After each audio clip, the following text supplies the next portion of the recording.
Chapter 1. Fear covered Jared like a blanket. The music that had been uplifting now pounded a drum of dread in his heart. Why did it have to be so loud?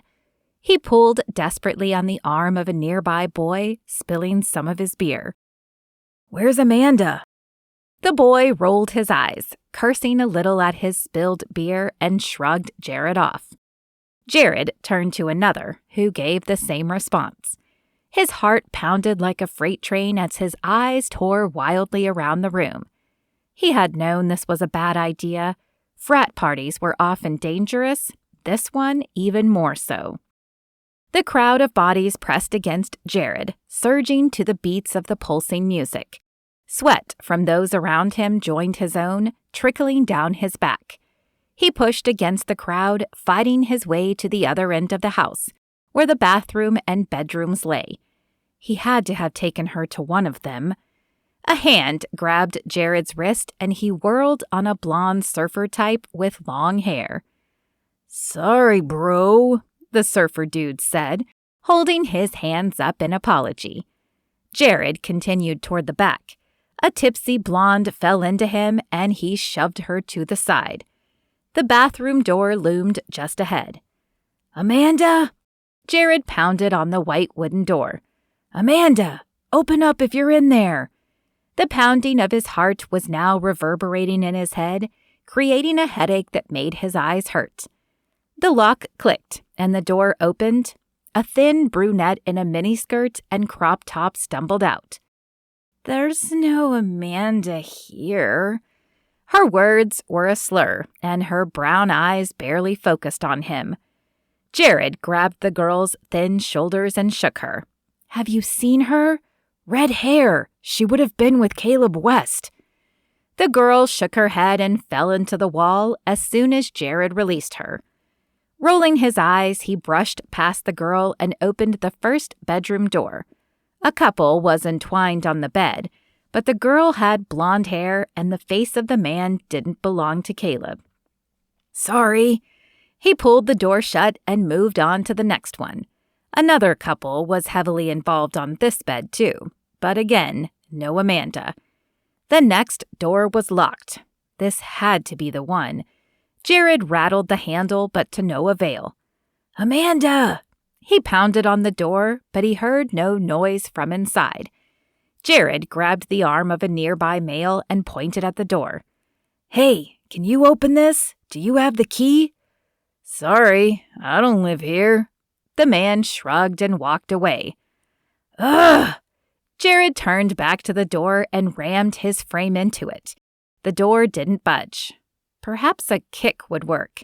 He took a step back and planted a perfect front kick. He felt the reverberation up his leg, but not even a tremor from the door. Cursing under his breath, Jared looked around for anything to wedge in the door. Would they have a crowbar in the house? Would anyone have one in their car? "Jared!" At the sound of his name, Jared whirled around. Emily was fighting her way to him through the crowd. Thank goodness she had seen the text. A glance at his watch revealed 10 minutes had passed since he had texted her when he'd first lost sight of Amanda. "Have you seen her?"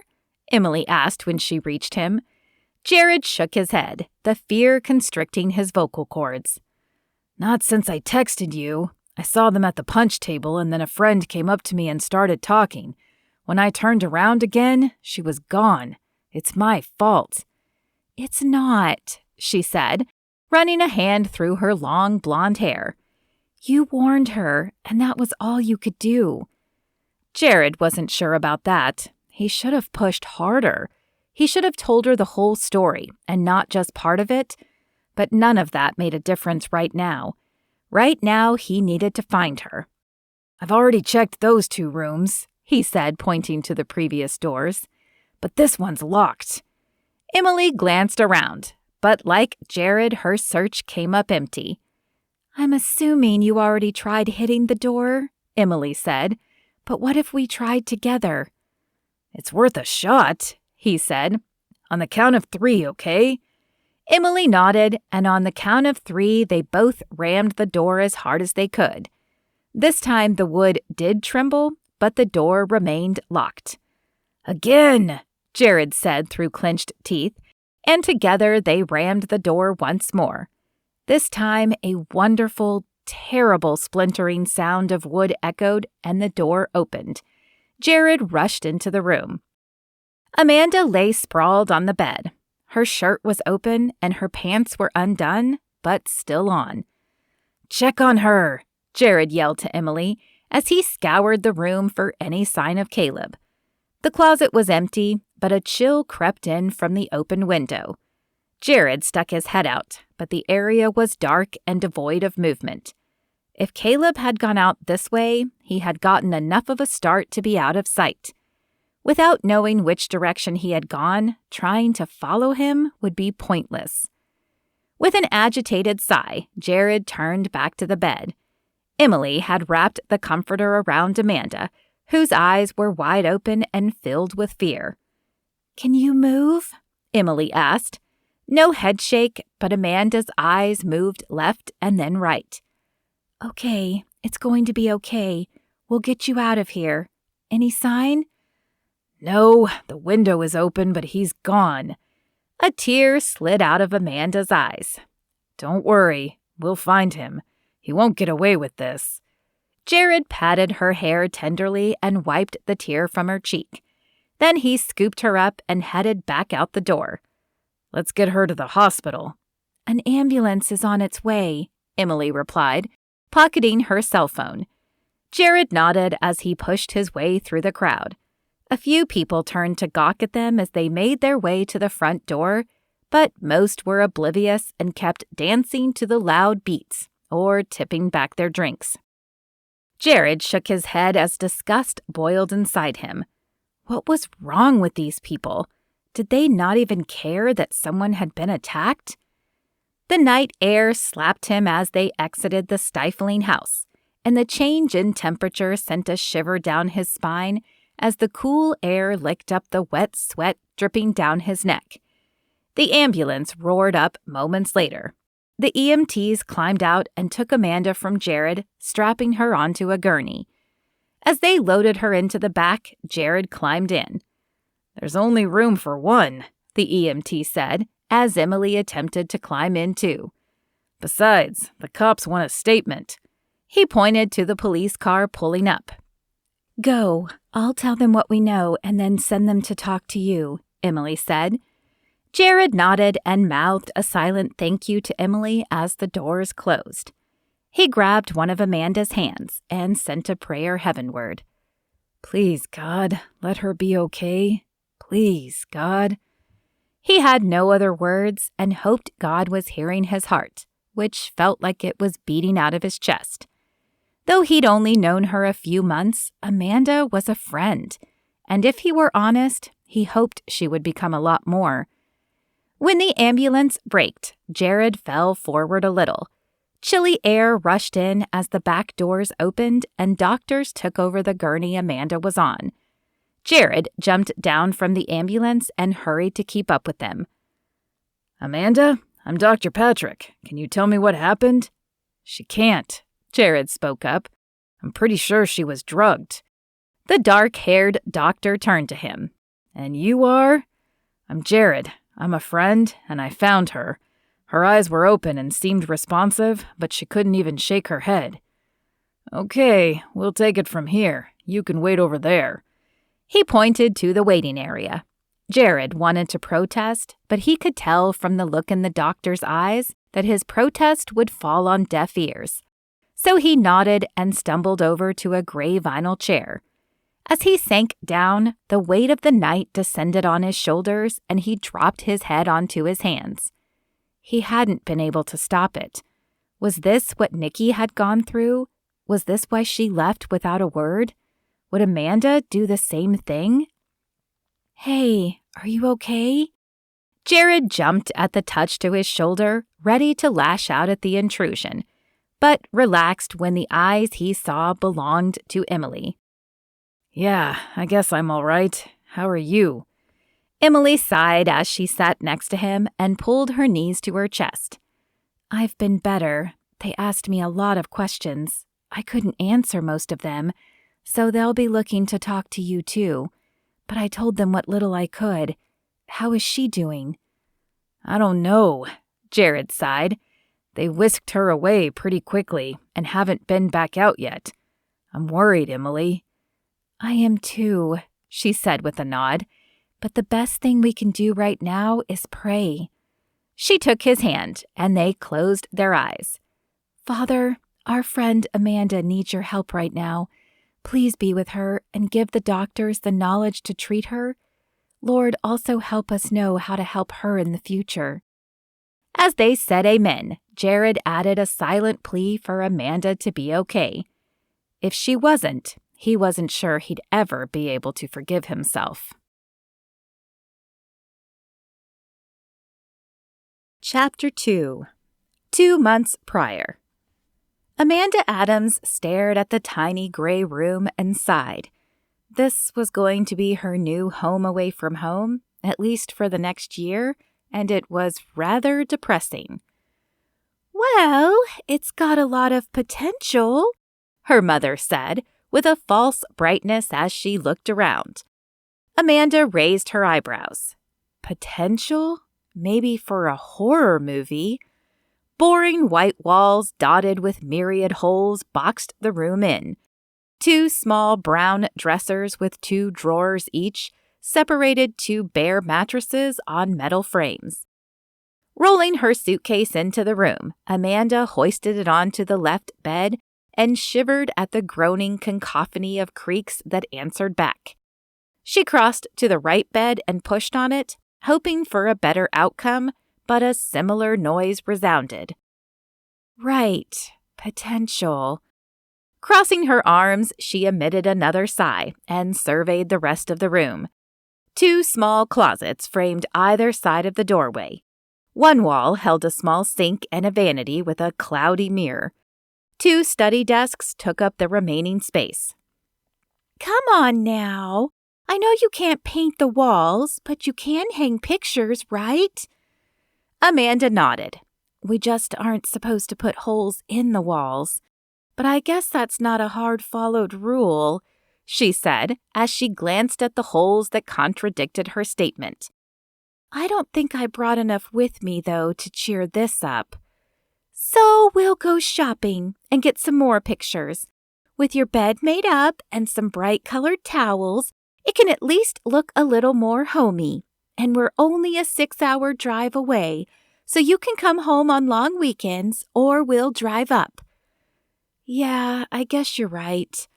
Amanda crossed to her suitcase, unzipped it, and began removing the clothes, while her mother grabbed a towel and began cleaning the cloudy mirror. Suddenly, the door slammed open. Amanda dropped the shirt she had been holding in surprise and spun around. A girl with long black hair, shaved short on one side and a nose ring, entered and narrowed her eyes at Amanda. "Who are you?" Amanda swallowed and stepped forward, extending her hand. "I'm Amanda. I guess I'm your roommate?" The girl rolled her eyes and pushed past Amanda, ignoring the hand. "Crap. I told them I wanted a single." "Oh, well, maybe they ran out," Amanda stammered as she dropped her hand. The hair on her arms bristled at the girl's brusque demeanor. She looked to her mother for help, but she just shrugged. The girl flung her backpack on the right bed and glared at Amanda. A chill ran through Amanda at the girl's icy blue stare. "Well, I'll be asking them to look again. I don't do roommates." She rifled in her backpack for a minute, turned and glared one more time, and then abruptly left the room, slamming the wooden door for a second time. Amanda stared at the closed door and blinked. "Well, this should be fun. Maybe they'll change the room after all." Though the words were positive, her mother's voice was filled with doubt, mirroring Amanda's own. "I can only hope." Amanda returned to the job of unpacking, and when she had finished, she locked the door and followed her mother to her mother's car. They had driven up in 2 cars, so Amanda would have a vehicle to drive home in if necessary. As they walked around the local Walmart, filling the cart with fun pictures and colorful towels, Amanda couldn't help thinking that it still wasn't going to be like home. She wasn't going to have many of her own things. There would be no brother and sister bursting in while she was trying to study, or Kate rattling on about the latest trends as they quizzed each other. And if that girl remained her roommate, it was going to be an uncomfortable year, regardless of what she hung on the walls. When she returned to the dorm, Amanda opened the door cautiously in case the mysterious, angry roommate was there. But the room was empty and looked exactly as she had left it. Taking the pictures out of the bag, along with the poster putty, she began hanging them over the bed she had chosen. Her mother cut the tags off the towels and hung one by the sink, and placed the others in one of the drawers beneath it. Amanda finished hanging the posters, stepped off the bed, and surveyed the room again.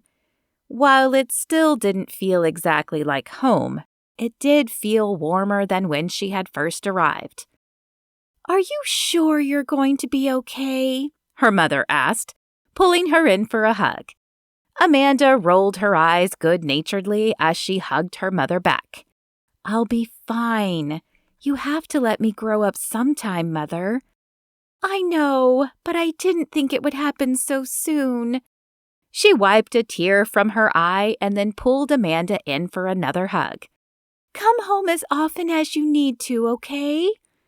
"Okay, Mom." After another few awkward hugs, Amanda finally ushered her mother out of the dorm room. As the door shut and the silence crept in, she turned back to the bed inside. She had hoped that she might meet another girl like Kate, someone she could relate to, but this roommate, whatever her name was, didn't seem like she wanted to be friends at all. Rifling through her backpack, the only thing she hadn't completely unpacked yet, Amanda pulled out her Bible and prayer journal and sat on the squeaky mattress. Though her prayer journal was just a spiral notebook and not a nice leather-bound one like Sandra's, it accomplished the same goal, and she'd had it since joining Sandra's prayer team 3 years ago. It was nearly full now, and she was excited about the prospect of having to get a new one soon. Amanda flipped to the last entry and dug a pen out of her bag. On the next available line, she added, "Patience to deal with my roommate," and the words to reach her. She tapped the pen against her teeth as she thought about what else to add. Wisdom in how to further God's plan here. Having no idea what God had planned for her at the university, she figured she would leave the request broad and just listen for his wisdom. After closing the door, she set the journal beside her on the purple bedspread. Then she picked up the Bible and flipped it open to John, where she had last been reading. As her fingers touched the page, she smiled. No matter how many times she opened it, the Bible always transmitted a feeling of peace and happiness. It had ever since she was a small child. Her mind drifted back to the day her father had led her in accepting Jesus as her Savior. "If you are ready for God to come in your heart, you just repeat after me," he said. Amanda nodded at him. She wanted nothing more than to know this heavenly Father he spoke so highly of. "Father, I know I have sinned," he said. "Father, I know I have sinned," she repeated. "But I also know that you died to save me from my sin, and I want you to rule my life." She repeated the statement and immediately felt a warmth wash over her. With wide eyes, she looked up at her father, who smiled. "You felt it, didn't you?" he asked. She nodded. "Good. Now the next step is to know all there is about God. You can never learn enough. In fact, how about we start reading the Bible together, and when you get old enough, you can read it on your own and we can discuss it." She nodded, eager to read with him. He pulled her onto his lap and opened the important black book to the beginning. "Genesis chapter 1, he said. In the beginning, God created the heavens and the earth. And that's what they had done. Amanda had been a precocious child and an avid reader at the tender age of 5. But the Bible's vocabulary had been a little challenging until she was older. Even when she could read the words herself, she still didn't always understand the concepts. So he had set up a chart of the books with a point system, and she had earned points for every book she read and could discuss with him. In this way, he helped her understand the parts she missed as they discussed it. Then she could trade the points in for treats. She had never told her father, but she would have read the books for free, partly because she loved learning about God, and partly because she always looked forward to those discussions with her dad. He was often busy with work, but he always made time for her in the evenings when she wanted to discuss God. At 10, he had baptized her, even though he wasn't the pastor. He had been a deacon of the church at the time, though, and they had agreed he could. Amanda had only grown from there, telling everyone she met about Jesus and his love for them. It hadn't always been easy, especially in a public school where Christianity was frowned upon, but God had helped her stay strong, lead several friends to Christ, and helped her form a fellowship of Christian athletes at her high school last year that she hoped was going to continue just as strong this year. Propping the pillow up, Amanda leaned back against the wall and drew her knees up to serve as a stand for the Bible. As she scanned the page for where she had stopped, the door flew open again, and the roommate entered, stopping short at the sight of Amanda's open book. "Oh, God, you're one of those?" Disdain dripped from her voice. "I'm sorry, one of what?" Amanda placed her finger on the spot she had just found and looked up at her. "One of those Bible beaters." The girl's nose wrinkled in distaste as an ugly sneer crested her face. Amanda chuckled and smiled. "I am a Christ follower, if that's what you mean." The girl rolled her eyes, mumbled something under her breath, and pulled out a pair of headphones. She plugged them into her phone and then turned up her music. Flinching at the loud beat that escaped the headphones and filled the room, Amanda turned back to her Bible, trying to block out the noise. The words jumped on the page as she tried to focus, and after reading the same sentence 4 times, she decided to finish her devotional later. As she closed the book, her stomach rumbled. Food sounded like a much-needed distraction.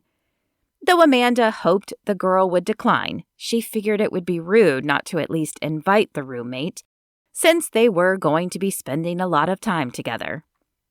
She waved her hand to get the girl's attention. The girl rolled her eyes, but pulled one headphone back. "I'm going for some food. Would you like to come?" The roommate flicked her hand in dismissal, and relief flooded Amanda's body. Grabbing her key and ID card, she hurried out of the room before the girl changed her mind.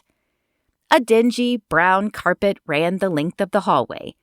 Though Amanda had known the dorm hall was old, she had hoped maybe the university would have spruced it up some. Identical brown doors lined the hall, and a set of stairs sat at either end. Amanda headed to the right and down the flight of stairs, which opened to another hall on the first floor. Though nearly identical to the second floor, an information desk filled some real estate directly across from the front entrance. A mousy girl in glasses sat behind the desk, her nose buried in a book. Rows of mailboxes sat behind her. "Hi, can you point me in the direction of the cafeteria?" Amanda asked as she approached the counter. The girl's eyes flicked up briefly. "We don't have one here. You'll have to go to Bledsoe Gordon Hall." Her eyes dropped back to the book. Amanda took a deep breath and clenched her teeth against the snippy reply, trying to escape her mouth. Was everyone at college going to be this rude? "Okay, it's my first day, though, and I seem to have misplaced my map. Do you have another one?" The girl turned and grabbed a piece of paper off a counter behind her. She held it out, never looking up from her book. It must have been riveting. "Thank you." Amanda took the paper and sat down in one of the chairs near the counter to peruse it. Her eyes scanned the rectangles for the words, "You are here." When she found them, she placed her finger there and read the names of the closest buildings to find Bledsoe Gordon Hall. Sneed Hall, Doak, West.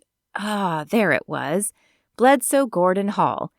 It certainly wasn't one of the closest buildings, but it didn't seem that far away. Folding the map, Amanda placed it in her pocket, exited the doors, and turned left. Though Lubbock was, for the most part, flat and brown, the campus stayed relatively green, probably due to the sprinklers that ran incessantly. A few trees even popped up on the landscape, though they were barren of leaves currently in the heat of late summer. Wishing she had remembered her sunglasses, she squinted and held up her hand as a shield until her sensitive eyes adjusted to the light. Beads of sweat trickled down her back as she trekked across the grass. A few other people were out, most carrying boxes into other dorms, but some lounged at picnic tables reading or chatting with friends. Oh, how she wished Kate had come to Texas Tech with her. But she couldn't begrudge Kate's choice to go to the same college her brother was attending. After nearly losing him to a drug addiction, Kate had wanted to be closer to him. Still, it would have been nice to have her best friend here with her. Bledsoe Gordon came into view, and Amanda turned up the cement steps. As her hand reached the silver handle, the heavy door flew open, knocking her down the steps and onto the jarringly hard ground. Her head flew back and her teeth snapped together, sending a pain across her jaws and down her neck. "Oh, sorry. Are you okay?" a male voice asked. Amanda shook her head to clear the stars and struggled to stand. Gritting her teeth, she blinked back the tears threatening to spill out from the throbbing of her rear end and head. Gingerly, she rose to her feet, dusted off her backside, and focused on the man on the steps. Close-cropped blonde hair framed a ruggedly handsome face. His eyes were the color of the ocean, and his nose had a chiseled-from-stone appearance. A gray t-shirt covered his broad shoulders, showing off his muscular arms and chest. His waist narrowed, and under his shirt he wore tan cargo shorts. Brown flip-flops finished off the look, giving him a casual air. "Sorry," he repeated. "I didn't see you there." "Yeah, I got that," Amanda said. Though the stinging was subsiding, she knew she would be sore for a few days. Well, hey, can I buy you lunch?" "No, I'm fine, really." As she stepped past him, he grabbed her arm.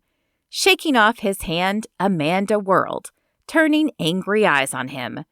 He stepped back, holding his hands up in defense. "Sorry," Amanda said, "but I don't even know you." "I'm Caleb," he said, sticking out his hand, "and I'm really not a jerk. Please, let me buy your dinner." Amanda cocked her head and regarded him. He appeared sincere, and surely there would be more people inside. "Okay," she agreed, smiling hesitantly and shaking his proffered hand. "Lead the way. I'm Amanda, by the way." He flashed a charming smile and held the door open. "Haven't you already eaten?" Amanda asked as they stepped into the hall. "No, I live here. I was getting something out of my car for my friend." "Won't he be wondering where you are?" The hallway in this dorm looked exactly like hers. Had none of these dorms been renovated recently? "Nah, he'll be okay." Caleb led the way down the hall, which opened into a large cafeteria at the end. Round tables full of students filled most of the room. The other side housed an assembly line where students could pick up food and then check out at the end. After grabbing a sandwich, salad, and some fruit, Caleb and Amanda sat down at an empty table. "So where are you from?" Caleb asked. Amanda finished chewing the grape she had just popped in her mouth before answering. I'm from Mesquite. How about you? Houston. I can't say there's much to do here, but at least it isn't as muggy. She nodded, remembering her trip to Houston in high school. Kate's aunt had lived there, and one summer Kate had asked Amanda to go with her. The heat had hit as soon as she deboarded the plane, flattening her red hair to her forehead in a sticky mess. To cool off, Kate's aunt had driven them to the neighborhood pool. But even the pool water had been so warm that they had been forced to sit in the hot tub first before jumping in the pool to at least make it feel colder. So what are you studying? Caleb asked before taking a bite of his sandwich. Amanda narrowed her eyes at him, unsure how much information she should give out to a perfect stranger, even if he was a ruggedly handsome perfect stranger. Counseling. She decided to keep it vague until she knew more about him. What about you? Business right now, but I'm not sure that's where my passion lies. What do you think you'd rather do? She asked. Her counseling instinct had kicked in, sensing that there was a story behind the slight sadness of his statement. I think I'd rather be an architect. His blue eyes sparkled as he spoke, and her heart flipped and began beating faster. I always loved building things, even as a kid. So why aren't you going into architecture? His face fell and his shoulders sank. My dad, he sighed. He really wants me to go into business with him, but he owns a furniture store, and I just can't see myself really happy running it. She nodded, knowing that feeling all too well. Though her own family had always been very supportive of what she'd wanted to do, she had known a girl in high school who had wanted to pursue acting, but her parents' desire was for her to become a lawyer. The girl grew so stressed every time the future was brought up in class that she had given herself ulcers. It's not my place, but your career is the rest of your life. I think it would be hard to do something you're not passionate about. You don't know my dad, he said, shaking his head. She shrugged. I know. That's why I said it probably wasn't my place. But I do think sometimes, as much as you want to please your parents, you have to do what's right for you. If it helps, I'll pray for you. Amanda stuck a grape in her mouth and watched for his reaction, hoping he wouldn't be offended by the offer to pray for him. He was intriguing, and she wanted to know more about him, but only if he were open to God. Thanks. I'd like that, he said. Amanda smiled, and they finished the rest of dinner in a companionable silence. Well, it was very nice meeting you, she said, standing and placing her trash on the tray. Caleb stood as well. Can we meet up again? He asked. Amanda bit her lip even as her heart fluttered. Should she give him her number? Though she didn't know him, he appeared genuine, and she could always use new friends in this unknown territory. Plus, it was just a number. It wasn't like she was going to jump into a relationship with him.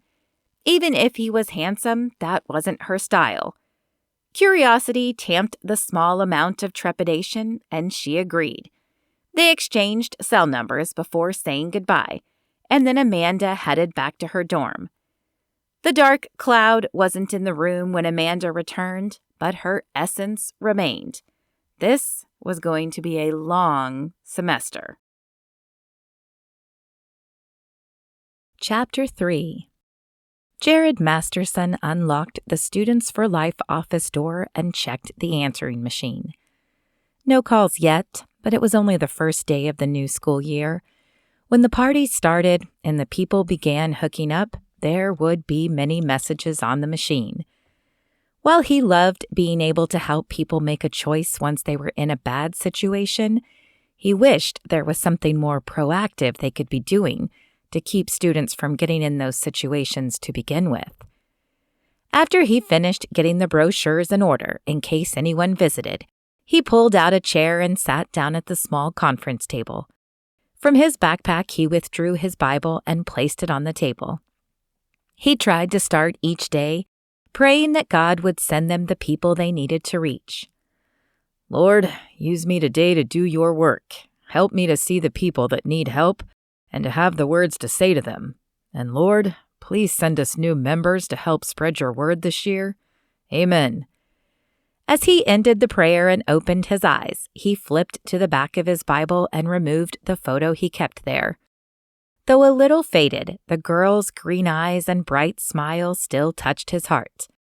His finger traced her face, and he wondered again if she were okay. Nikki had been his girlfriend last year for half of the year until she met Caleb. Then, all of a sudden, she had decided she and Jared were no longer compatible and had broken up with him. Jared was crushed, but had accepted her decision. Near the end of the school year, she had disappeared, dropped all her classes, and left without a word to anyone. Jared wished she had come to see him before she left or contacted him after.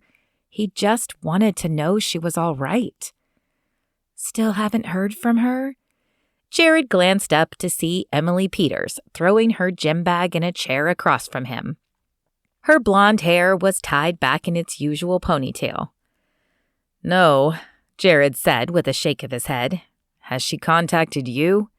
Sorry, Emily said as she sat down, but we weren't that close, so I'm not surprised.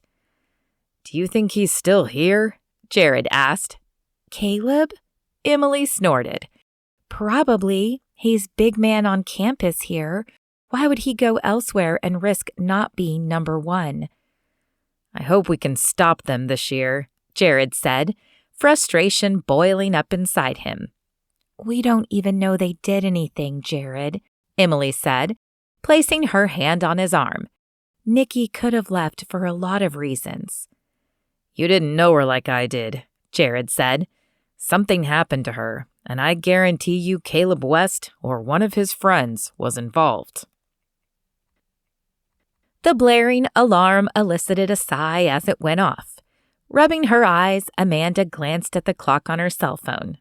Ugh, 6:30 was way too early. What had she been thinking taking the 8 a.m. classes? She loved learning, but it sure had been nice getting to sleep in all summer. With a final yawn and stretch, Amanda pushed herself to a sitting position. Sunlight was barely filtering in the window, and across the room, the roommate was still asleep. Amanda still didn't know her name. As quietly as she could, Amanda pushed back the covers, crawled out of bed, and crossed to her closet, which sat on the right side of the door. After pulling on a pair of jeans and a light blue top, she brushed her teeth in the small sink and ran a brush through her hair, laced up her sneakers, and stuffed her backpack with the books she would need for the day.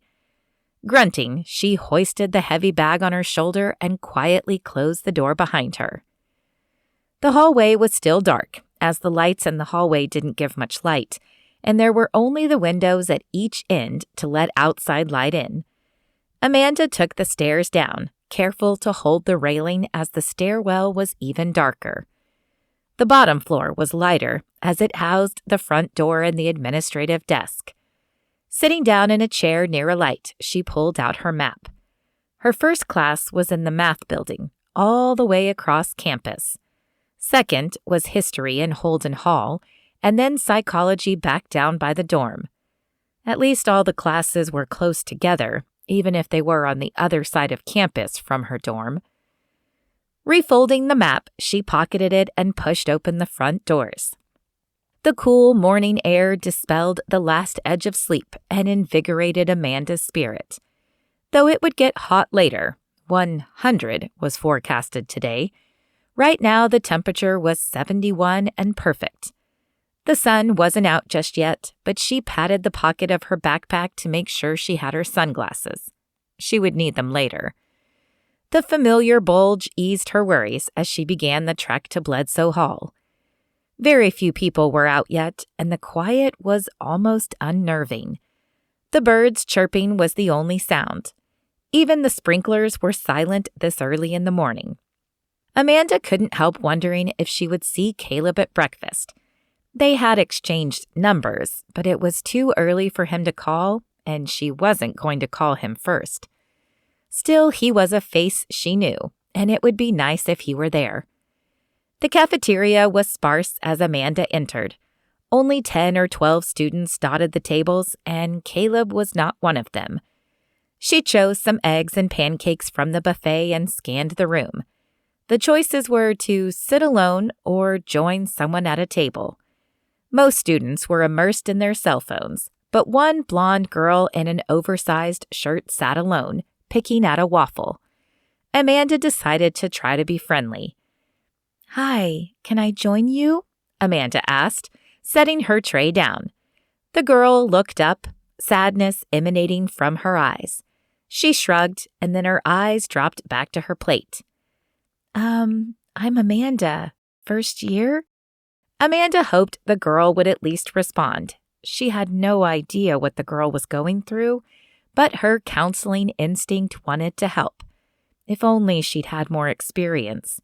What she'd been able to do at JD's clinic hadn't been much, mainly filing paperwork and discussing vague scenarios with the actual counselor.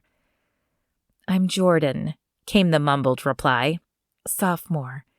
"Nice to meet you," Amanda pressed, but silence met her back. Jordan continued to push her waffle bits around on her plate. Her pale and splotchy face made Amanda wonder if she'd gotten any sleep the night before. "Are you nervous?" The fork stopped, and Jordan looked up. Icy blue anger replaced the sadness, and Amanda shivered as the eyes bore into her own. "No, I just don't want to be here, but I couldn't afford to give up my scholarship."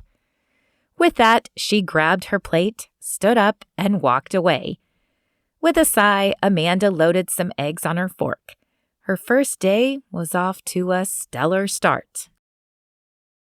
As the last class ended, Amanda gathered her books and returned them to her backpack. It was time to head back to the dorm and tackle some of the massive pile of homework she had been assigned today. Funny, she didn't remember anyone warning her about homework on the first day or how much there would be. She was going to have her work cut out for her. The bright sun blinded her as she pushed open the door of the building. Squinting, she reached into the pocket of her backpack and pulled out her sunglasses. While she loved the color of her green eyes, she often wished they weren't so sensitive to the sun. But that was an inherited trait from her father. At least she didn't need them for vision like he did. She could still hear him complaining about how the tint of the prescription glasses never got quite dark enough for him. As the dorm came into view, Amanda whispered a silent prayer that the roommate wouldn't be there. She knew that wasn't very Christian of her, but the girl was such a downer, and Amanda just wanted to decompress after the first day. The same mousy brunette was manning the front desk as Amanda stopped to check for mail. Her face was still buried in the book. "It must be good," Amanda said, teasing her. The girl glanced up, annoyance in her eyes. "Did you need something?" Just the mail for room 216, if there is any." The girl turned, scanned the rows of slots, and shook her head before sticking her nose back in the book. Amanda nodded and started up the stairs, the mantra, "Please be gone," repeating in her head. The door to the dorm room was shut, but that meant nothing. Holding her breath, Amanda turned the knob. Locked. Well, that was probably good. Fishing her key out of her pocket, Amanda unlocked the door and pushed it open. The room was dark, quiet, and blissfully empty. Sighing, she shut the door and dropped the heavy bag on the creaky bed. Then she pulled out the mountain of homework and spread it out on the desk. It wasn't taxing work, really, but the quiet settled on her shoulders, creating an unnerving sensation. At home, her little brother and sister would have been constantly interrupting her. As Amanda thought about them racing around the kitchen, loneliness set in. On the first day of school last year, she and Kate had gone out for pizza and then walked around the mall. They had met up with a few other friends, and the group had spent most of the year together. Though a small group, they had been close-knit, and Amanda had always been surrounded by a great group of friends. Now she had no one, really. Sighing, she stood up from the desk and crossed to the bed to retrieve her Bible.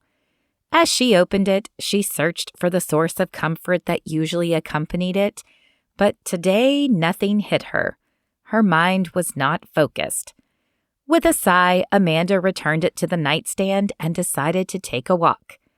Amanda grabbed her sunglasses, locked the door behind her, and trudged back down the stairs.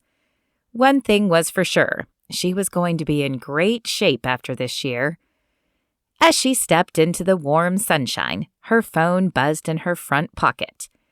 Kate's number flashed across the screen, and she eagerly swiped the screen. "Kate, how are you?" "I'm good," she laughed. "How are you?" "I'm okay, I guess. I miss you." Amanda crossed the grassy lawn to a nearby tree and sat down against the trunk. The rough bark bit into her back, but she didn't mind. Her best friend was on the phone. "Uh-oh, what's wrong?" "I'm just a little lonely is all. My roommate is a nightmare, and I tried to make a friend this morning, but I don't think it went over well.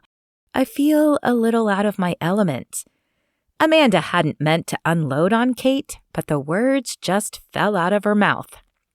"I get it. I have my brother, but we don't have any classes together. We got together for dinner last night, but he seems so much better. I'm not sure I made the right decision coming here." "Sounds like we both had unrealistic expectations," Amanda sighed. "I did meet a guy, though." "Ooh, do tell." Amanda smiled at Kate's teasing tone and filled her in on the meeting of Caleb. "He sounds hot," she sighed. "When are you going to see him again?" "I don't know. We exchanged numbers, but I think I should wait for him to call, right? I don't even know the rules of dating." Amanda had been on a few dates in high school, but none of them had panned out. And she'd been too focused on her grades to pursue any further. "Yes, you should wait for him to call. You don't want to seem too eager." "Oh, crud. My roommate just returned and wants to get an early dinner. Can we talk again later?" A hint of jealousy flared in Amanda's heart. How come Kate was given a roommate she could befriend, while Amanda had the still unnamed epitome of anger as her roommate? With a shake of her head, Amanda pushed the unchristian thought away and hung up the phone, not sure if she felt better or worse. She pocketed the phone and pushed herself up from the grass. Might as well finish the walk. After the walk and a dinner by herself, Amanda didn't feel like trying another awkward conversation. She returned to the dorm room. The roommate was sprawled on her black bedspread, leafing through a magazine. She looked up long enough to roll her eyes and then returned her focus to the magazine. Amanda stared at the contrast in the room. Her side of the room was bright and cheery, while the girl's side was dark and monochromatic. Resolved to try to befriend the girl again anyway, she pulled back her shoulders and took a deep breath before asking, "How was your first day?" The girl snorted in response, and a flicker of annoyance sparked in Amanda, but she swallowed it down. God obviously had a reason for pairing them together. Had she prayed for patience lately? She couldn't remember, but this situation would definitely be a way to practice it. "Can you at least tell me your name? I'd like to call you something other than the roommate or dark-haired girl." The blue eyes rolled again. "It's Jade, but don't get attached. One of us will be leaving soon." "Or we could become friends," Amanda tried. "Doubtful," Jade replied, and jammed the headphones that had been lying around her neck into her ears. Amanda shook her head and grabbed her prayer journal. She had told Sandra she wanted to stay a part of the prayer team, but she hadn't been able to get the weekly requests before leaving Mesquite. Checking her watch to make sure it wasn't too late, she pulled out her phone and dialed Sandra's number. "Hey, Sandra, it's Amanda Adams. Are there any new prayer requests?" Sandra's voice on the other end was like a warm hug. After rattling off the prayer requests, Sandra filled Amanda in on the church service she had missed and asked about her first day. Amanda glanced at Jade.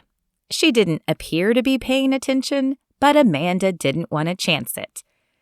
"It was okay. Not as good as I'd hoped, but I know it will get better." She'd have to tell Sandra to add Jade to the prayer list the next time she called. "Be sure to say hello to Callie, JD, and Little Hope for me," Amanda said as the conversation ended. "Are you really going to pray for all that?" Her eyes flicked to Jade, who had obviously been listening and was now staring at her with one eyebrow raised. "Of course I am. These people need God's help." "Why don't they just ask for it then?"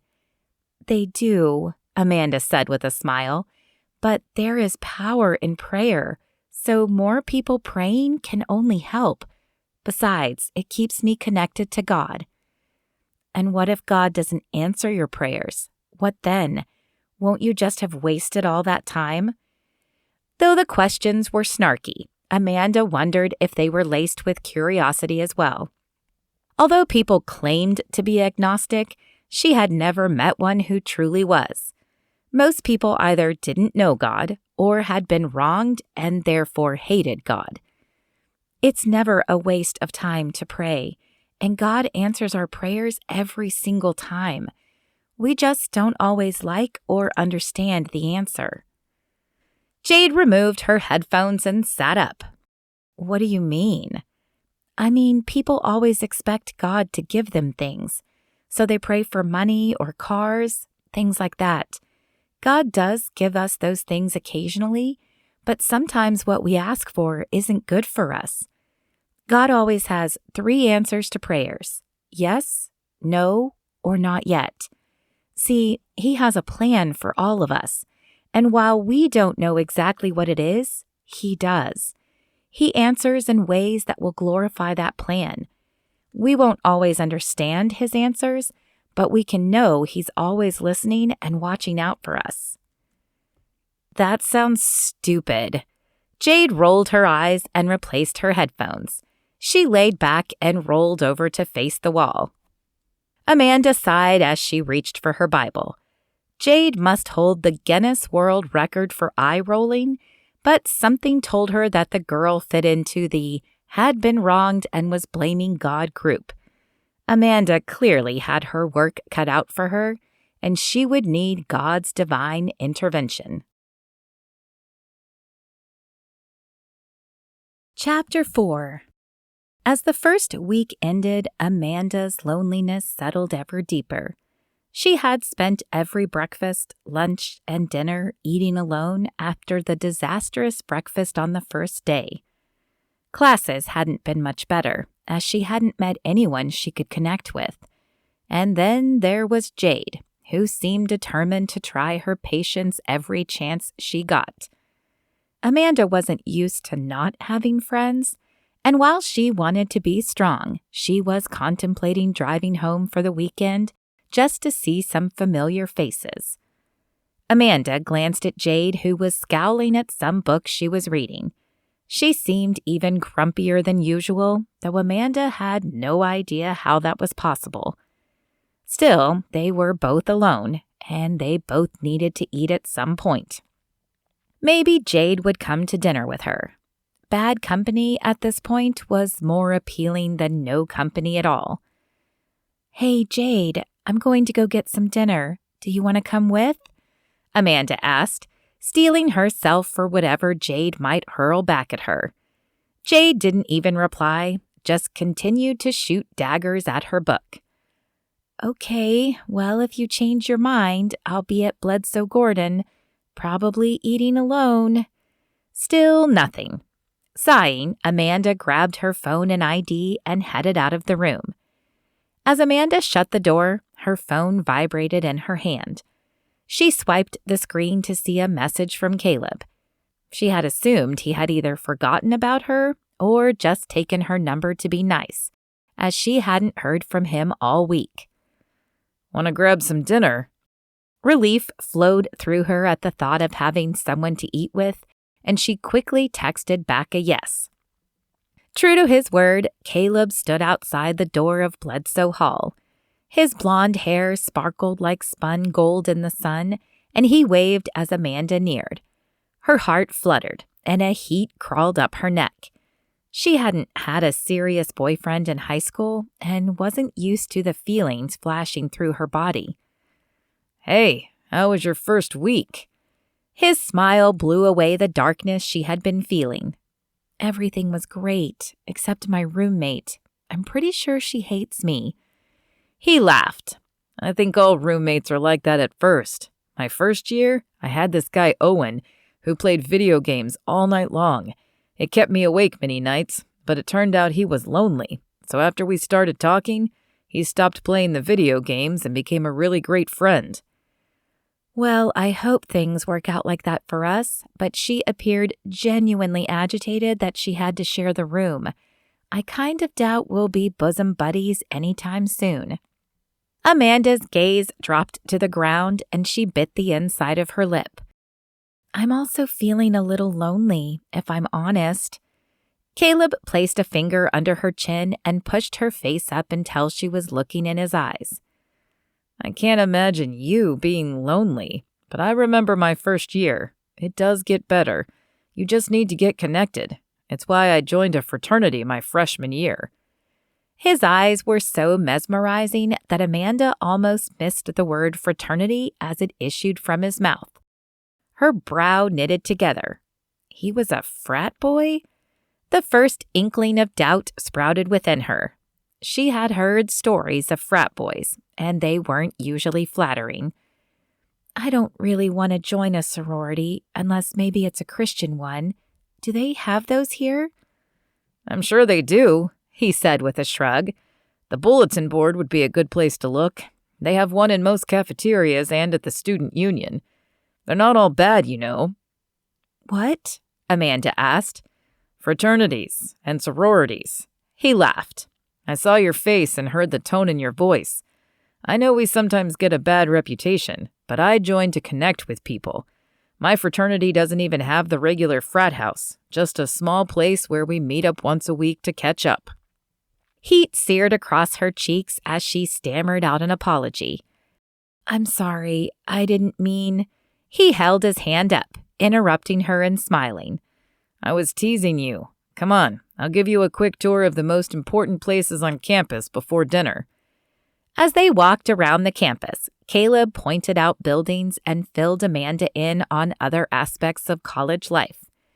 She tried to stay focused on his words, but now and then her gaze would wander down to his mouth. He had perfectly shaped lips, and she couldn't help wondering what kissing them would be like.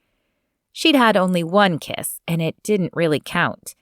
In 8th grade, there had been a game where you tried to pull the tabs off soda cans and keep them in perfect form. If you were able to, you could hand someone the tab, and they had to kiss you. Rick, the pastor's son, had handed her such a tab one day as they walked the churchyard between services. Then he'd leaned over and kissed her lips. It had happened so quickly that Amanda wasn't even sure if it had been real or if she'd imagined it. "Dinner?" "Huh?" Amanda's face blazed at the realization that she hadn't been paying attention to anything but his lips. He smiled. "I asked if you were hungry. Do you want to get dinner?" "Oh, sure," she stammered. And then, as if on cue, her stomach rumbled, punctuating her words.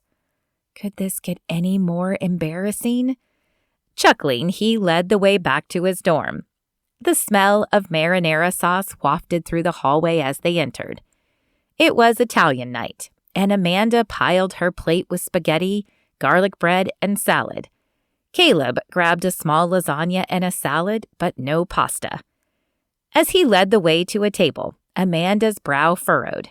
Did he know something she didn't? Okay, seriously, is the food poisonous? she asked as they sat down. A melodious laugh flowed out of his mouth. No, it's actually pretty good, but it's not often good for you. During my freshman year, I packed on the dreaded freshman 15 and had to work extra hard to get it off. I've just learned since then that salad is usually safer, so I fill up on it and just take a small portion of the main dish. Amanda was thoroughly embarrassed. What must he think of me with my plate piled high? I'll keep that in mind, she said in a soft voice. No one told me either my first year, he said with a smile. Hey, what's your schedule next week? I'd like to meet you after your classes if it fits with my schedule. You don't have to do that, Amanda said. But even as the words left her mouth, her hand was fumbling in her pocket for the schedule, as it wasn't memorized yet. Her heart raced at the thought of him meeting her after class, though she tried to appear nonchalant. I know I don't have to. I want to. The smile he flashed was pure gold, and she reciprocated, feeling happy for the first time this week. She passed her schedule across the table to him, and he perused it silently. You have history near my last class, so I'll meet you outside your history class. Sounds like a plan. After dinner, Caleb insisted on walking Amanda to her dorm. As the sun was setting, she agreed. The warnings of walking the campus alone at night had been drilled into her head before she graduated, and then again at orientation. The air was still warm as they crossed the luscious green campus, and the sprinklers were working late. Amanda's heart constricted when her dorm hall came into view, as she didn't want the night to end. Though the dorm had no strict visitor policy, Amanda wasn't ready to invite him in. She bit her lip, unsure of how to tell him that. Thankfully, Caleb seemed to read her mind and stopped outside the entrance. He jammed his hands in his pockets, drawing her attention to his trim waist and the abs she was sure were chiseled underneath his shirt. Amanda forced her eyes to the side to avoid the heat she could feel crawling up her neck. Okay, have a good night, and I'll see you tomorrow, he said. There was a moment of silence, and Amanda wondered if he were going to kiss her. Did she even want him to? No, it was too soon for a kiss. Again, as if sensing her thoughts, he leaned in and opted for a quick hug instead, before turning back the way they'd come. Amanda watched him walk away, her nerves tingling at his touch. When he turned the corner and was out of sight, she entered the dorm and walked up the stairs. A dreamy smile played across her face. Even Jade wouldn't be able to spoil her good feelings tonight. Jared slapped the alarm off and rolled out of bed.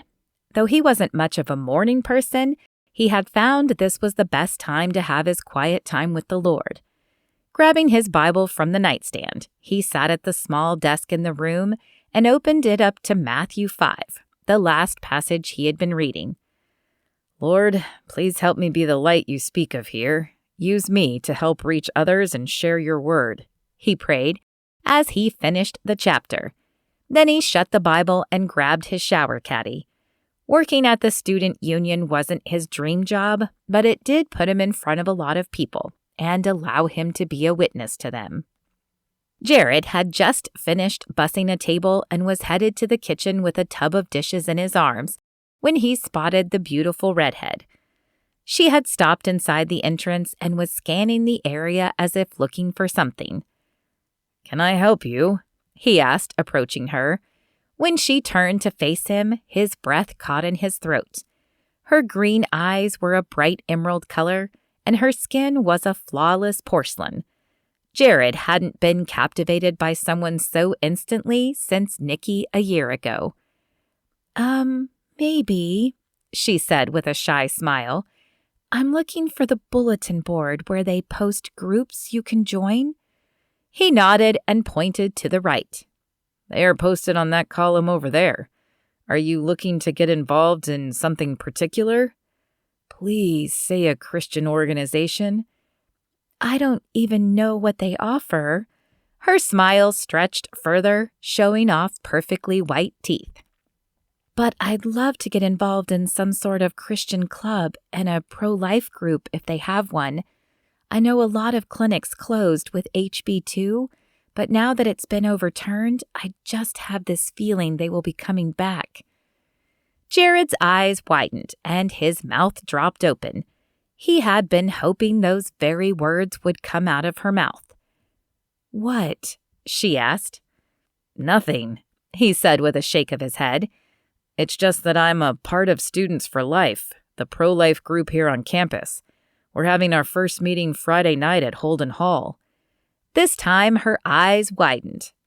"Really? That is amazing. What are the odds?" "Astronomical, I'm pretty sure, if God weren't in control. This is a huge campus, and we aren't that big of a group.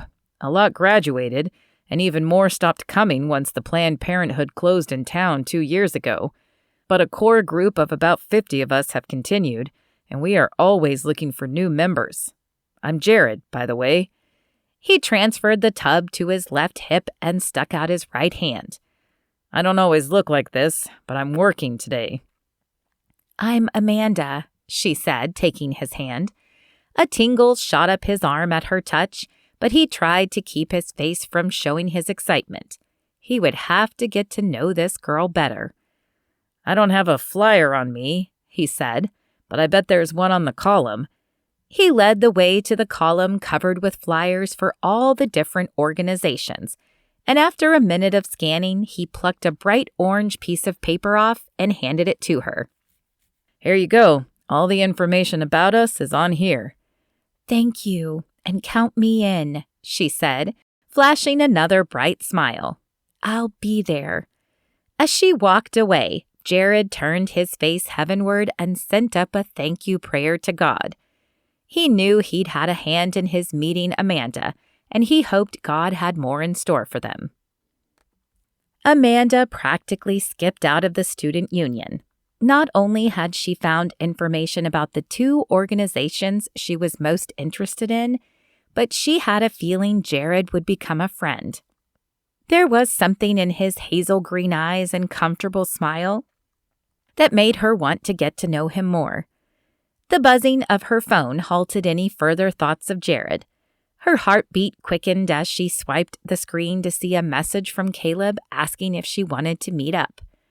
Her fingers flew across the on-screen keyboard as she typed out her reply and headed his direction. "How are you holding up today?" Caleb asked when Amanda was within earshot. "Better." She smiled up at him and then dropped her eyes. "It's nice to have a friend." "I'm glad," he said, grabbing her hand and lacing his fingers with hers. "What would you say to a movie tomorrow night?"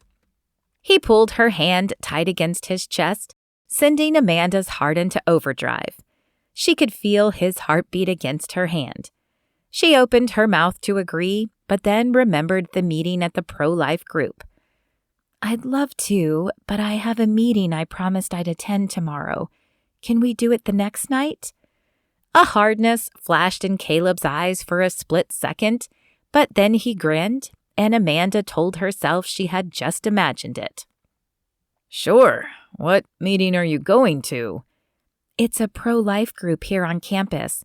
I want to check them out to see if they're worth joining." Amanda could barely keep the excitement from her voice. Then a new thought popped into her head. "Oh, hey, do you know of a good church around here? I need to get connected soon." Caleb's brow furrowed, and he glanced away, sending alarm bells sounding in Amanda's head. "Oh, I've heard of this place called Experience Life." "You mean you don't go anywhere?" He had never explicitly told her he was a Christian, but Amanda had assumed from his actions and his letting her pray for him that he was. "Well, I've wanted to." He stroked her hand and stared deep into her eyes. "But I get so busy studying, and I've never had anyone to go with me." The bells grew silent as a fog descended on Amanda's brain, and a shiver ran down her spine. Of course, that made sense. She didn't like going new places alone either. Well, will you go with me this weekend? Ooh, I can't this week, but next week? Amanda nodded, disappointed, but next week was better than not at all. And she had asked him last minute. She shouldn't be surprised he had plans already. I have some items to attend to, but dinner tonight? Caleb asked. I'll text you when I'm done. Amanda nodded and floated back to the dorm on cloud 9. Images of Caleb flashed in her mind. His blue eyes, his perfect smile. She couldn't wait to see him again, and after grabbing the mail, she took the stairs 2 at a time. As she neared the room, she stopped and looked again, her forehead wrinkling. A sock was tied to the doorknob. Was this some sort of weird ritual that Jade had? Was it a prank? She had heard there were often pranks in college. Amanda glanced up and down the hallway, half expecting someone to jump out of a doorway, but no one else was there. It didn't appear to be a prank. Shaking her head, she opened the door. Immediately, Jade's head and the dark-haired head of some stranger popped up from under the covers on Jade's bed. Her hands flew to cover her eyes and her ears burned up. "Oh my gosh, what are you doing?" "Don't you know what the sock means?" Jade demanded. "No, well, I guess I do now. This is not appropriate. I live here too." Amanda hurried to her bed and grabbed her Bible off the nightstand. "I'm going to go do my devotion, and I'd appreciate it if you weren't here when I return, whoever you are."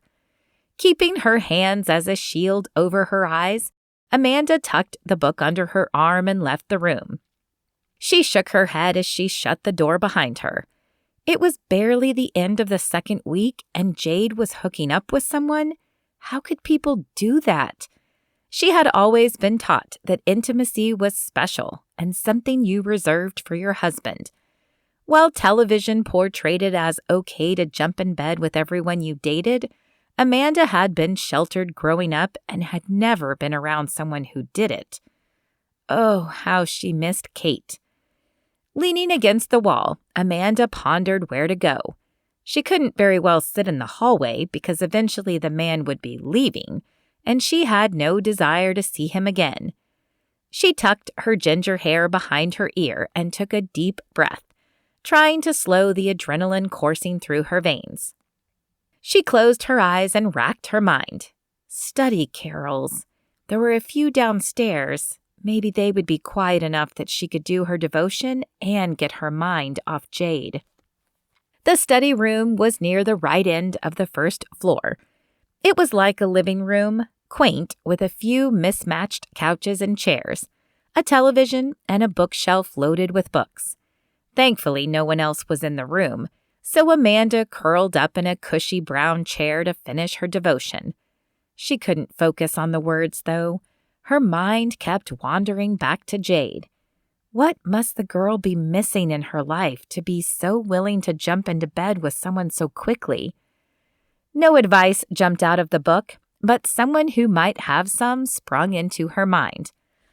Taking out her phone, she dialed Callie's number.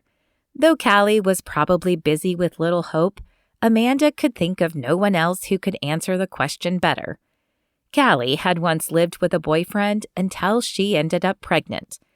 After deciding to keep the baby, she had then begun speaking to local teens about the importance of loving yourself and your body. "Hello?" Callie's breathless voice came over the phone, and Amanda hoped she hadn't interrupted something important. "Hi, Callie. It's Amanda. Do you have a minute to talk? I have a problem I'm hoping you can help with." "Sure. I just got Hope down for a nap, so I'm all yours for at least half an hour." "I just walked in on my roommate and some guy, and it's only the second week of school. Could she be using sex to fulfill some need that's lacking?" "It does sound like she's compensating for something. Sometimes when people have sex that soon, it's because they've had it with so many people that they've lost themselves. They now have a piece of all those other people with them, which makes finding themselves and being happy with themselves so much harder. Are you close enough with her to ask about her past?" Amanda bit her lip, wishing she could say yes. "Not really. I'm pretty sure she doesn't like me, though she did ask me about praying the other night." "That's a start. The best thing you can do for her is to try to be a friend and pray for her. I'll pray over here as well, and I'll tell Sandra to add her to the list. Oh, and one last thing, I'd pray for some wisdom. Anyone who uses sex as a coping mechanism is bound to end up pregnant before they're ready. She may have either had an abortion in the past, will have one in the future, or both," Callie cautioned. "Just be aware and ask God to give you the right words when you speak with her." Amanda thanked Callie and hung up the phone. As she put the phone back in her pocket, her stomach rumbled, but she didn't want to carry her Bible all the way to the cafeteria if she could help it. She wasn't concerned about being seen with it, but about spilling food or drink on it. A glance at her watch revealed more than an hour had passed. Amanda had no personal knowledge of sex, but surely that was enough time to finish.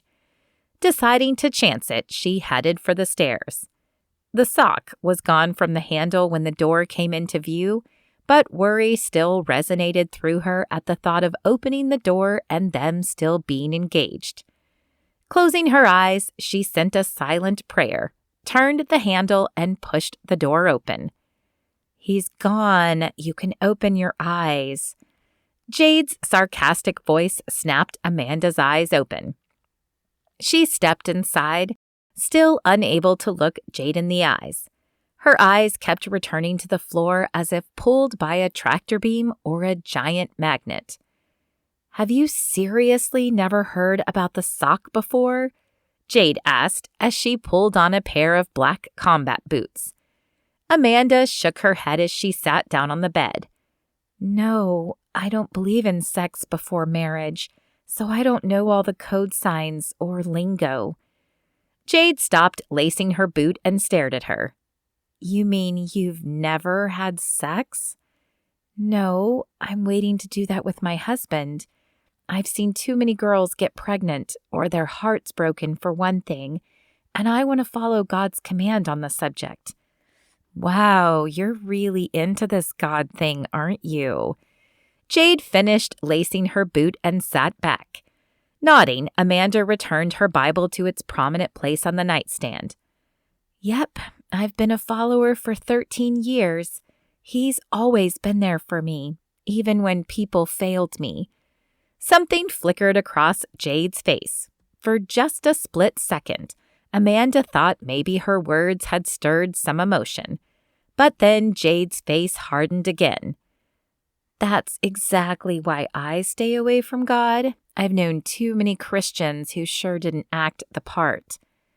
"I'm sorry you had bad experiences," Amanda said softly. "But people aren't perfect, and they will often fail us. Only God is perfect. I try my hardest to follow His plan, but I still mess up. The only difference is I apologize when I do, repent, and try to do better next time." Jade's eyes locked with Amanda's. Could they be about to have a conversation? "And you think that's all it takes? Just apologize and it's all good?" Her words were filled with so much hate that Amanda could only blink for a moment. What had hurt her so badly in the past? "No, I mean, yes, you apologize, but I guess it doesn't always make it better. It is people like you who turn people like me off. You live in your rainbow and unicorn world where probably nothing bad has ever happened to you, spouting off trite words about repentance and forgiveness, but you don't know what it's really like. You've probably never had to hide in a closet hoping your stepfather won't find you and will give you one night off from being his punching bag or his plaything. I doubt your mom has ever forgotten you in her drug-induced stupor, leaving you to walk home 5 miles in the dark." Amanda stared at her roommate. Was this her past? "Jade, I'm so sorry," she said. "Save it," Jade said, pushing herself off the bed and storming out of the room. Sighing, Amanda sent up yet another prayer for patience. "God, I'm way out of my league here, and I could really use some help." Her cell phone vibrated in her hand, and for just a moment she wondered if God was answering. Opening her eyes, she read the message from Caleb. He was ready for dinner, and thoughts of Jade flew from Amanda's mind like leaves in a windstorm.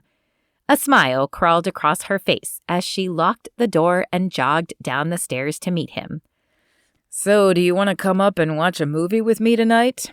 Caleb suggested as they finished dinner and returned their plates and silverware to the kitchen. The image of Jade and the unknown man in bed flashed before her eyes. "I don't think that would be a good idea," Amanda said, "but we can watch one down in the lounge." Caleb's smile froze for just a moment. "Sure, I just thought maybe you'd want to be able to talk, too." "Well, are we talking or watching a movie?" Amanda asked with a laugh. Caleb flashed another smile and led the way down the hall to the lounge. A big screen TV sat on the far side of the room. Next to it, a shelf was teeming with movies. A few couches and chairs were set up around the room, very much like the study room at Amanda's dorm. The room was empty, and Amanda paused. Would it be safe to be in here alone with him? She no longer trusted herself completely because new sensations coursed through her body every time they met up. There was no door on the room, though, so she decided it would be safe enough. Caleb picked out a romantic comedy and sat down on one of the couches. Amanda had hoped he would opt for 2 chairs, but swallowing her trepidation, she sat beside him. Caleb opened his arm, clearly wanting Amanda to snuggle into it. She pursed her lips, trying to weigh the options. Deciding the pros outweighed the cons, she curled into the inviting open space. It was warm, comfortable, and the smell of his cologne reminded her somehow of home. He placed his hand on her right shoulder and circled a slow pattern with his finger. A tingling sensation like nothing she'd ever felt before began bubbling in her stomach and crawling up her body, followed by a creeping warmth. Amanda snuggled deeper into Caleb's side, enjoying the masculine smell radiating from his body. Her hand, seemingly with a mind of its own, found its way to Caleb's chest. The muscles tensed beneath her fingers and the tingling sensation blossomed. Shifting slightly, Caleb cupped her chin and brought his soft lips down on hers. Amanda's breath caught in her throat as the tingling shot through her body, lighting up areas she hadn't even known existed. Her lips parted and Caleb's tongue touched her own. His hand edged under her arm, touching her side. An alarm began to blare in Amanda's head, and she pushed back on Caleb's chest. "We should stop," she said, her breath labored. Caleb turned his face away and ran his left hand across his face. "Of course, you're right. We should slow down." Amanda nodded, but she hadn't been thinking of slowing down. She had been thinking of slamming the brakes and putting the car in reverse. Red flashes of light had shot through her head, telling her clearly they needed to stop. "I should go." Caleb's face fell, pulling on her heartstrings, so she quickly added, "I'll see you tomorrow if you're free before my meeting, but I think we need some space tonight." Before he could convince her to stay, Amanda rose from the plush couch and hurried from the room. Her body still pulsed with desire, and she didn't trust herself to stay strong. As she hurried back down the main hall toward the front entrance, she hoped the air outside would be cool enough to tame the fire raging inside her, but it was still warm. Sighing, she forced her thoughts to something else, anything else, hoping to tame the flame that way. Amanda's face still felt flushed as she opened the door to the room. Jade looked up and grinned a malicious smile. Uh-oh, did the goody girl get some? Not so high and mighty now, huh? What? No, I didn't, Amanda stammered. But I can see how people lose control now, and I am not high and mighty. It's not a big deal, Jade said. It's a normal part of life, and yes, you are. You act like you are better than everyone with your Bible and your virginity.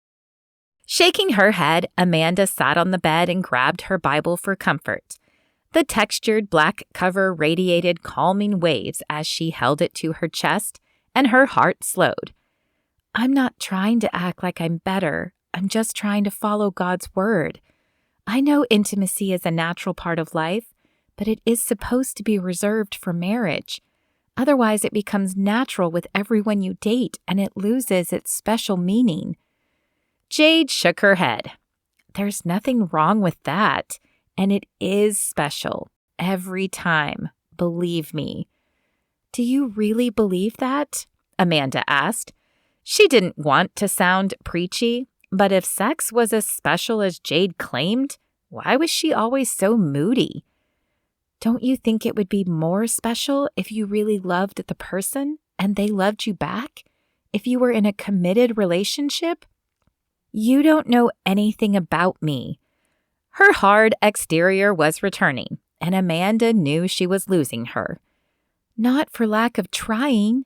I've been trying to get to know you the last 2 weeks, but you keep throwing up walls. Whatever. We have nothing in common. We might. If you'd talk to me, we might find lots in common. At the very least, we wouldn't feel so alone. I don't feel alone, Jade said. I have Gavin. And she turned back to her book.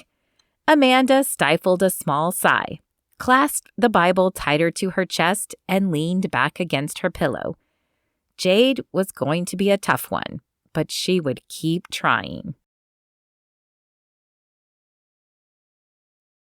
Chapter 5. Amanda swallowed the rather large lump in her throat as she dressed for the Students for Life meeting. Her nerves were jittering out of control. Jared had said it was casual, but the need to make a good impression weighed heavily on her heart. Her hope was that many of the people she met tonight would become friends. The Lord knew she could sure use some. Deciding on a green shirt that complemented her hair, she pulled it and a pair of jeans on. After a final glance in the mirror and a quick fluffing of her long red locks, she left the room.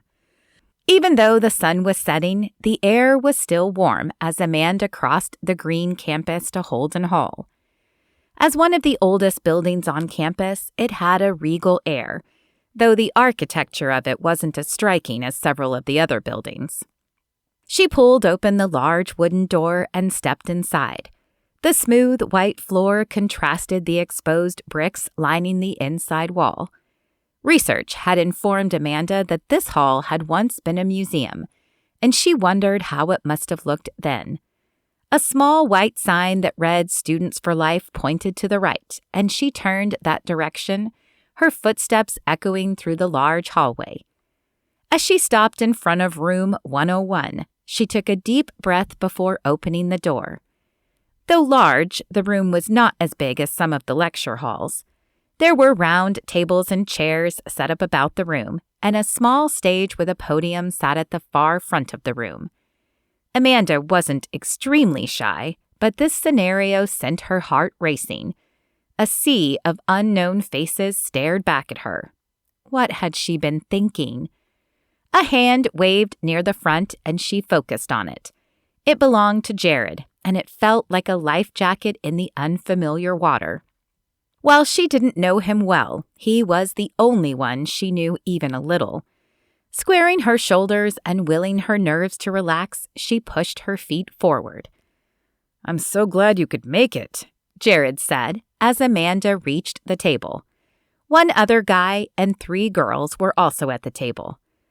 "Guys, I'd like to introduce you to Amanda.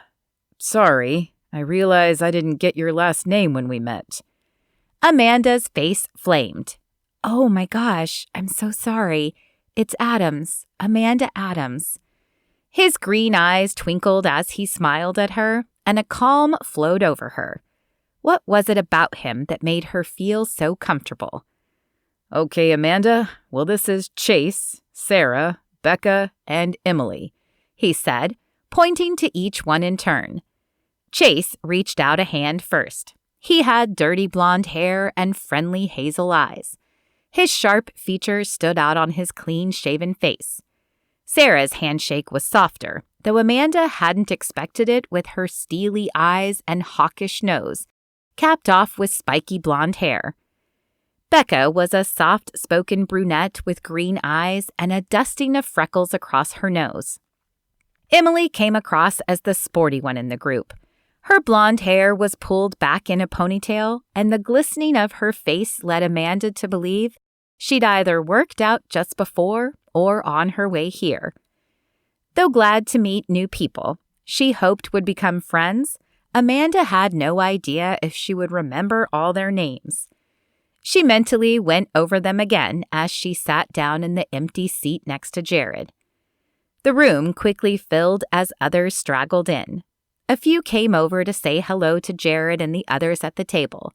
Jared was always gracious and introduced Amanda as well, and while she smiled and shook each person's hand, she knew she would never remember all of their names.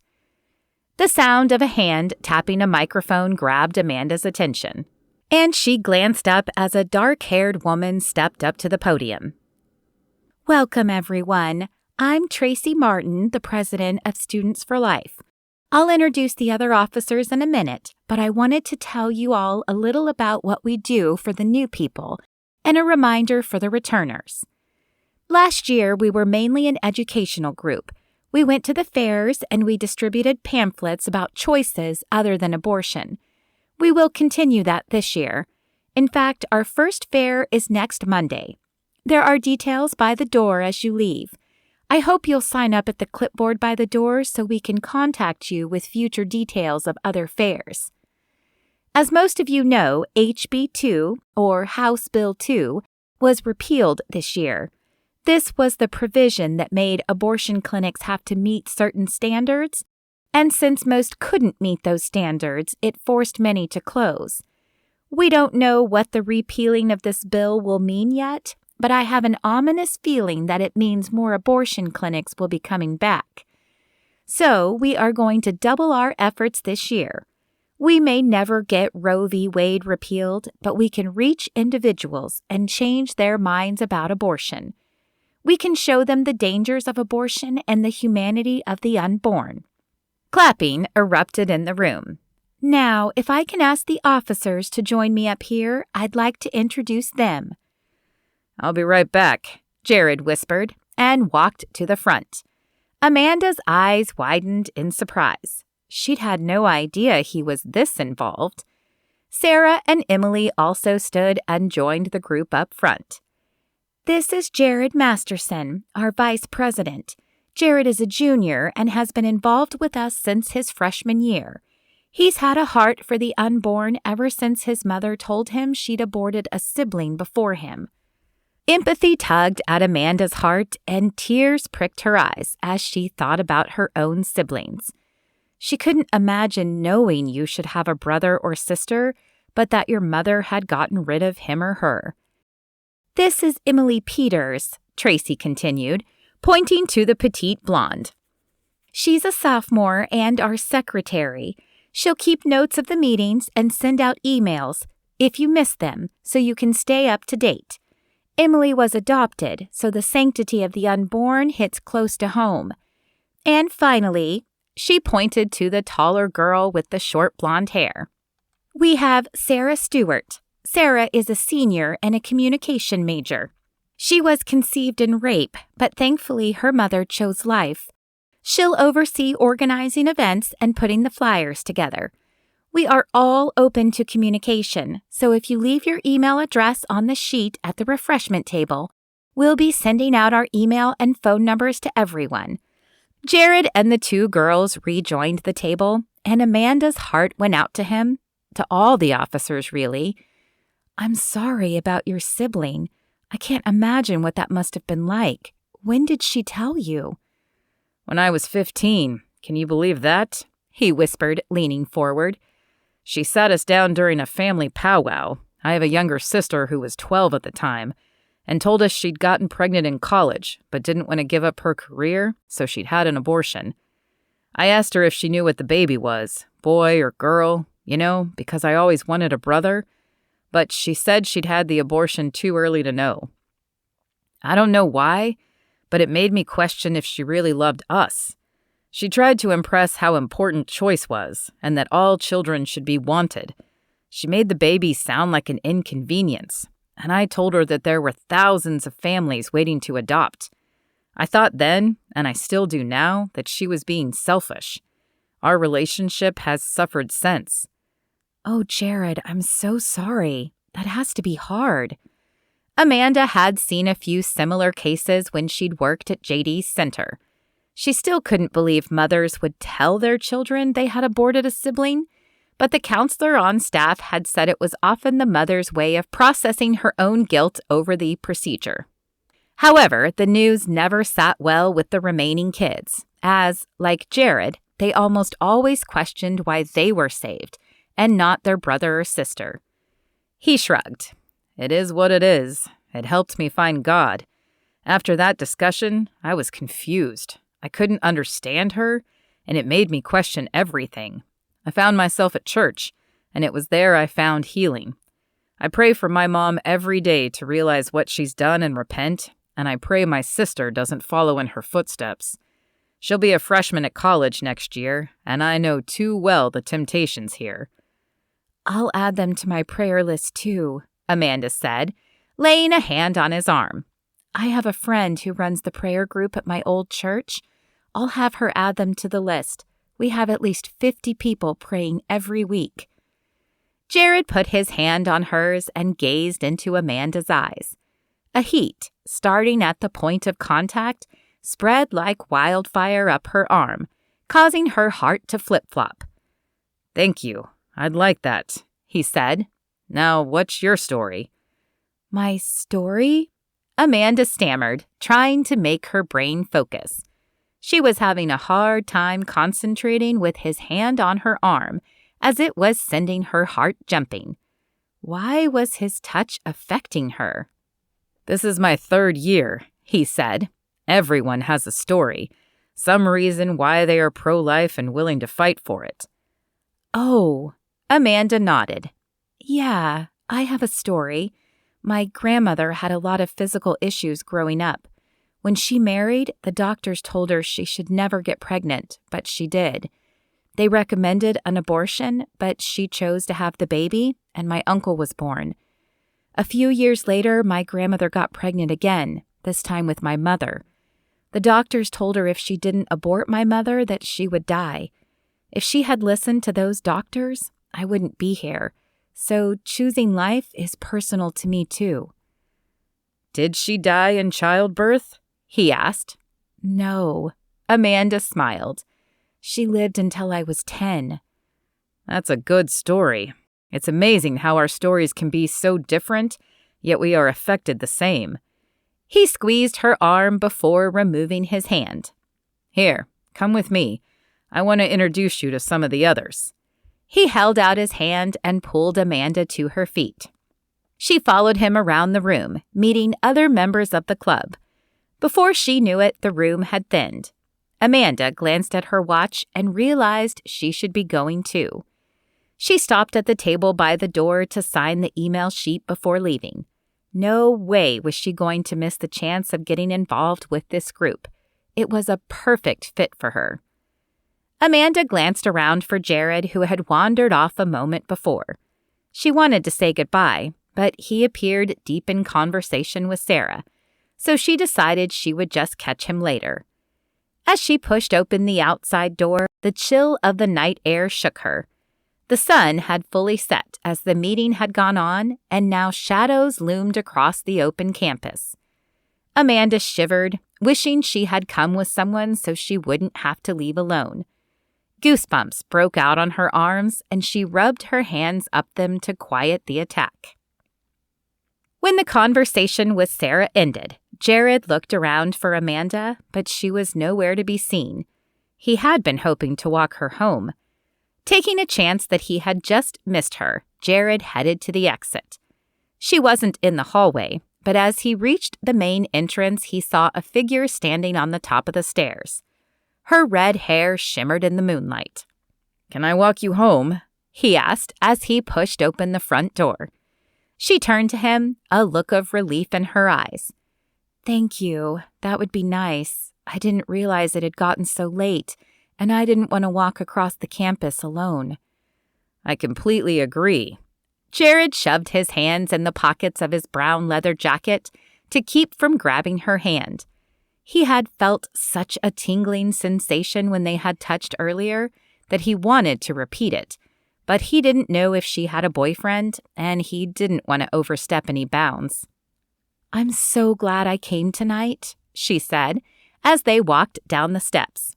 "This really seems like something I'll love." "I'm glad you did too. They forgot to mention it, but we have a small office in Holden Hall that we run on a volunteer basis. Mainly, we do a lot of planning there, but occasionally the phone rings. We have women who call us first if they aren't familiar with the clinics in the city, and we help get them set up. It's pretty boring most days and doesn't pay anything, but do you think you'd like to volunteer?" He held his breath as he waited for her answer. If she said yes, it would be a great way for him to get to know her better. Her green eyes sparkled. "I'd love to. I'm not looking for a job, just a way to help, and that sounds perfect. Besides, doing God's work is never boring." Her words brought a smile to his face.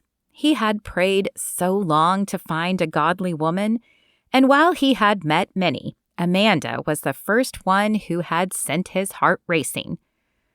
"Oh," she said with a sigh, "this is me." Jared swallowed his disappointment at the large dorm building. He didn't want to say goodnight to Amanda yet.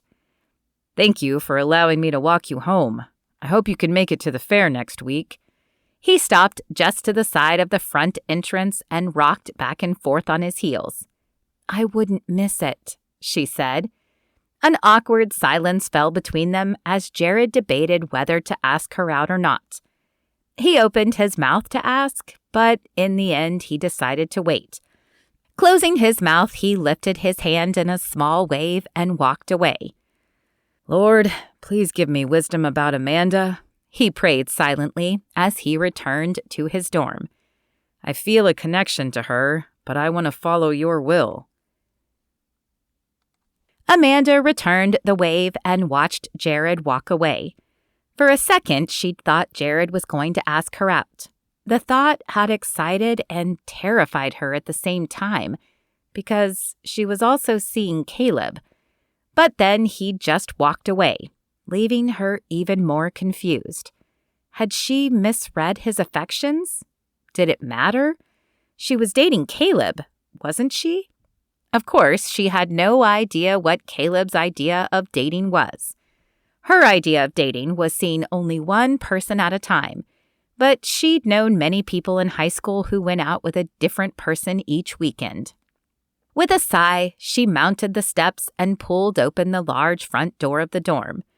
A part of her longed for the simpler times of high school. Jade looked up as Amanda entered the room. "What happened to you?"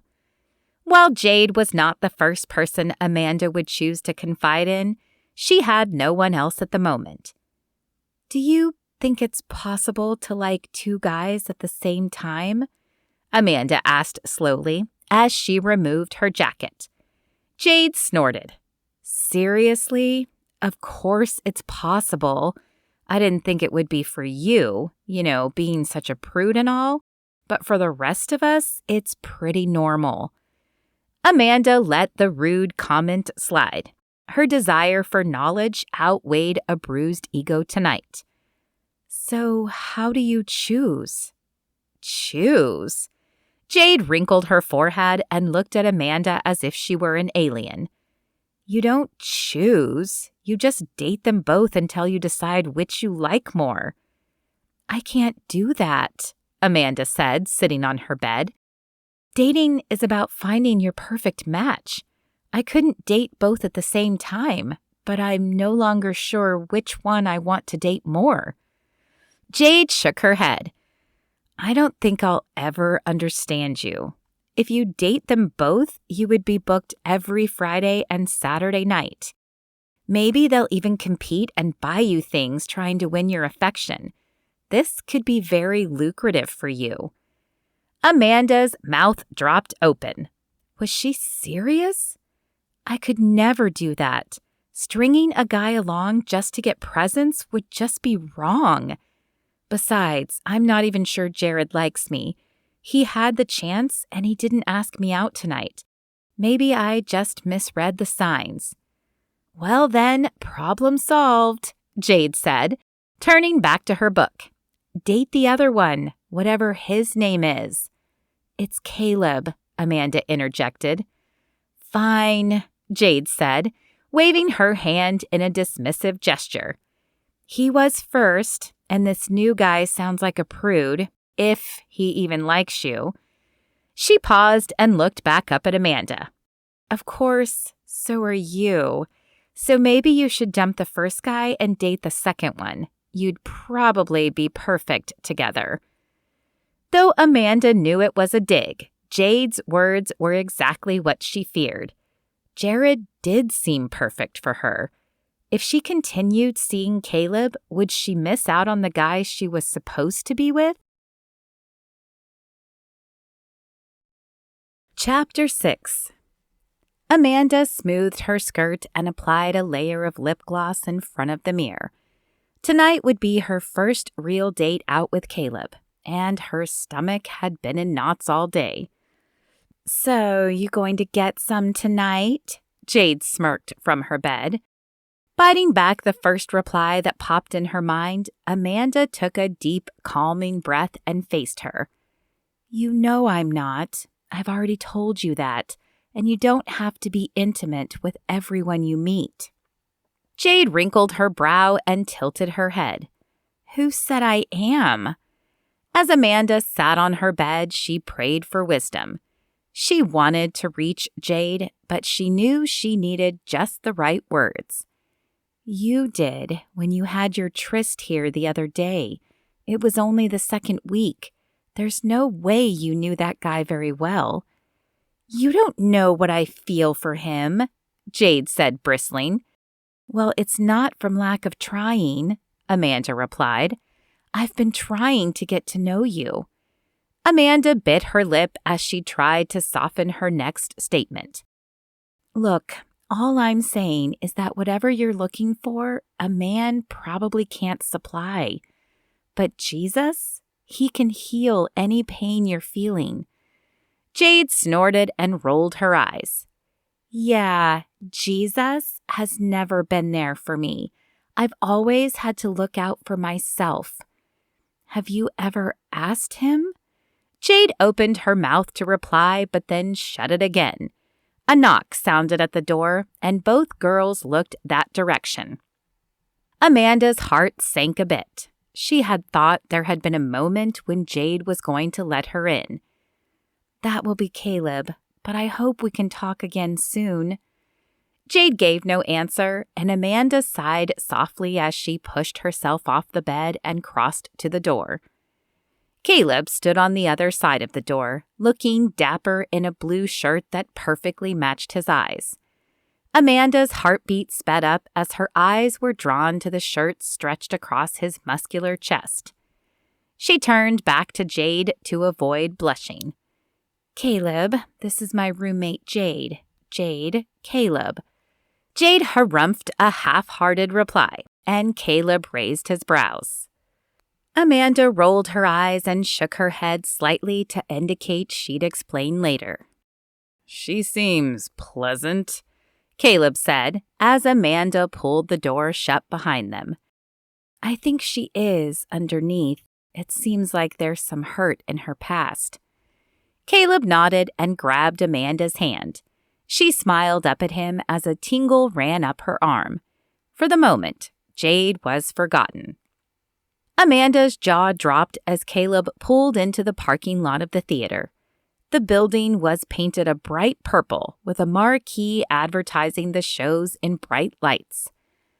"Wow, it's so Hideous? he asked with a laugh. I know. They painted it last year, and I have no idea why they chose purple." Amanda shook her head as she climbed out of the truck and walked around to meet Caleb, who grabbed her hand and led the way to the ticket agent. "Due for child's play," he said, pulling out his wallet with his free hand.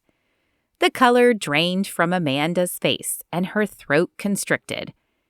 "Is that a horror movie?" she asked softly. Amanda had sworn off scary movies at the age of 12 after a scary slumber party. They'd been watching some crazy show about a possessed doll that grew until it was big enough to kill everyone in the house. Though she had known it wasn't real, she couldn't shake the fear as she climbed into her sleeping bag. Her active imagination had run wild, and long after everyone else was asleep, her eyes were still wide open. The house had grown eerily quiet, unusual with 20 girls filling the living room. Then a noise that she could only describe as the sound of something growing began radiating from a cabinet. Her eyes had stayed glued to that cabinet until morning. Amanda shivered as the memory of the weird sound and the terror that had coursed through her body filled her mind again. The fear had carried over into her own house for another week. Some nights she'd even had to watch a silly cartoon before falling asleep, so the image of the terrifying doll wasn't the last thing in her mind. "Yeah, I heard it's great. Don't you like scary movies?" He raised his eyebrow in insinuation. Amanda felt like he wanted her to say yes, but she wasn't sure she could. Did she tell him the truth or hope her fear had been tamed with age? "Actually, I don't." Caleb let out a deep breath. "Okay," he said slowly, and turned back to the movie board listing. "Well, the only other thing playing close to now is a cartoon." "I don't mind cartoons." Amanda squeezed his hand, hoping he would understand. The movie attendant, probably a high school student by his baby face, shook his head but exchanged the tickets. Caleb appeared to hold no ill will and held the door open for Amanda. After buying popcorn and drinks, they made their way down the purple carpeted hallway to the theater. Where did one even find purple carpet? The lights inside the theater were already dimmed, but as Amanda scanned the room, she could see they were the only people in the theater. "Well, I guess there's an upside to cartoons late at night after all." Caleb grinned and headed to the very top of the theater. Warnings fired again in Amanda's head. Though she'd never done it, she had heard many stories of couples making out in the top row of the theaters, where the movie attendant couldn't see them. In fact, she was almost sure that's how one of the many girls who had gotten pregnant at her high school had found herself in that unfortunate situation. But Amanda pushed the warnings aside as she climbed the stairs after him. Caleb didn't seem the type to force himself on her. He hadn't pushed her to be intimate, and after all, he had agreed to see a cartoon for her. He sat down in one of the middle chairs, and Amanda took the plush seat to his left. Even the velvet on the chairs was purple.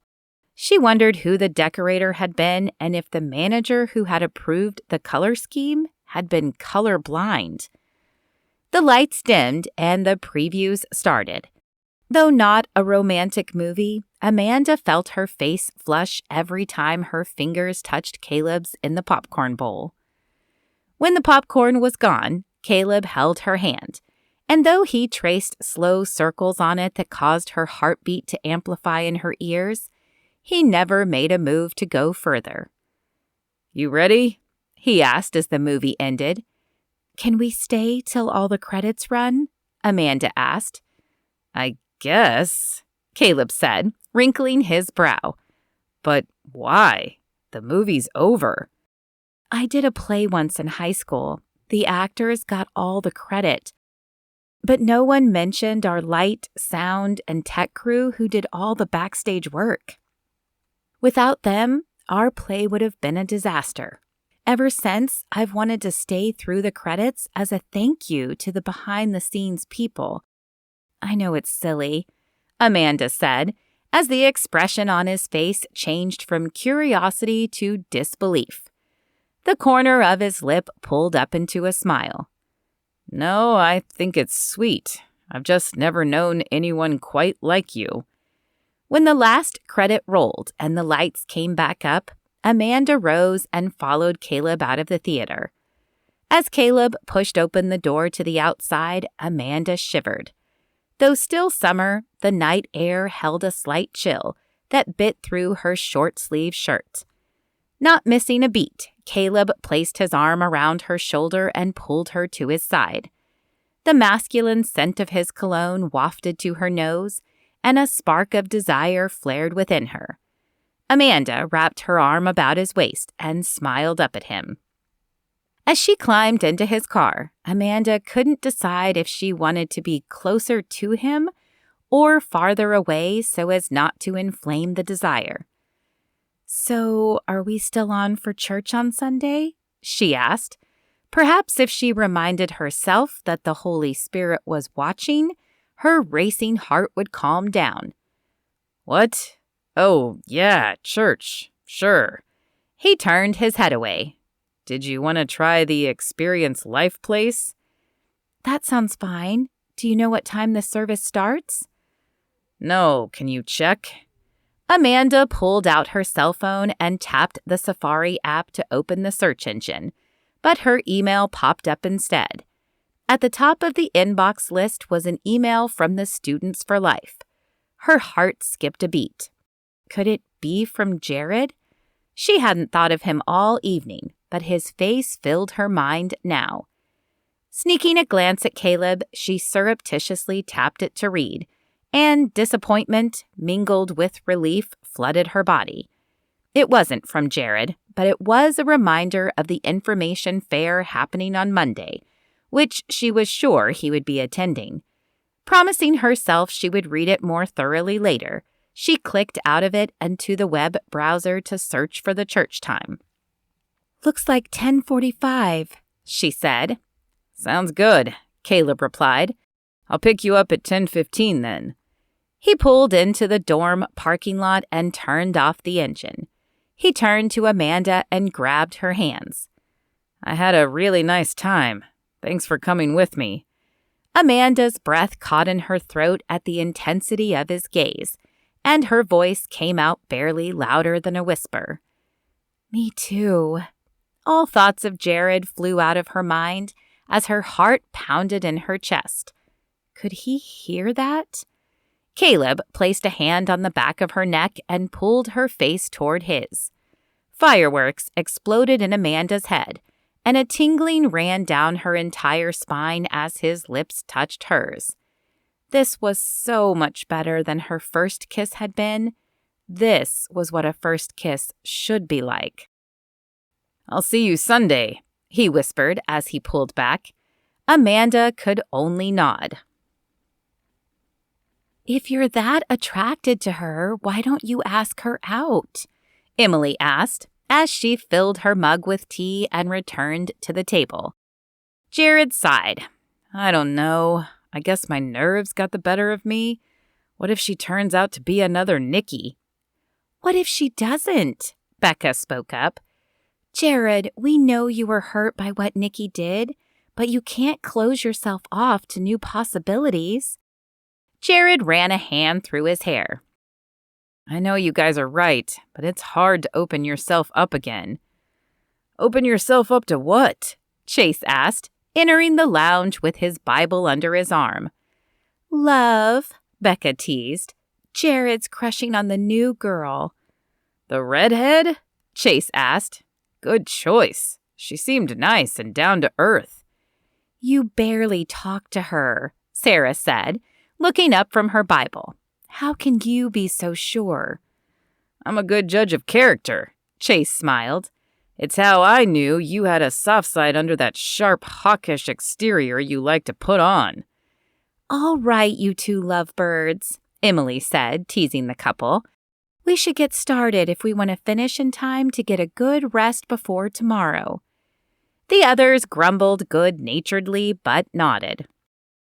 Though she was the youngest, Emily had organized the weekly Bible study last year, and the rest had eagerly agreed. College was full of stressors and temptations, and the weekly meetings had helped them all stay on track and accountable to each other. I thought we'd start with some prayer requests, Emily continued. I could really use some prayers for my new roommate. Emily paused and took a breath. Tough, to say the least.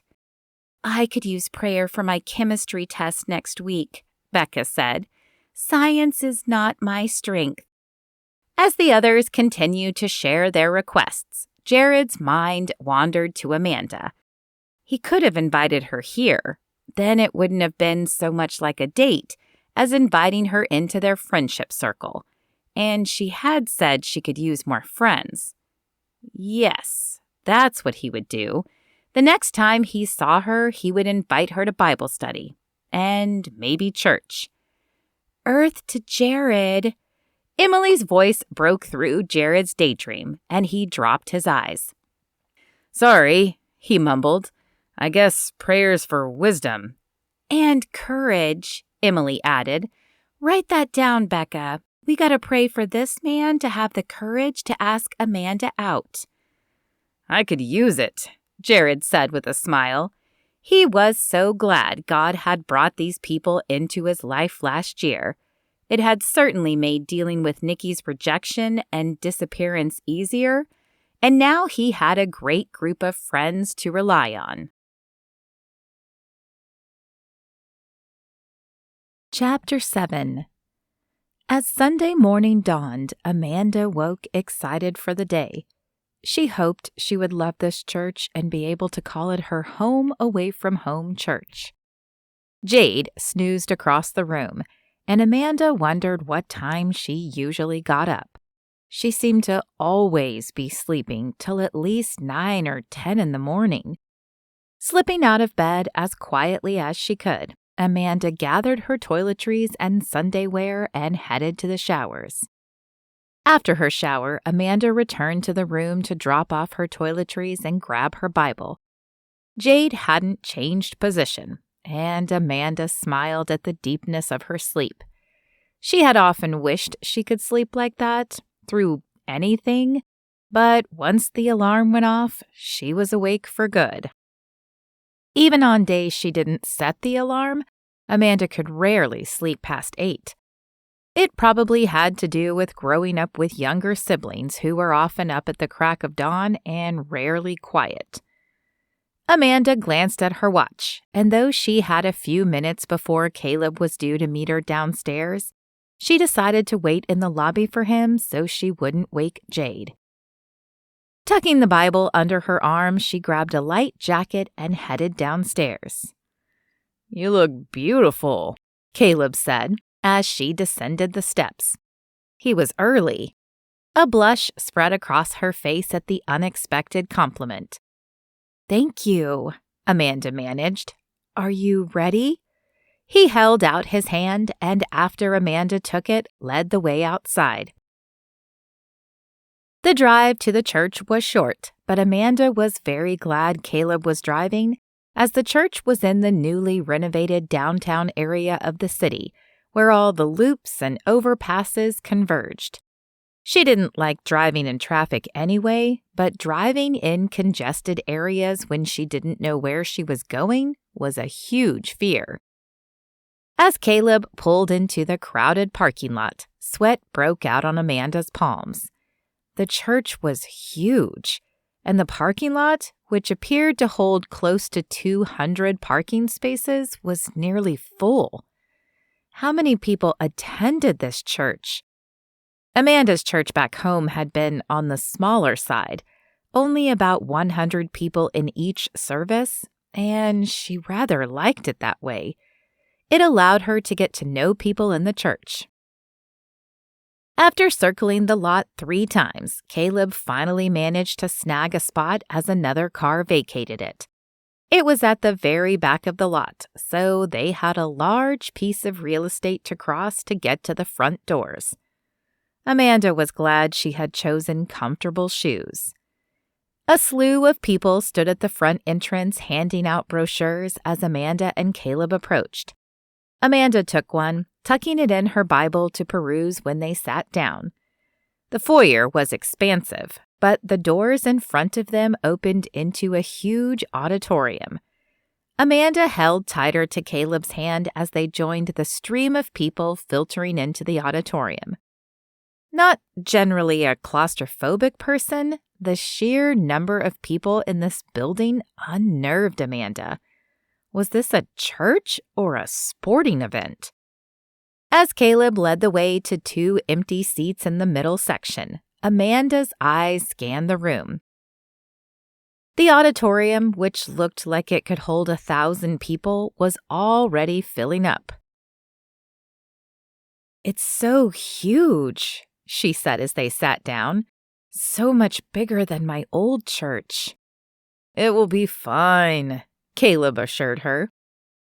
Out of the corner of her eye, Amanda saw Caleb glance at his watch and wondered if he had somewhere more important to be. Deciding she could ask him later, she pulled the brochure out of her Bible, expecting a small bulletin like her church back home had. Instead, it was almost like a college catalog. Every page was filled with a block of information and colorful pictures. Amanda turned the pages, trying to find their belief statement, but none of the pages seemed to have it. What they did have was a choir, theater, puppet shows, Bible studies, pizza nights, game nights, workout classes, and much more. This church had a lot going on and something for everyone, but it was so much Amanda wasn't even sure what to focus on. When the music started, she looked up. She hadn't even noticed the entire band on the raised stage. As the music grew louder, it echoed throughout the room. The main lights dimmed and spots lit up the stage. Though upbeat and fun, Amanda found the music hard to worship to, as it felt more like a concert than a worship service. The music continued for half an hour before a man started speaking. He was 10 minutes into his sermon before Amanda realized he was even the pastor, as he was wearing shorts and a t-shirt. While she believed God didn't care what people wore, she had always attended a church where the pastor wore a suit, or at least dress slacks. The image of the pastor looking more like he belonged at a beach than in a church created an odd dichotomy in Amanda's head. Amanda snuck another glance at Caleb to see if he was having the same issue she was. His gaze was focused on something to the left. Discreetly, Amanda craned her head to see what had grabbed his attention, but all she could see was a group of college-aged people. Perhaps he was just scanning the crowd to see if he knew anyone. Returning her attention to the pastor at the front, Amanda opened her Bible and forced her eyes to focus on the words on the page. As long as she didn't look up, she could follow the message without being distracted. It turned out to be a good one, all about keeping the focus on God. As the pastor ended, the band took the stage again and played for another 10 minutes. Then the service was over. "What did you think?" Caleb asked on the walk back to his truck. Amanda pursed her lips as she thought. "The message was good, but I think the church is a little too big for me. I felt a little lost." She had, in fact, felt like a tiny fish in a gigantic pond. And while everyone had seemed very nice, she couldn't imagine calling the place her home. "Right? Me too," he agreed, as he opened the passenger door for her. I even had a hard time concentrating because it felt more like a concert than a church service at some points. Amanda smiled up at him as she climbed in her seat, and he walked around to the driver's side door. She hadn't been sure Caleb had even been paying attention, but it seemed that he was on the same wavelength she was. "We can try a different one next week," she said as she strapped her seatbelt. "I'll do a little research online for a smaller one. I also want to find one that lists their statement of faith, because not all churches believe the same things, unfortunately, and I couldn't find one at that church." Oh yeah, that's definitely important. He started the engine and backed out of the parking space. What, is your statement of faith? I'm just curious if mine matches yours. Well, I believe that Jesus is the Son of God, sent to earth to die for our sins. I believe He is the only path to salvation, and that we must have a relationship with Him. I also believe in the Trinity and the pre-tribulation rapture. I'm sorry, I agree with everything else you said, but what's the pre-tribulation rapture? Caleb glanced at her before returning his attention to the road. Well, the rapture is when Christ will return and call all the believers back to heaven. My family and I believe that will happen before the tribulation, but some people believe it will happen midway through the tribulation. That is called mid-tribulation. Then there's post-tribulation, the belief that we won't be taken until the end of the tribulation. I just can't imagine that God would leave us to suffer through all 7 years. I prefer to believe He will take us up to heaven before the worst hits. I definitely like your stance better, he agreed. I, have some things to do this afternoon, but I'd love to hear more about the rapture tomorrow. I'm not sure my old church ever taught on it. Of course, I'd be happy to discuss it with you whenever. Amanda smiled at the interest Caleb was showing. There had been a few signs that made her wonder if he were a believer, but it appeared maybe he was and just hadn't attended a church that taught as much as hers did. They pulled into the dorm parking lot, and Caleb placed a quick kiss on her lips before Amanda waved goodbye and headed into the dorm. "How was it?" Jade asked as she entered the room. She was awake, but she hadn't dressed. She was still laying in the bed, sporting a cut-off shirt and a pair of shorts. It was okay. Amanda returned her Bible to the nightstand and sat on the bed, folding her legs beneath her. The message was nice, but the church was too big for my liking. How did Caleb like it? Jade asked. Amanda tilted her head at the question. Why did Jade care if Caleb liked church? I think he felt the same, but he agreed to try another church with me next week.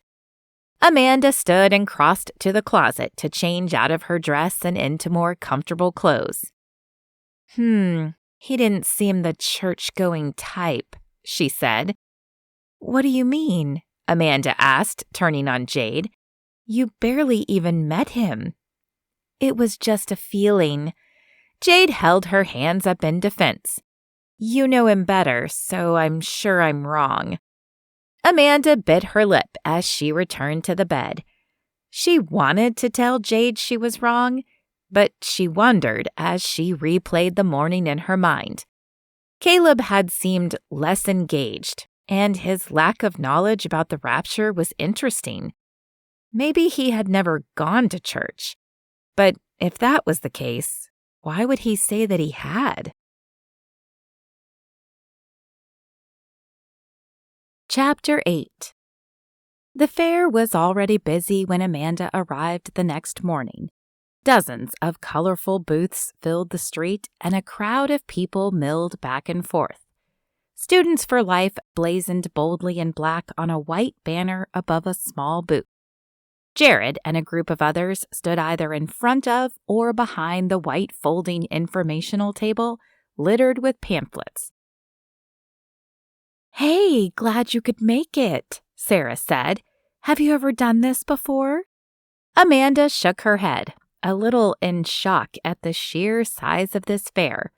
She had spoken with people when they had come in JD's center, but she had never been on the front lines, reaching out to those who may not want to hear what she had to say.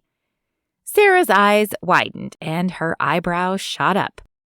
"Well, I hope you have thick skin. It isn't always pretty."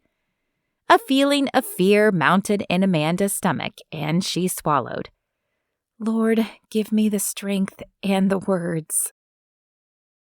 Sarah handed her a stack of pamphlets with pictures of dismembered babies from abortions.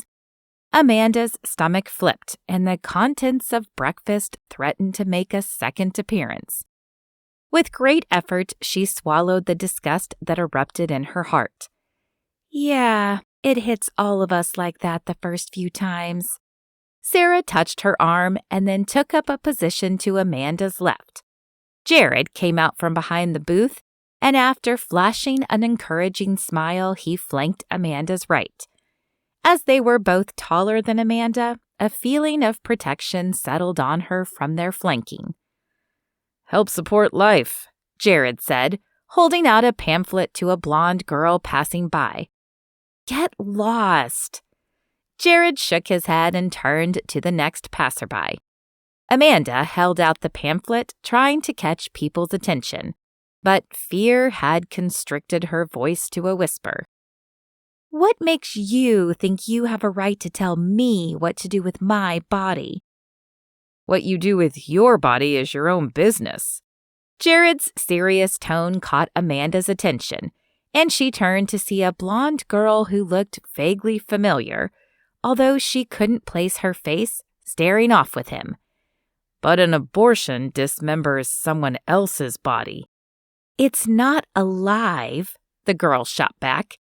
A courage descended on Amanda, and she jumped into the conversation. "Actually, he or she is. At just 6 weeks, that baby has a distinguishable heartbeat. He or she has distinct chromosomes and DNA that is only half yours. The other half belong to the father, which is why men should have a say too." "Every child should be a wanted child," the girl replied, venom dripping from her voice. "Every child is wanted." Amanda returned the girl's even stare, and the boldness cycling through her blood grew. "You may not want the baby at the time, but there are millions of couples waiting to adopt. They want that baby." Amanda gestured to the surrounding crowd. "Americans will have garage sales to try to make money off unwanted junk, but instead of giving the most precious gift of a baby to a loving couple who desperately wants one, we choose to cut the living baby to pieces and throw it out with the trash." The girl stared. Her mouth opened, but no sound came out. Amanda stared back, not knowing exactly what was happening, but feeling power flow through her body. The surrounding noises stopped, and for a moment, so did everyone around them. They seemed to fade into a hazy fog until it was just the girl and Amanda. "Open your eyes and see." The voice that came out of Amanda's mouth didn't even sound like her own. An unseen electric current flickered between their eyes. Slowly, the girl's hand rose in the air and took the pamphlet. At the touch, the noise resumed and the girl walked away. With wide eyes, Jared turned to Amanda. "What was that?" he whispered. "I have no idea." Amanda shook her head, her eyes mirroring the confusion in his. The power, whatever it had been, was gone. Jared watched Amanda closely the rest of the fair. She had seemed so unsure of herself at the beginning, but after her confrontation with the blonde, a new boldness shone from her face. He wondered what she had felt in that moment. Though he had heard nothing, the air had appeared to grow cold when the two girls locked eyes. And then slowly the blonde had accepted the pamphlet and walked away. So, how was it? Jared asked Amanda as they packed up. She bit her lip as she thought about her answer. It was harder than I thought it would be. Some of them are so angry. I feel like I need to add all of them to my weekly prayer list, but I don't even know their names. Jared nodded. That part never gets easier, and I know exactly what you mean. Thankfully, God seems to know who we are talking about if we just pray for them in general. We have to remember that His plan is bigger than our plan. Thank goodness for that, Amanda said with a smile. Jared inhaled deeply as he pondered his next words. Would you, like to get coffee with me? Indecision flickered in Amanda's green eyes. I would like to, but I feel the need to tell you that I'm dating someone, or at least I think we're dating. It's pretty new. Disappointment filled Jared's heart. He should have known she would be dating someone. Oh, I understand. Well, are you still planning to come to the office on Tuesday to help out? Of course, she said. I wouldn't miss it. Amanda's heart was troubled as she watched Jared's face fall. He had been so nice, and he was attractive, so why hadn't she just said yes? The truth was, she found Caleb more exciting. Jared was predictable and reliable, while Caleb was, well, she wasn't sure what Caleb was yet other than unexpected. She had never thought she would fall for the fraternity type, but the way he looked at her sent her heart pounding in her chest. And she didn't get that feeling from Jared. Still, she didn't like hurting him, and there was some connection she felt with him. After saying her goodbyes to the rest of the group, Amanda headed back to her dorm and thought back on the experience with the blonde. Though the power hadn't returned after the experience with the girl, the feeling had lingered. That had been God speaking. Amanda was sure of it. But why that girl and no one else? Who was she, and why had it been so important? An intense pressure mounted in Amanda's heart, and the need to get on her knees and pray overcame her. She fell to the ground near a large oak tree, and the words tumbled softly out of her mouth. She prayed for Jade and for the unknown girl. She prayed for a revival. She prayed for herself, her family, and for Jared and Caleb. Names and faces jumped into her mind one after the other, and Amanda prayed for them all. When she had finished, she was tired, but she managed to make it the rest of the way to her dorm room before exhaustion overtook her completely. Amanda crawled onto the bed and closed her eyes. Chapter 9. When Tuesday morning arrived, Amanda rose from bed with an extra spring in her step. Today was the day she would be doing her first volunteer shift at Students for Life. Jared had warned her it might be boring, but Amanda was just glad to be getting connected. She glanced over at Jade, who was still sleeping. Her dark hair splayed across her pillowcase like spilled ink. Though still guarded, Jade had asked her about the Bible yesterday, and they'd had a semblance of a conversation until she clammed up again. Amanda knew more questions resided there, but reaching Jade was like chipping away at a brick wall with a toothpick. Inviting her to church would have been the perfect option back in Mesquite, but Amanda hadn't found a church home in Lubbock yet. She didn't want to take Jade to a place she wasn't comfortable at because, for some reason, Amanda had the feeling she might only have one shot with Jade. She mouthed another silent prayer for the sleeping girl before she left for class. Time seemed to drag as Amanda sat through each class. She continually checked her watch, tapping the face to make sure it was still working. Each class felt like 3 hours instead of 1, and by the time the last class ended, she felt like she had been sitting for 12 hours instead of only 4. As she gathered her books, she stretched her sore back and checked the watch one more time. It was nearly 1, and she had told Jared she'd be there at 1:30, so she had just enough time to grab a quick snack on her way. Amanda stopped to zip up her light jacket as she stepped outside. Though still warm, the wind was fiercer today and carried a slight chill. The red, orange, and yellow leaves flew off the trees and danced in the air before lazily floating down to the ground. Her auburn hair lifted off her neck and followed a similar pattern.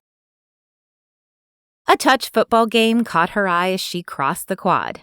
The guys were covered in dirt, but the sound of their voices belied their enjoyment. The roar of a lawnmower started nearby, creating a cacophonous noise, and she was glad when Holden Hall loomed before her. The heavy doors blocked most of the outside noise as they closed behind her, and the air inside the building was still and quiet. Quickening her pace, Amanda hurried to room 145. Jared looked up as she entered, a welcoming smile on his face. "Hey, good to see you, Amanda."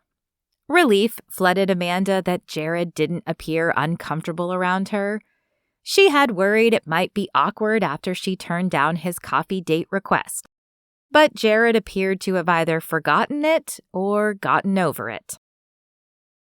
"Thanks. I'm glad to be here, but I'm a little nervous." "Don't be," he said. "First of all, I'll stay with you today, but you seem a natural. Also, we don't get a lot of calls, so it might be really boring." "Doing God's work is never boring," she said with a smile. Amanda glanced around the small room, wondering where she should place her things. A small, well-worn tan couch and coffee table sat against the back wall. A battered shelf filled with pamphlets butted against one wall, and a few folding chairs leaned against the opposite one. "Just drop your bag there and pull up a chair," Jared said, seeming to read her mind. She followed his finger to the back of the small room and set her bag on the squat brown coffee table before grabbing a chair and returning to join him at the front desk. "So when a call comes in," he explained, "first we assess where they are. If they are agitated or seem adamant about an abortion, we take their number and transfer them to the crisis center. We take their number in case they hang up before the transfer goes through. In that case, we call the crisis center and have them call the girls. If they are simply looking at their options, as most are, then we discuss the available alternatives and get them set up with one. We can't actually counsel them, but we have numbers we can transfer them to. Do you have any questions?" he asked. "Not about that," Amanda said. "It seems straightforward, but do you know a good church around here? Caleb suggested this place called Experience Life, but it was a little big for me." Jared stiffened slightly and cocked his head. "Who's Caleb?" A blush spread across Amanda's face, and her eyes dropped to study her hands. He's the guy I just started seeing, the one I told you about. I guess we're kind of dating. We haven't really labeled it, I mean." As the words tumbled out of her mouth, she realized she had no idea what Caleb and she were. Was he her boyfriend? Were they just dating? She would have to get some clarity on that subject. "Oh, right," Jared said slowly. He leaned back in his chair and looked at his lap for a minute before raising his eyes again. "Well, I go to Indiana Avenue Baptist. It's big, but not too big. I haven't been to Experience Life, but I've heard you sometimes get lost in the shuffle." "That's exactly what happened," Amanda said tentatively. Why was talking about Caleb in front of Jared so uncomfortable? And was it just her, or was he feeling it too? "I'll check out yours then, if that's okay. My church back in Mesquite was probably about 100 each service. I don't want much bigger than that." He smiled. "I can understand that." For a minute, they sat in companionable silence, then an uncomfortable silence. The phone stayed silent as well, the office empty, and Amanda hated that the talk of Caleb had stalled their normally friendly banter. She pursed her lips and tapped the desk lightly with her index finger, trying to think of something else to say. "I'm glad you joined us," he began, before being interrupted by the musical announcement of a text message on Amanda's phone. Blushing, she hit the silent button and looked up for him to continue. Just as he opened his mouth, the phone vibrated. "You better see what that is. Someone is persistent," he sighed. "Sorry," she said, swiping the screen to see 2 texts from Caleb. "Where are you? Want to meet up?" Amanda stared at the phone, at a loss for a minute. Though she did want to meet up with Caleb, she was also enjoying chatting with Jared. "Is that him?" "Huh?" Her eyes popped up, and a feeling of guilt coated her. "On the phone. Is that the guy?" He nodded his head, using his raised eyebrow as an indicator. Heat flared across her face, and she knew it must now be the color of her hair. She nodded. "Well, tell him to come by. I'd love to meet him." "Really?" Her voice squeaked as it escaped her lips. "Sure. We'll be spending a lot of time together. He ought to get to know me and the others when they're here," he hastily added. "Maybe he'll even want to join us." Though Jared's face held a smile, it didn't quite reach his eyes. But Amanda took him at his word and texted Caleb back. Jared resumed his conversation and told Amanda about his life in California growing up. "I just wish..." Jared visibly stiffened, and Amanda turned to see what had caused the change. Caleb stood in the doorway, also stiff and cold. "Jared?" Caleb's voice was hard and flat. "Caleb," Jared said, standing. "It's been a while."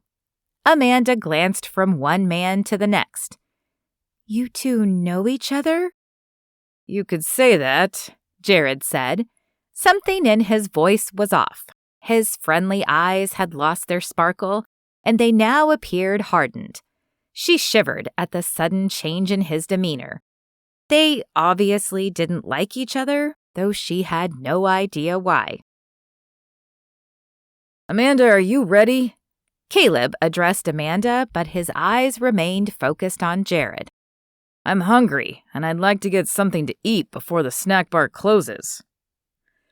Neither man had moved. It was like watching a standoff. A really strange, uncomfortable standoff. Amanda looked to Jared, unsure of what to say to diffuse the situation. Okay. Jared, I'll see you Thursday, all right?" She darted to the back table to grab her bag, hoping they hadn't started throwing punches while her back was turned. They remained in the same position, statues, staring each other down. Amanda touched Caleb's arm, breaking the stare, and followed him out of the room. "What was that about?" she asked, as soon as they were out of Jared's earshot. Caleb waved a hand.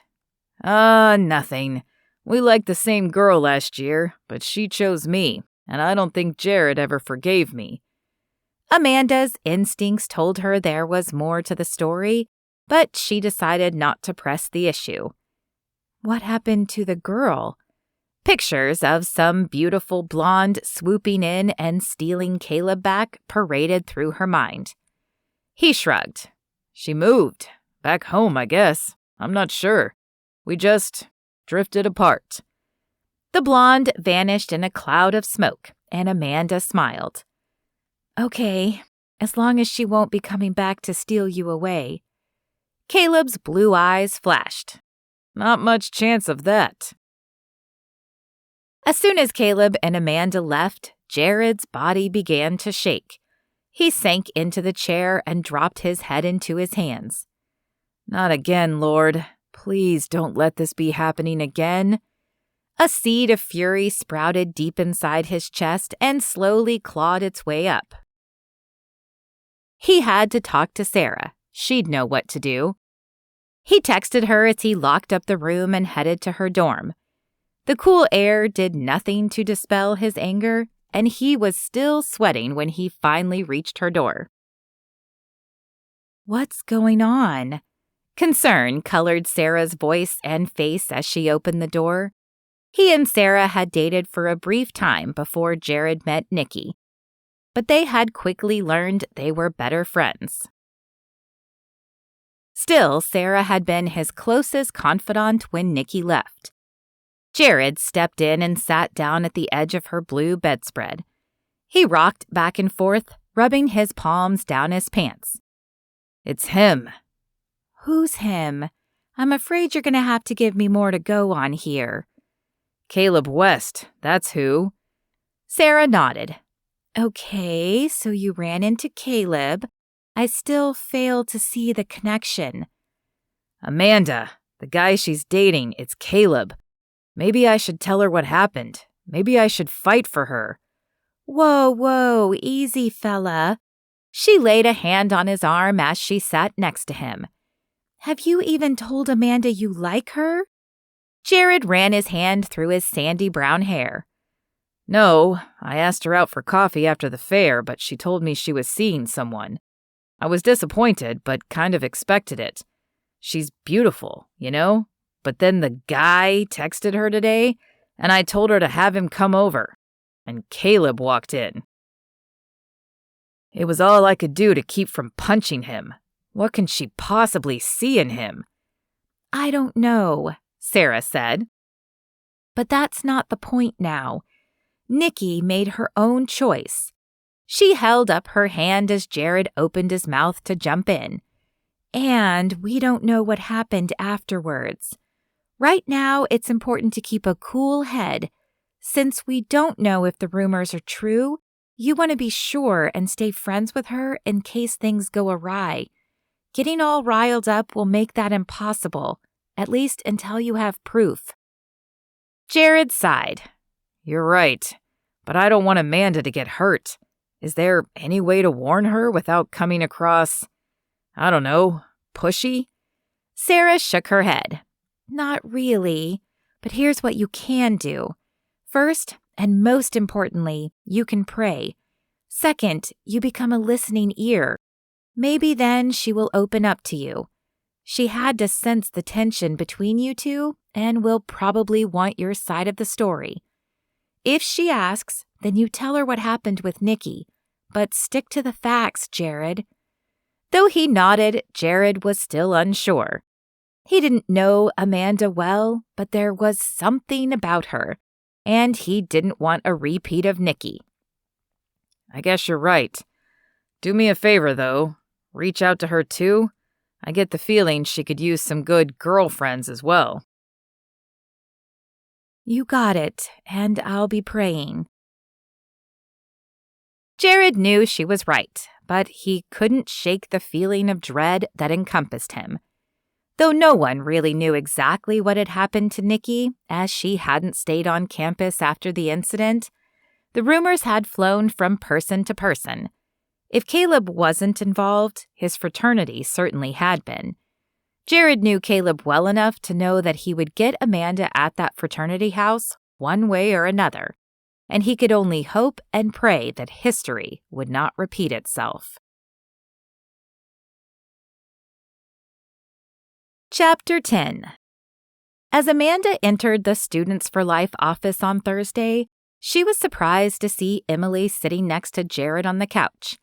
They were deep in conversation, not having noticed her yet. "Hi, did I get the date wrong?" she asked as she knocked on the door jamb. They both jumped and turned guilty faces her direction. What had they been talking about? Had it been about her? Jared smiled, rising from the couch. "No, I just thought since we had been so slow on Tuesday that we could brainstorm ways to keep the group going and growing. I hope that's okay." "It's more than okay, but how come I get the special planning meeting? I'm brand new." Amanda's gaze wandered from Jared to Emily and back. She appeared calm, but he kept balling and unballing his fists as if he were nervous about something. I thought you might have ideas from your clinic time in Mesquite. Plus, you're new, so maybe you have ideas of how to reach new people that we've forgotten about." Amanda narrowed her eyes. Emily was only a sophomore and Jared a junior. It wasn't like either of them were exactly out of touch. Amanda didn't know what they were hiding, but she had been thinking the last few days about ways to help, and she was happy to share them. "Actually, I do have some ideas." She grabbed a folding chair and joined them at the back of the room. As Amanda shared her ideas, Jared's and Emily's faces lit up. Wheels were turning in their heads as well, and the three hammered out some concrete ideas to present to Tracy. When the discussion began to simmer, Amanda chanced a glance at her watch and was surprised to see her shift time was almost over. She had hoped to get Jared alone for a minute to ask for his version of the rift between him and Caleb, but that didn't appear to be an option today. She would just have to try to get him alone another time. Surely it was nothing important. Men fought over women all the time. Amanda could remember fights breaking out in the high school cafeteria at least once a month, and usually over a girl. As she gathered her bag and waved goodbye, her phone rang. "I'll see you guys later," she said, hitting the call button as she exited the room. "Hi, Caleb. Yeah, I'm on my way." All thoughts of talking to Jared exited her mind as visions of Caleb filled it.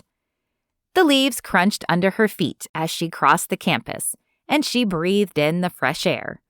Fall was her favorite time of the year, with the bright orange and yellow colors of the leaves and the crisp chill that whispered in the air.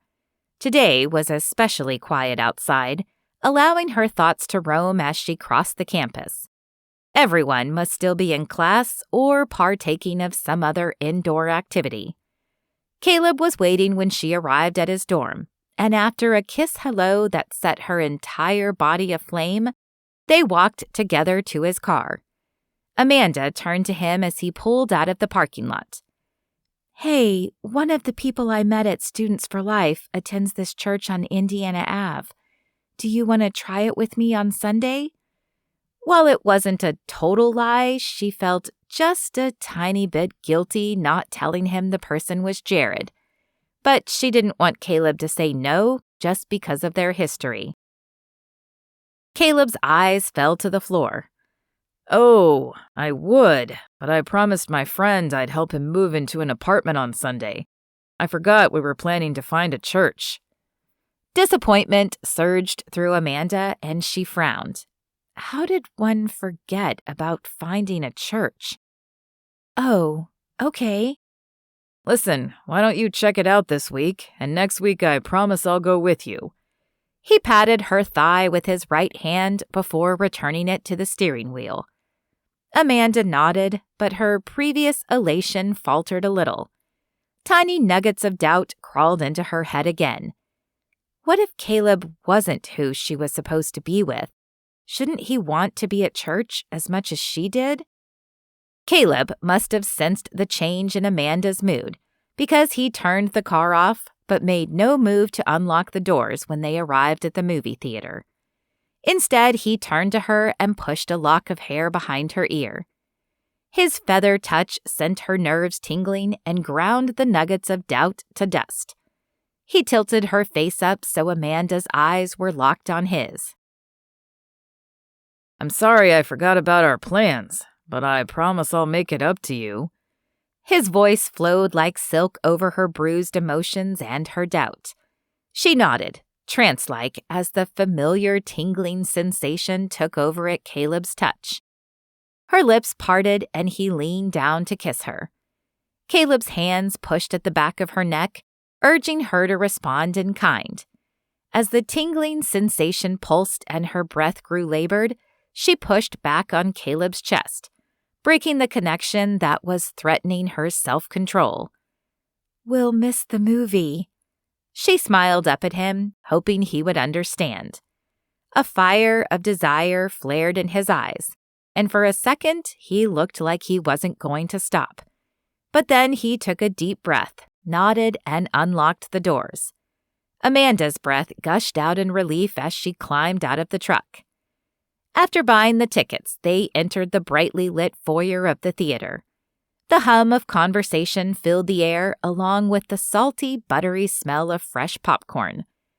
As they surged forward into a line, a man yelled out and waved to Caleb. "Oh, hey, come meet my good friend Trevor." Lacing his fingers through hers, Caleb pulled Amanda over to the dark-haired man standing in the next line over. He had chiseled features, though his nose was a little too big for his face.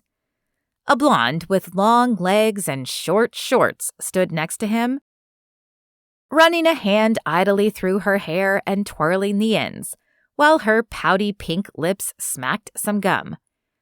"Trevor, I want you to meet Amanda. Amanda, Trevor." Amanda smiled and put forth her hand, but before he took it, Trevor's eyes roamed up her body. His eyebrows raised slightly, and a smile spread across his face. When he touched her hand, a feeling of nausea bubbled in Amanda's stomach, and she quickly retracted her hand and excused herself, citing a need to use the bathroom.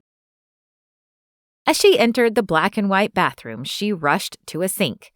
Turning on the water, Amanda splashed some on her face and then scrubbed her hands. Trevor's gaze and touch had left a dirty film, and she couldn't seem to get it off, even with all the scrubbing. How could he be friends with Caleb? Was there a side to Caleb she didn't know? Jared's reaction to Caleb returned to her mind. Caleb had said it was over a girl, but what if there was more to it? The questions that had plagued her earlier returned with force, pounding like a raucous parade in her mind. A stinging sensation in her hands shifted her attention, and Amanda realized they were red and smarting from the scrubbing. She turned off the water, and after drying them gingerly with the paper towel, she headed back to Caleb, hoping he was no longer talking to Trevor. He was, in fact, waiting right outside in the hallway. "Everything okay?" he asked, handing her a drink. "Yeah, I guess so." Amanda bit her lip as they sauntered down the carpeted hallway to the theater, trying to find the words to ask what was weighing on her mind. "How good of a friend is Trevor?" He turned to her, his eyebrows cocked. "Why do you ask?" Amanda shrugged and ran her free hand over her opposite arm, which had broken out in goosebumps. "Just the way he looked at me, it kind of bothered me." Caleb smiled. "Oh, he's harmless. He just knows a pretty girl when he sees one. In fact, he'll probably tell me later how jealous he is that he didn't meet you first." "I guess." The explanation didn't soothe Amanda's nerves. Instead, it opened even more questions about Caleb in her mind. Chapter 11. "Hey, how's your friend Sandra?" Jade asked from the other side of the room. Though still not close friends, Jade had begun talking more to Amanda the last few weeks. She had even asked a few questions about the Bible and Amanda's faith. "Huh?" Amanda finished composing the text to Caleb and glanced up at Jade. "Sandra, I haven't heard you call her lately. Are you no longer doing the prayer list thing?" Her voice held just the hint of a challenge, and Amanda was about to retort back when she realized she hadn't called Sandra lately. Or Kate. Or Callie. Snatching the prayer journal off the nightstand, she flipped to the last page. Her eyes widened at the date. Was that right? It had been nearly 3 weeks? Amanda glanced up at Jade, who had an eyebrow raised awaiting a response, and her face flamed. "No, I still am. I guess I've just been a little busy with class." Or Caleb. "I'll call her tomorrow, I promise," she said, defending herself against Jade's knowing look. Why not now? Jade challenged. I promised Caleb I'd help him study for a big test. The vibration of Amanda's phone punctuated her sentence. There he is now. Uh-huh, Jade said with a shrug. Well, have fun. A tiny kernel of guilt erupted inside Amanda as she exited the room. Amanda shouldn't have to justify her actions to the girl, but something in Jade's face sent her subconscious spinning. Was she spending too much time with Caleb? Caleb was her first boyfriend. It was only natural that she'd want to spend a lot of time with him, right? Jade was probably just jealous because she had stopped seeing her friend, or at least Amanda assumed she had, as the man hadn't appeared in the room again, and Jade hadn't mentioned him recently. Caleb was waiting for her at the bottom of the stairs, and at the sight of him, the guilt flew from her mind. He pulled Amanda into his arms and touched his lips gently to hers. Warmth radiated through her body, and her head grew light. Jade is in our room, Amanda said. We'll have to find another place to study. Let's go back to my dorm, Caleb suggested. Somewhere at the back of her mind, alarm bells sounded, but they were distant and timid. Ignoring them, Amanda agreed and took his hand. When they reached his room, Amanda made sure he left the door cracked. Though she was nearly certain she was falling in love with Caleb, there was no reason to open the opportunity to play with fire. He took the desk chair, leaving her to sit on the bed. After rummaging in his bag, he pulled out a large textbook and passed it to Amanda. Flipping to the marked page, she drilled him on business terms and procedures. An hour later, she closed the book, feeling as mentally worn out as he looked. He took the book from her hands and then joined her on the bed. As he brushed a hair behind Amanda's ears, a tingle traveled down her spine. My fraternity is having a party to celebrate Halloween. Will you come with me? His blue eyes bore into hers, scattering her thoughts. Amanda tried to focus. She did want to go, but she'd heard stories about frat parties. I don't know, she said in a hesitant voice. Don't people just get drunk and, you know? Amanda's face flushed, and she looked down at her hands at the innuendo she was alluding to. Some do, but ours aren't like that. Please? He placed a finger under her chin and tilted her face upward, turning his puppy dog eyes on Amanda. It was like he knew she was a sucker for those eyes. Okay, she whispered. His eyes danced, and he dropped his head, placing his lips on hers. Nerves in Amanda's body ignited, and she leaned into him. Her hands slid up the hard muscles of his chest and around his neck. His hands dropped to her low back, pulling her closer. As the kiss deepened, Caleb leaned Amanda back. When her head touched his pillow and she felt his hands breach the safety of her shirt, the alarm bells finally blared loud enough to grab Amanda's attention. She pushed against his chest until the kiss broke. He stared down at her with wild and hungry eyes. Stop, we need to take a breath, she said, panting. Ice flickered in Caleb's eyes. Amanda flinched at the hardness that radiated from them. Had she gotten him all wrong? Another moment passed, and then his eyes softened and he sighed. You're right. I just can't help it when I'm with you. He leaned down to kiss her again, but Amanda pushed harder. I'm serious. Fine. Caleb dropped his hands and rolled off her. I should go, Amanda said, sitting up and smoothing her shirt. Her emotions were running wild, and she needed time to think. No, don't. He reached out to her, but made no move to get off the bed.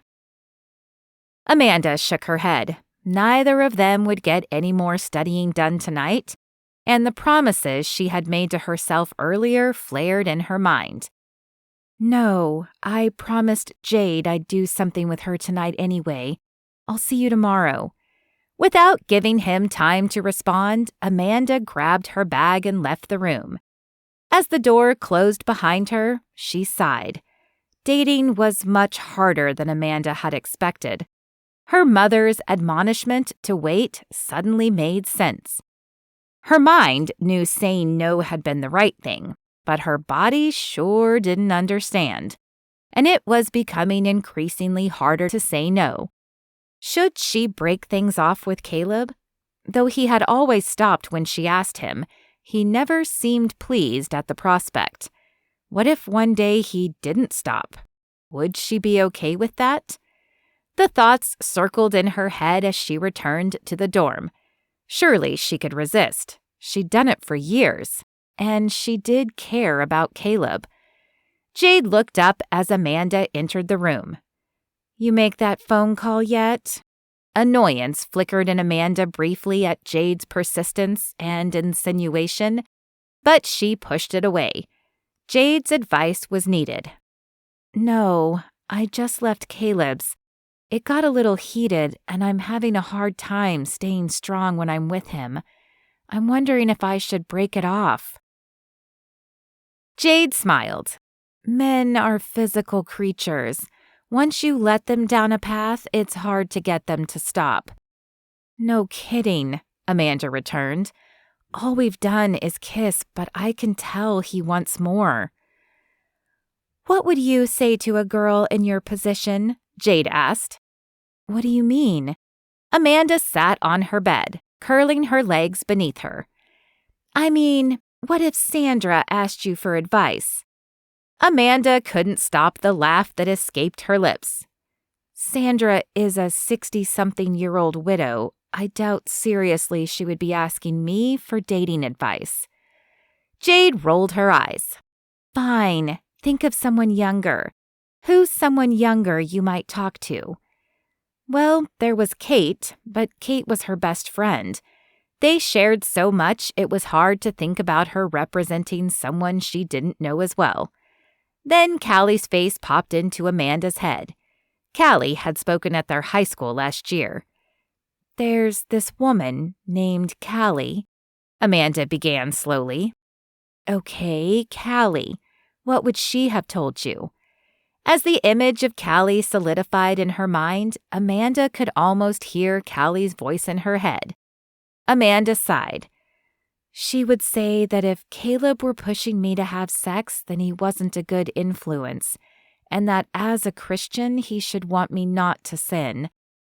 A stray thread in her comforter caught her attention as the guilt set in once again. It wasn't that she didn't believe Callie. It just was so much harder when it was happening. Jade shrugged. "I'm no expert in Christian matters, as you know, but that sounds pretty reasonable." Confusion tumbled around in Amanda's head. Somewhere deep inside, she knew Caleb was giving off signs that he wasn't good for her. But he was so handsome, and he liked her. Nobody had liked Amanda in that way in a long time. Maybe ever, and she didn't want to lose the feeling. And he had always stopped when she said no. So maybe he was just fighting his desire like she was. "What's wrong?" Jade asked. The thread garnered Amanda's attention again as she avoided Jade's eyes. He invited me to a frat party on Halloween, but I'm not sure I should go." Jade cocked her head and her right eyebrow shot up. "A frat party? I don't think that's a good idea.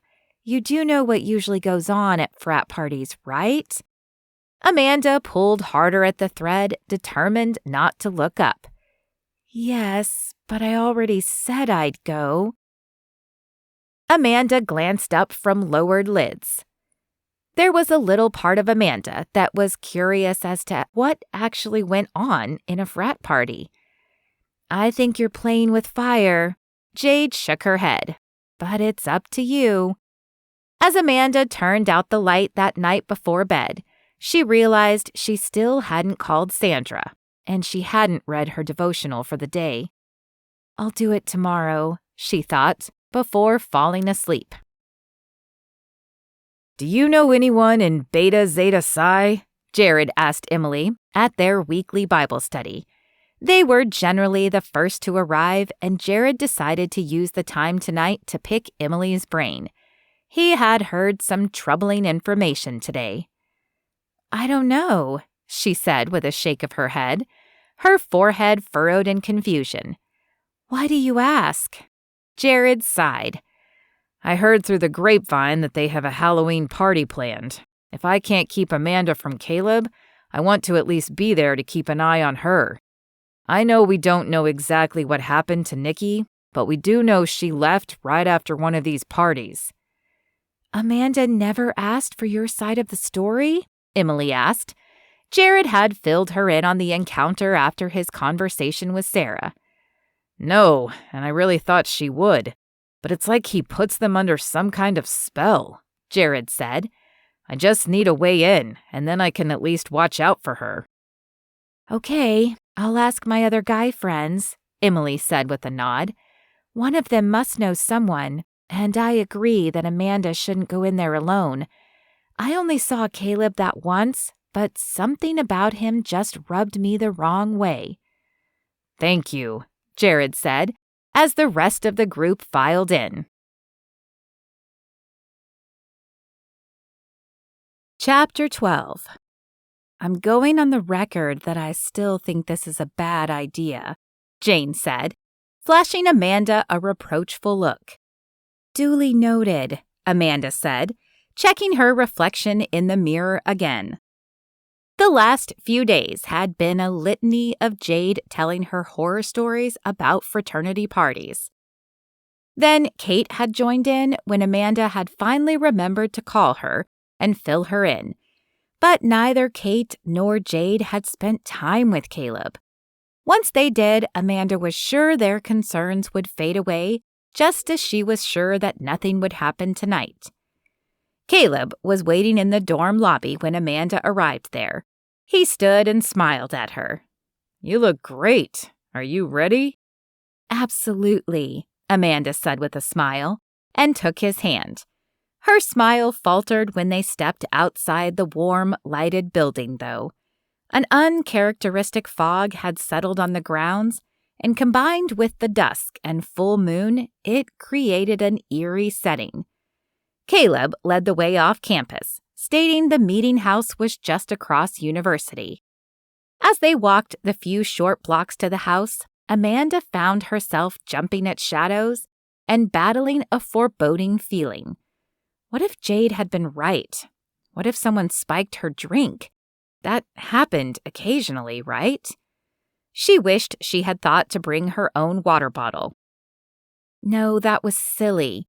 Why would anyone want to spike her drink? She was just being paranoid. A tiny voice insisted it wasn't too late to turn back, but Amanda tightened her grip on Caleb's hand and ignored it. The meeting house was a single-story brick house with the Beta Zeta Psi banner across the front. Other than the banner and the music pouring out of it, it didn't look much different from the surrounding houses. As the door opened, though, Amanda was surprised by how much room there was. We had it remodeled so we'd have a bigger dance floor, Caleb said, answering her unasked question. So now there's just a small kitchen and the open space here, and then the bedrooms and the bathroom are back that way.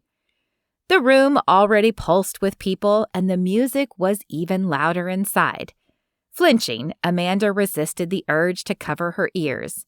The electronic beat seemed to reverberate down her spine, causing her teeth to throb in their sockets. Caleb pulled Amanda to the middle of the floor, and they joined in the dancing, or tried to anyway. There were so many bodies that they were basically just jostled from one squished position to another on the laminate wood floor. Sweat poured down Amanda's neck and spine, and she glanced around for a way to cool off as she wiped a bead cascading down her forehead. The front door seemed an ocean away, and they weren't near any windows. But the refreshment table stood out like an oasis just a few feet away. Surely a drink could wet her parched throat, and then maybe she could convince Caleb to leave. While it had been fun seeing what a frat party was like, Amanda wasn't enjoying herself nearly as much as she had thought she would. Amanda tugged on Caleb's arm and pointed at the table, motioning that she'd like a drink. Smiling, he pulled her close and pushed through the crowd. "Sorry, we don't have water, but would you like some punch?" he asked when they reached the table. Amanda nodded, assuming beer, which she wasn't drinking, was the only other choice. As Caleb picked up a paper cup and filled it with red liquid from the smaller keg, Amanda turned to scan the crowd. She blinked as she caught sight of a familiar face. Or at least she thought it was a familiar face. What would Jared be doing here? She was about to move that direction when Caleb tapped her arm and handed over the cup. Amanda took the cup before turning her attention back to the crowd, but the familiar face was gone. With a sigh, she returned her attention to Caleb, who held a bottle of beer in his hand. "Aren't you going to have the punch?" Amanda asked. He shook his head. "No, the sugar always gets me. Don't worry, I'll just have one." Caleb knew Amanda was not a fan of drinking. Nodding, she took a large sip of the red liquid and nearly coughed it back up. There was indeed a lot of sugar in the punch. "Wow, you weren't kidding." Caleb smiled and nodded. Another small sip made the drink bearable, and she finished most of it that way. "Let's go back there where we can talk a little easier," Caleb shouted, pointing toward the back. The foreboding feeling triggered again in her mind, but Amanda rationalized it away once more. Surely they could go talk for a minute and be fine. There were too many people for him to try anything here. Nodding, she followed Caleb toward the back. Away from the music, it did get a little quieter. The pounding in her ears lessened to a dull ache. "Whew, is the music always so loud?" she asked. As the words left her mouth, the room began tilting and going fuzzy around the edges. Swaying, she reached for the wall to steady her feet. "Are you okay?" Caleb asked, holding out a hand. "I don't know. I feel kind of weird." The room lurched again, and she fell forward into Caleb. "Here, let's find a room and we'll lay you down for a bit." Caleb pulled her close to his chest. Alarm bells clanged like a 5-alarm fire in Amanda's head, and she tried to protest, but her mouth felt dry and heavy. She could only weakly shake her head back and forth. He wrapped an arm around her and began walking toward one of the rooms. Amanda's feet refused to move, feeling like they were encased in cement. What was wrong with her? Her arms, too, hung limply at her side. Hoisting her a little higher on his hip, Caleb drug her the rest of the way to her room. He opened the door, pulled her inside, and closed the door. Amanda's mind tried to grapple with what was happening. The lock of the door clicked, and fear flashed through her. Picking her up, Caleb carried Amanda to the king bed covered in a blue bedspread and hoisted her on it. He adjusted the pillow beneath her head and then sprawled beside her. "There, that's better, right?" he said, and caressed her hair. But his voice was off. It was cold, soulless. Amanda's eyes, the only body part still working, flicked to his. Nothing else was responding to her commands, though her brain seemed to be working perfectly. And she could feel the touch of his hand and the cotton beneath her. She should have listened to Jade. She should have listened to her gut. Fear crawled in as the realization sank in that she couldn't escape. Caleb's hand trailed down the side of Amanda's face, and he leaned in. His blue eyes were ice, chilling her to the core. His mouth touched her ear, and his words stopped her heart. "Don't worry, you won't remember this tomorrow, and what you do remember, you'll think was a hallucination. You know you want this. I just gave you a little something to help you relax." His lips then moved from her ear to her mouth as if this were a normal makeout session. The urge to bite his lip and knee him in the groin flared inside Amanda, but no matter how hard she tried, nothing moved. She flicked her eyes back and forth, trying to convey that this was not okay. This was not what she wanted, but his lips just curled in a sinister smile. Lowering his face again, his lips meandered down her neck. The word no flashed in her head, but it didn't escape her lips. Her finger twitched as she tried to push him away, but a twitch was all Amanda could manage. Let's see what you've been keeping from me, shall we? He took one side of her shirt in his mouth and deftly flicked the button open with his tongue. Nope, I need a little more. Another button opened and a chill hit Amanda's chest. That's more like it, he said, tracing the white lace of her bra. He finished separating the buttons and flung her shirt open. A solitary tear escaped her eyes. His hands roamed her chest, followed quickly by his mouth, first on one side and then the other. Then his tongue traced a pattern down the middle of her stomach. Now, isn't this more fun? He looked up at Amanda with those ice blue eyes and smiled before undoing the button on her jeans. Smiled, as if this was a game to him that she had agreed to play. He pulled the zipper down and she squeezed her eyes shut against the attack that was about to happen. Then the glorious pounding started. Amanda, are you in there? Jared's voice ignited a small kernel of hope inside Amanda, and her eyes popped open. Caleb glanced at the door and cursed, but continued his crusade. Perhaps he believed the door would hold even against Jared's pounding. A large boom shook the door, but it held firm. Then another smaller series of poundings. The noise hit a nerve in Caleb. I knew I should have had your friend taken care of. Cursing again, he pushed off Amanda and began tearing around the room. Was he looking for something? The door rattled again. He ran his hands through his blonde hair, uttered a final string of curse words, and opened the window. A glorious thud let her know he had landed on the ground. Fear and joy intermingled in her brain, and another tear worked its way down her cheek. The door splintered open, and Jared rushed in. Emily was close behind him. What were they doing here? Emily covered Amanda with the comforter, and gratitude flowed through her body. Then Jared picked her up, and Amanda let the encroaching darkness take over. Amanda opened her eyes and looked around the hospital room. For just a second, she didn't remember why she was there. And then the memories came flooding back. Her fingers gripped the white sheet as the images overwhelmed her, pressing down like a 10-pound brick. The unusual taste of the drink and the dizziness that had come soon after. Leaning on Caleb for support as he took her into a room. The door opening and the large bed filling her vision. Amanda shut her eyes against the invading memory, willing it to disappear, but it did no good. The image lit up, a movie screen in her mind. Caleb laying her down on the bed, his lips on her chest, where no man's lips had been before.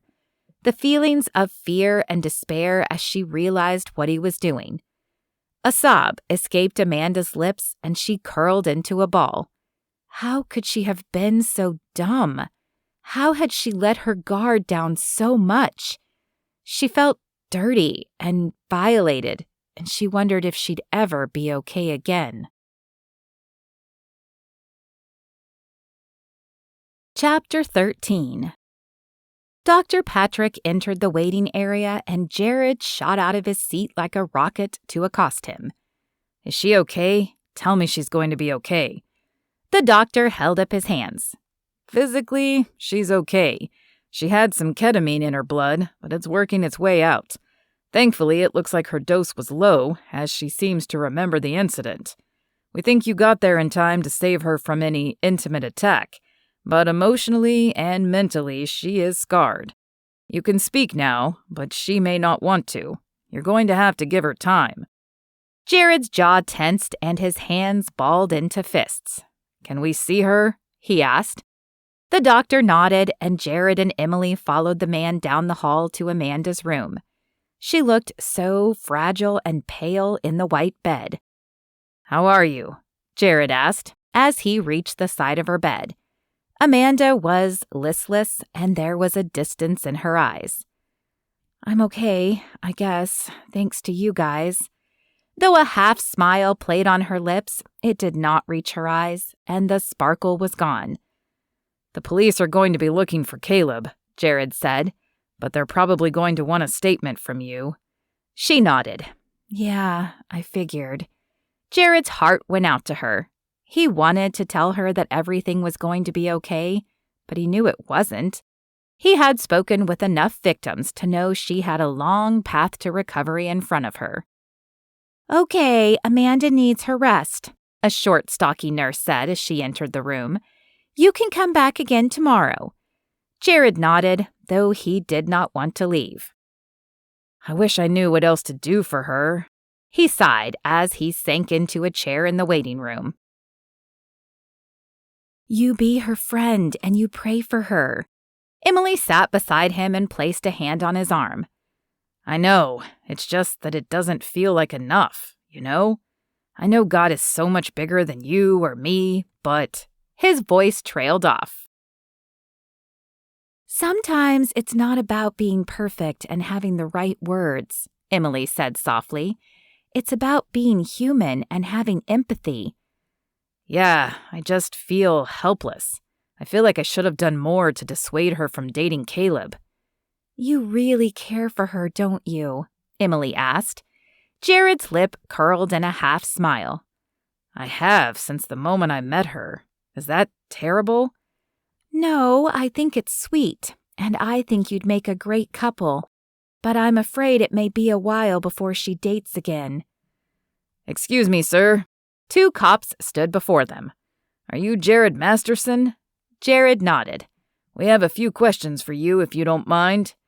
Jared stood, following the officers to a small office.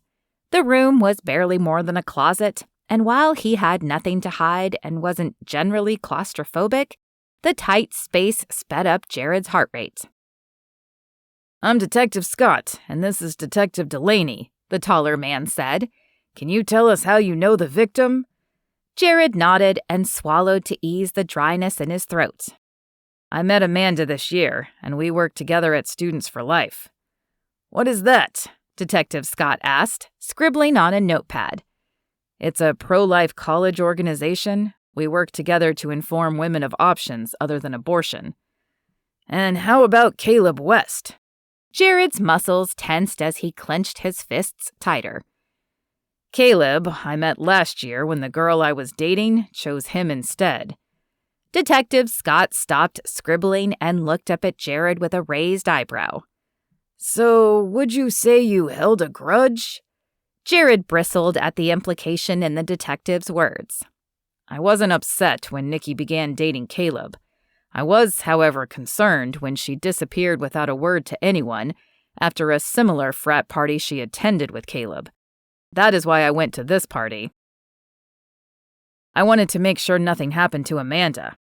He stared pointedly at the officers. "I guess it's a good thing I did, or she might be in worse shape than she is." The 2 officers shared a look before Detective Scott asked, "Is there anything else you haven't told us? Anything at all?" Jared shook his head. "I've told you everything I know."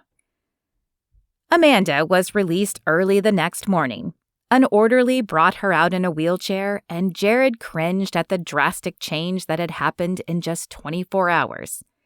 Amanda's eyes were sunken and surrounded by dark circles, and her ivory skin was paler than normal. Emily, who had come with him to pick Amanda up, gasped and placed her hand on Jared's arm. He nodded his agreement. "Are you ready to go back home?" Emily asked, her bright and chipper voice sounding forced. Amanda shrugged and looked down at her hands. Jared and Emily exchanged another glance as they walked out to his car. The ride back to the dorms was quiet and uncomfortable. "Is there anything I can do for you?" Jared asked as he opened the door for Amanda and helped her out. "No, thank you. I think I just need time." She walked into the dorm, leaving the two friends staring at each other. "I'm worried about her," Jared said. Emily nodded as she stated, "I am too. I'll try to talk to her roommate tomorrow and see if she knows of anyone we could contact for Amanda. Family or friends or someone." "That's a great idea," Jared said. "Let me know what you find out and how I can help."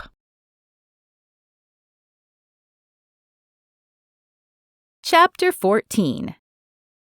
Amanda walked into the dorm feeling much older than she had when she had left the previous night. She hoped Jade would be gone so she could simply curl up in her bed and avoid questions. Amanda knew she would want to know what happened and why Amanda had been out all night. Her hand trembled as she reached for the door handle. If she couldn't bear to face her roommate, how was she going to face the rest of the students in her classes? For that matter, how was she going to face Jared and Emily again, who knew everything? With a heavy sigh, Amanda pushed the door open and entered the room, her head down. The room was blissfully dark and empty. Without even removing her clothes, Amanda climbed into the bed, faced the wall, and pulled the blanket up by her ear. The all she wanted to do was disappear. She couldn't get the image of Caleb's malicious grin out of her mind.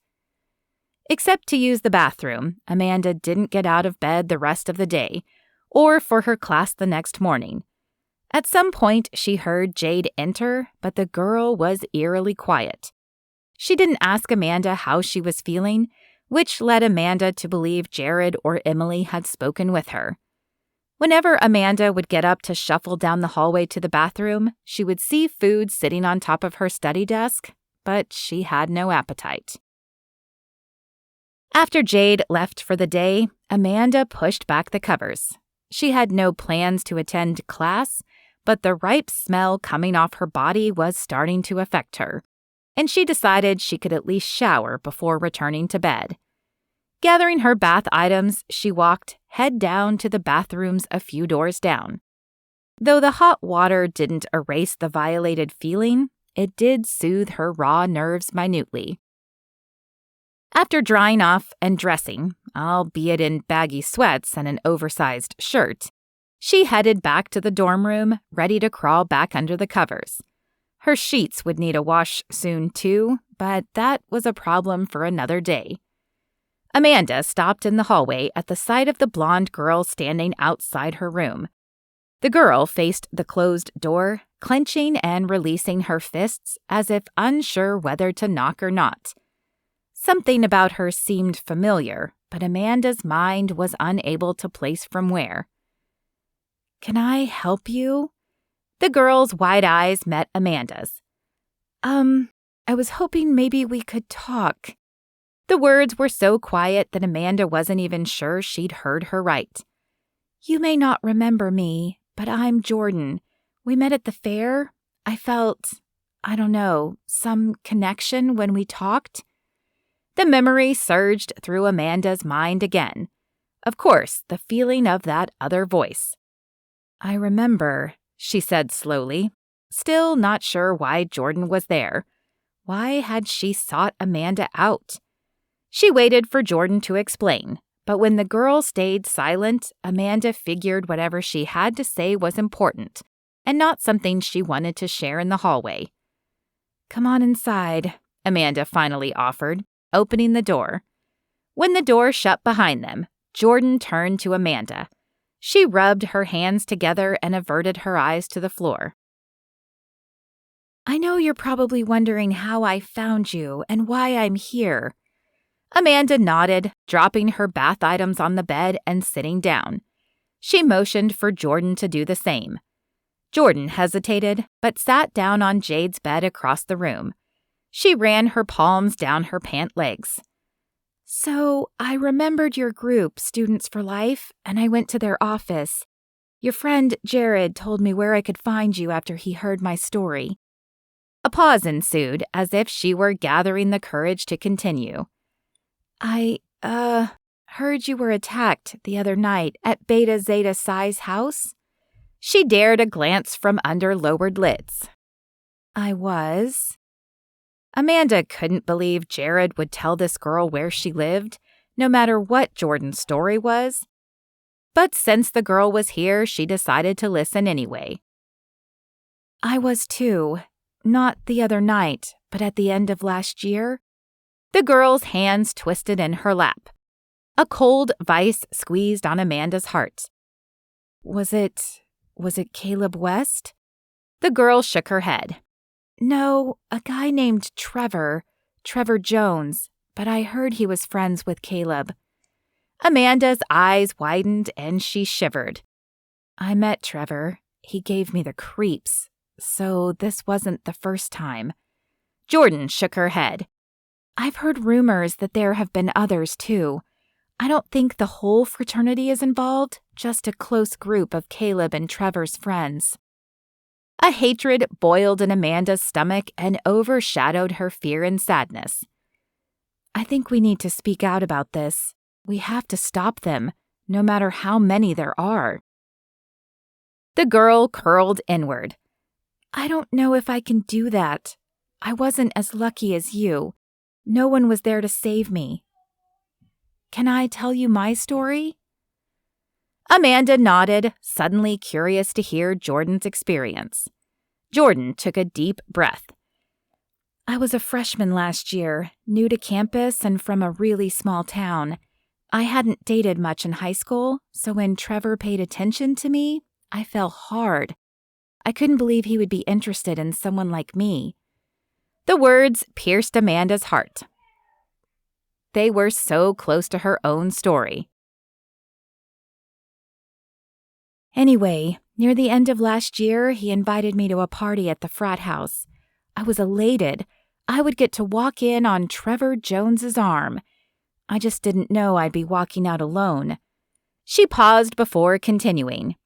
"I have little memory of that night. I remember it was loud and there were a lot of people there. I remember being really tired, and then it's all kind of blank. I woke the next morning sore and confused.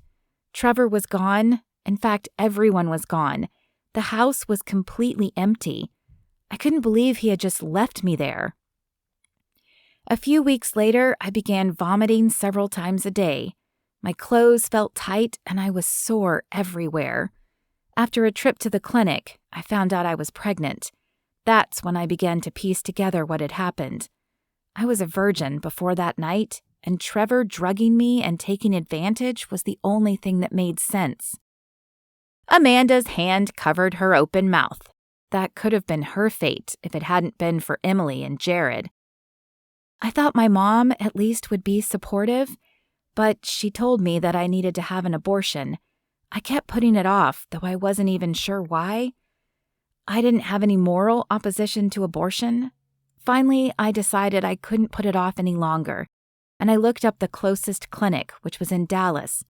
I was supposed to be going the day I met you at the fair, but something wasn't sitting right, and I decided to go for a walk. I don't know how I ended up at the fair or at your booth, but then you spoke to me, and something changed. I got this feeling that I was having a son and that I couldn't abort him. I ended up calling a health clinic here, and I decided to put him up for adoption." Amanda's heart went out to the blonde. No one should have to deal with what she was going through. "It's not going to be easy carrying this child, especially after the way he was conceived, but I realized it wasn't his fault either. And the center gave me a job, so I'm answering phones there now and helping other girls like me. I just wanted to say thank you. I was so depressed this year, but having a purpose for this baby now, I feel like the cloud is starting to lift. I hope you can find some of that too." As Jordan spoke, Amanda realized they had met even before the fair. Maybe she hadn't recognized her because she had been so depressed the first time, but Amanda was nearly certain this was the girl she had met her first day of class in the breakfast hall. Tears spilled down Amanda's face, partly from Jordan's story and partly from her own fresh pain. "I'm so sorry you were having to go through this. Can I pray for you? For both of us?" "I'm not really into prayer," Jordan answered, "but I think I'd like that." As Amanda bowed her head, she realized she hadn't prayed since the attack. She paused for a moment, asking for peace and forgiveness, before letting the Holy Spirit give her the right words to say to Jordan. "I haven't really felt like going out lately," Amanda said after the prayer. "But when I do, would you like to go to church with my friends and me?" Jordan nodded, and the girls exchanged numbers. "Thank you for coming today," Amanda said. "You have no idea how much I needed this." When the door shut behind Jordan, Amanda fell to her knees in front of her bed. "Help me, Lord. I don't know how to get over this attack. I'm so grateful that I was able to help Jordan, but now I need help. Please give me a sign and help me heal." No more words formed on her lips, but her heart continued to bleed out prayers. When nothing remained, she climbed into bed, mentally exhausted, and closed her eyes. Chapter 15. "Should we have asked her first?" Emily asked Jared as they stood outside Amanda's door. "She would have just said no," Jared returned, "and whether she knows it or not, she needs this." "Okay, but if she gets mad, I'm telling her it was your idea," Emily said with a smile. "Fair enough." Jared knocked on the door, knowing Jade was inside because they had planned the encounter with her. Jade had told Emily about Amanda's friend Sandra and sneaked into Amanda's prayer journal to get the number for them. Then Jared had called Sandra, who immediately asked them to bring Amanda back to Mesquite. The door opened and Jade stepped back, allowing them entry. Amanda was in bed, dressed though, which meant perhaps she had at least attempted to go to class. That was a step in the right direction, but Jared knew they needed more help. "What are you doing here?" Amanda asked when Jared and Emily entered the room. "We're here for you," Emily said, "and you're coming with us." "I don't want to go anywhere," Amanda shot back. "I'm not giving you a choice," Jade said. "You've been living in your bed and the same 3 pairs of clothes all week. It's time to get out." Amanda shot daggers Jade's direction. "Why? So people can stare at me and whisper behind my back?" "Look, I get it," Jade said. "I've been there, and it stinks, but you can't keep hiding in this room. That doesn't make anything better. Now pack a bag and try to grab something you haven't been wearing for 48 hours straight." Amanda rolled her eyes, but she pushed herself up from her bed and lumbered over to her closet, where she began flicking her hangers aimlessly back and forth, as if she couldn't decide what to wear. Emily and Jared stood against the wall out of the way, unsure of what to say. "Oh, good grief." Jade sighed in frustration and stomped over to the closet. "Take this." She yanked a green shirt off a hanger. "And this." She held out a pair of jeans. Amanda took the clothes and began packing them in a small bag. Jade grabbed her toothbrush and hairbrush and brought them to her. "Why do I need all that?" Suspicion laced Amanda's voice. "Because we'll be gone a few days," Jared spoke up. Amanda raised her eyebrow, but grabbed the bag Jade had finished packing for her. "Gone a few days? What about church?" "You didn't go last week, but we'll go to church where we end up," Emily said. "Have fun," Jade said, practically pushing Amanda out the door and shutting it behind her. "Shall we?" Jared asked. "Our chariot awaits." Amanda didn't smile at his joke, but she followed them down the stairs and out to the parking lot. "Can I help you?" Jared asked as he opened the passenger and back doors. Amanda held her bag out and he placed it in the back of the Jeep with his and Emily's bags. Without a word, Amanda climbed in the back seat. Shrugging at Jared, Emily climbed in the front seat, and Jared took his place in the driver's side. A GPS sat on the dashboard, and he programmed in their destination. Just over 6 hours of driving time. Well, this should be fun. Jared started the car and pulled out of the parking lot. "Why are we here?" Amanda asked a few hours later as they passed the city limit sign of Mesquite. A slight tremor of fear laced her voice. "We're getting you help," Emily said from the front seat. A few minutes later, Jared pulled into the parking lot of Mesquite View Church. A few other cars dotted the empty parking lot. "Come on," Emily said, opening Amanda's door. Amanda shook her head, the fear paralyzing her. "I don't want to." "Please, Amanda, we just want to help you," Jared said. Jared's sincere eyes pleaded with Amanda. She didn't know what they had in store, but they had driven all this way. Swallowing her trepidation, Amanda unbuckled her belt and followed them into the church. Waiting just inside were Sandra, Callie, JD, and Little Hope, who was crawling around on the carpeted floor, oblivious to the tension in the room. Relief flooded Amanda when she realized her parents weren't here. She just couldn't tell them how stupid she had been yet. "Hi, Amanda," Callie said, stepping forward to hug her. As Callie's arms wrapped around her, all the emotion Amanda had locked away burst forth, and she sobbed. One after another, the sobs racked her body. Sandra rolled over and placed a hand on Amanda's arm and began praying aloud. Amanda vaguely felt the rest of the group circle around her, but she could do nothing except continue to sob into Callie's shoulder. When the tears finally subsided, Callie pulled back, confusion filling her bright green eyes. "I'm so sorry this happened to you, sweetheart, but it wasn't your fault." "It was, though," Amanda whispered, finally accepting the shame. "I should have known better. There were signs, but I was too stupid to see them." "We've all been there," Callie said.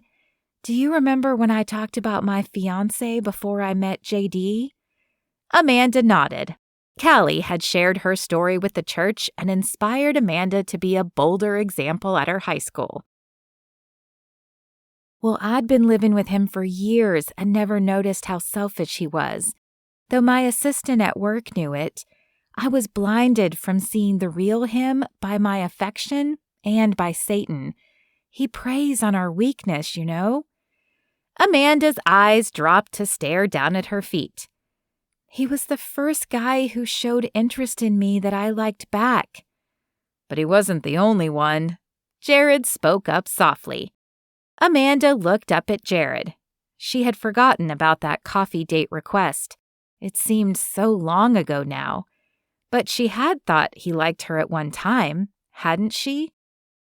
"You liked me as more than a friend?" "Girl, are you blind?" Emily said with a smile. "He has liked you since he first met you." Jared's face flamed, and he dropped his eyes. "She's right. I have liked you from the first moment I met you. But I was too scared to tell you.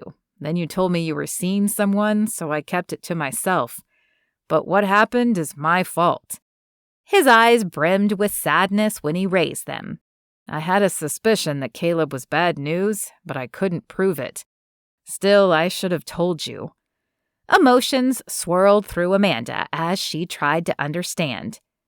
Jared liked her, but he hadn't warned her? What was she supposed to make of that? "Look, the only one to blame here is Caleb. You didn't know." Emily pointed at Jared. "Anything for sure. And you," she turned to Amanda, "were misled. He pretended to be a Christian and a good person, but he was the one who assaulted you. It was his choice, and he is the only one responsible for it." "She's right," Sandra said. You can't control the actions of others, but you can choose how to react to them. If you disappear inside yourself, Caleb wins, and I know you are stronger than that." "You'd better come home with us," JD said finally. "It sounds like we have a lot we need to talk about." Chapter 16. The sun filtering in the windows woke Amanda. Blinking, she covered her eyes and turned her head. The sun was brighter than it should be. The colors weren't right either, and the bed was too soft. Where was she? Pushing herself up, she glanced around the room, taking in the soft rose walls and the landscape pictures. Emily was sleeping across the room on a pull-out couch. Reality crashed back in on Amanda, and she fell back down. She was home, back in Mesquite, with a giant secret she was keeping from her parents. Sighing, Amanda pushed back the covers and plodded out of the bed.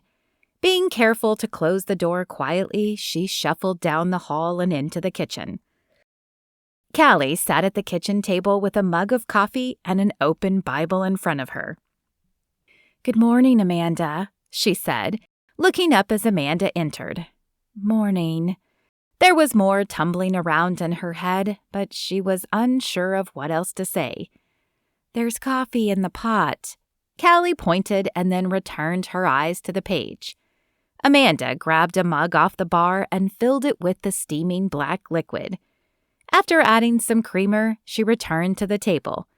Cupping her hands around the mug, she let the warmth flood her body. "Do you think I should tell my folks?" The question tumbled out of Amanda's mouth before she could stop it. She glanced at Callie through lowered lids. Callie met her gaze and took a deep breath. "I think they deserve to know. I think they could help you, and not hiding it might help you heal." Amanda's eyes dropped to the murky liquid. The white lines of the creamer swirled back and forth. "Do you think they'll hate me for being so stupid?" Callie's hand touched her arm. "They could never hate you, Amanda. You made a mistake in judgment, that's all. They won't be mad at you because what happened was not your fault. Do you think you could go with me when I tell them, I mean?" "Of course, I'd be happy to." JD entered then, and after pouring his own cup of coffee, sat down at the table, and the conversation moved in a different direction. Jared came in shortly after that. He smiled hesitantly at Amanda as he sat across the table. Amanda looked away, unsure of how she felt about him. The part of her that had liked him initially wanted to reach out and grab his hands, but the hurt part of her was still stinging over his knowledge and not telling her. He could have spared her the pain of the attack if he had just been honest with her. The anger boiled up and her jaw clenched. How could she even consider dating a man who didn't care about her enough to warn her? But then the rational side of her mind spoke up. Would she have even listened to him? Her hands shook around the mug as the emotions battled in her head. Emily entered the room as everyone else finished breakfast. "Sorry I'm so late," she said, sitting at the table. "I never sleep in like this." "Then you must have needed it," Callie said. "Help yourself to whatever you find. JD is with Hope, but holler at him if you need anything. I'm going to take Amanda to her parents' house, but we'll be back soon." "Thanks." Emily flashed Amanda an encouraging smile before she turned to the cupboards in search of a mug.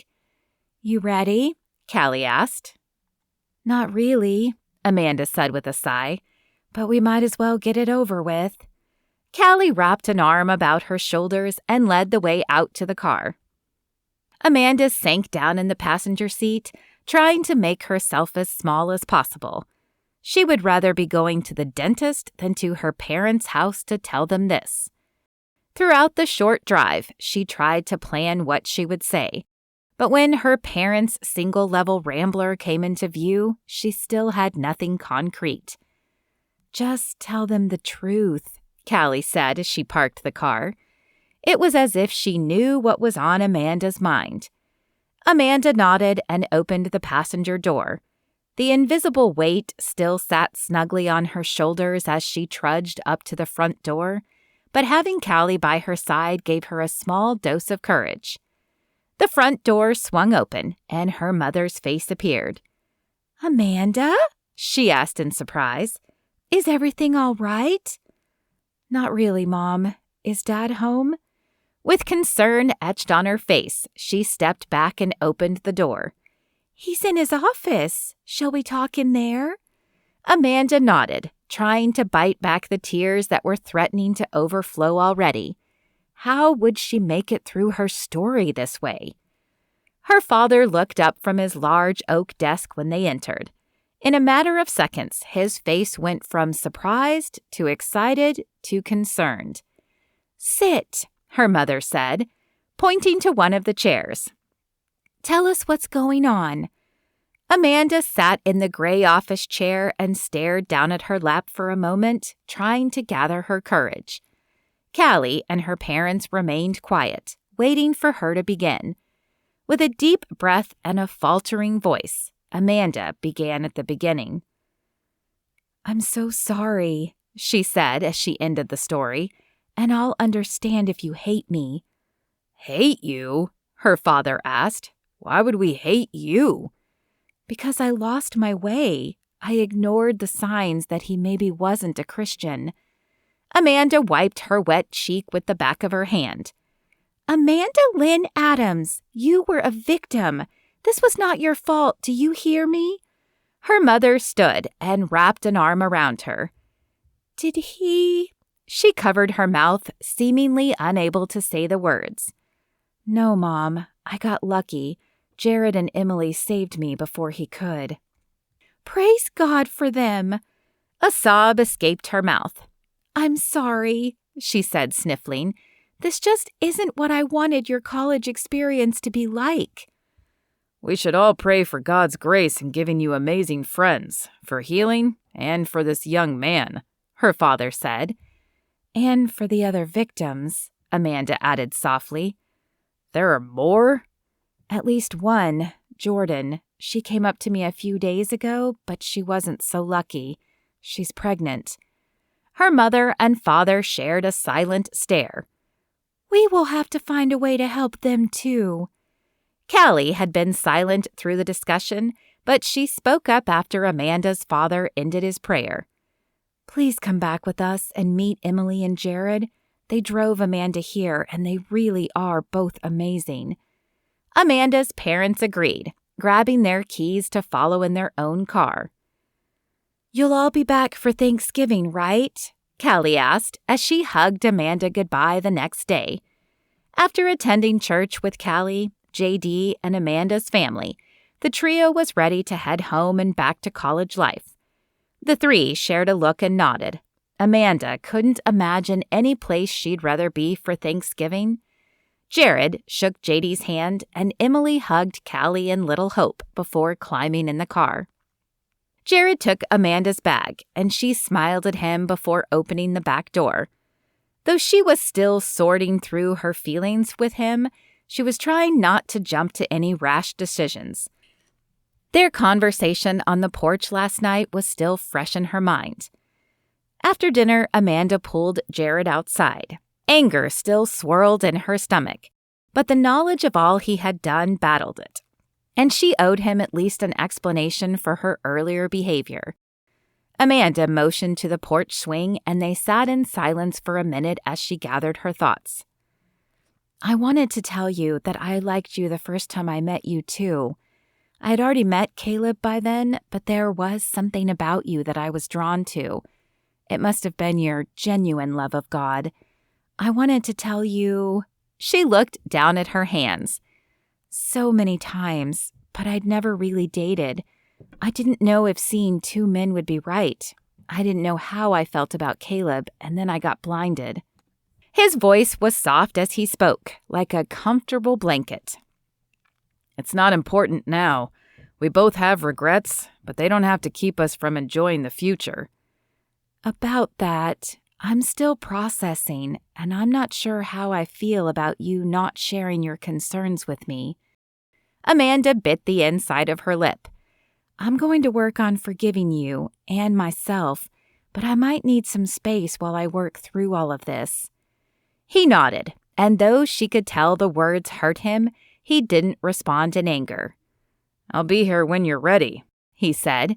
The image faded, and Amanda climbed in the Jeep, buckling her seatbelt. As the metal clicked, her phone rang. The number was not familiar, and a small thread of fear snaked down her throat. But she punched the button to answer the call anyway. Hello? Hello, is Amanda Adams there? The voice was deep and unfamiliar. This is Amanda. Amanda, this is Captain Griffith. I'm working your assault case. I wanted to let you know that we haven't found Caleb, but we did pick up Trevor, and we found a book. A book? Amanda asked, her eyebrows knitting together in confusion. What did a book have to do with her case? Yes, a large black book filled with names. Did you know anything about this? No, I'm sorry. Is my name in it? She didn't know why, but the thought of her name being written down like it was all planned out filled her with fear.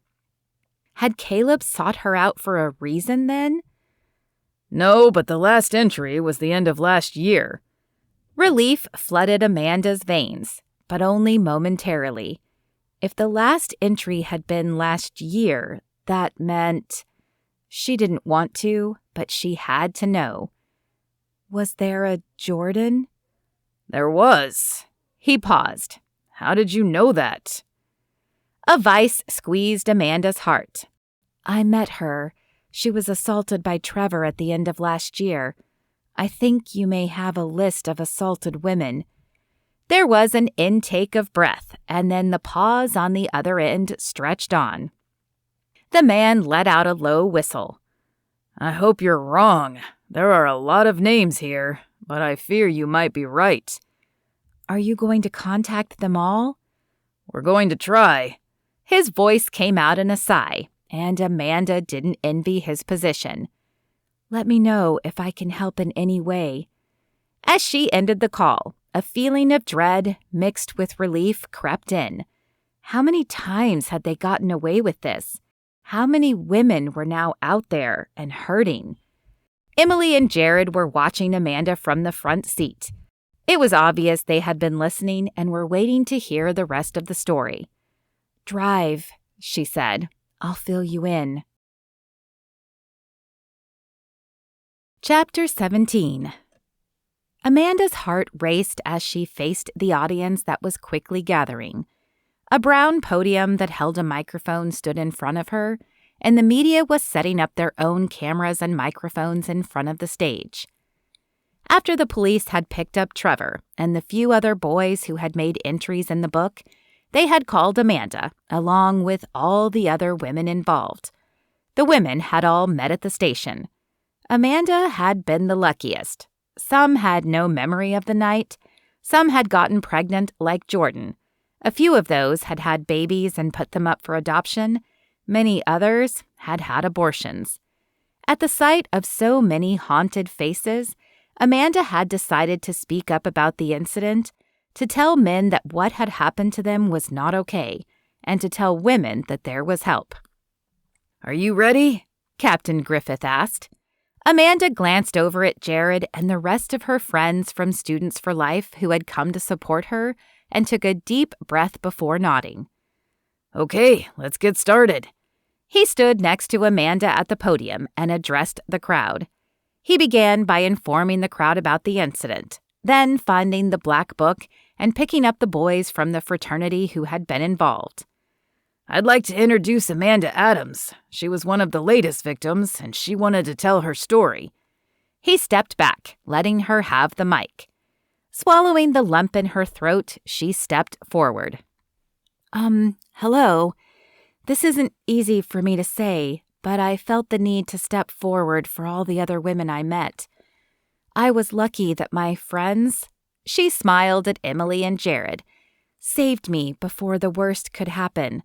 I know not all the other women were so lucky, and I wish I could go back in time to save them all. I want to warn other women to follow their gut. I had misgivings about the man who ended up attacking me, but I shrugged them off because I felt like I was finally getting noticed. Your instinct is your best defense, ladies. Trust it. Also, you should avoid drinking anything if you go to parties. I was drugged by a punch they were serving.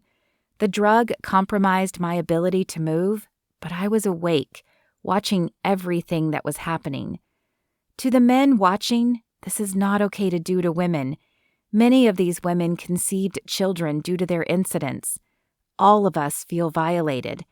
This must stop. Intimacy should never be forced and should certainly not be performed while women can't fight back. If you have been a victim of an incident like this, I urge you to report it. We must unite and fight back against these attacks, and the police need to take them seriously so we can change the culture surrounding this. Thank you. Amanda stepped back as Captain Griffith took over again. He reiterated the police department's desire to help women and to investigate these cases. Then he took a few questions from the crowd. When it was all over and the bright lights had been turned off, he turned and shook Amanda's hand. "That took a lot of guts, and I thank you," he said, pumping her hand up and down. Captain Griffith was the quintessential Texas stereotype. He had a deep Southern drawl and always seemed to be sporting a cowboy hat on top of his salt and pepper hair. Amanda smiled at him before stepping down and walking over to Emily and Jared. "You did great," Jared said, and Emily nodded her agreement before reaching in her pocket and pulling out her phone. It must have been on silent as it hadn't even rung. Her eyebrows knitted together as she read the message, and a frown stretched across her mouth. "What is it?" Amanda asked. "Nothing," she said, and placed the phone back in her pocket. "I'm going to go do something." As she hurried off, Amanda turned to Jared. "What was that about?" He shook his head as he watched her hurry away. "I think it's about her roommate. She filled me in a little on the situation when we were in Mesquite, but I think she could definitely use prayer." "Whatever I can do," Amanda agreed. "You guys have been so great to me." "We're glad we met you," he said with a small smile, and Amanda knew he mainly meant he was glad to have met her.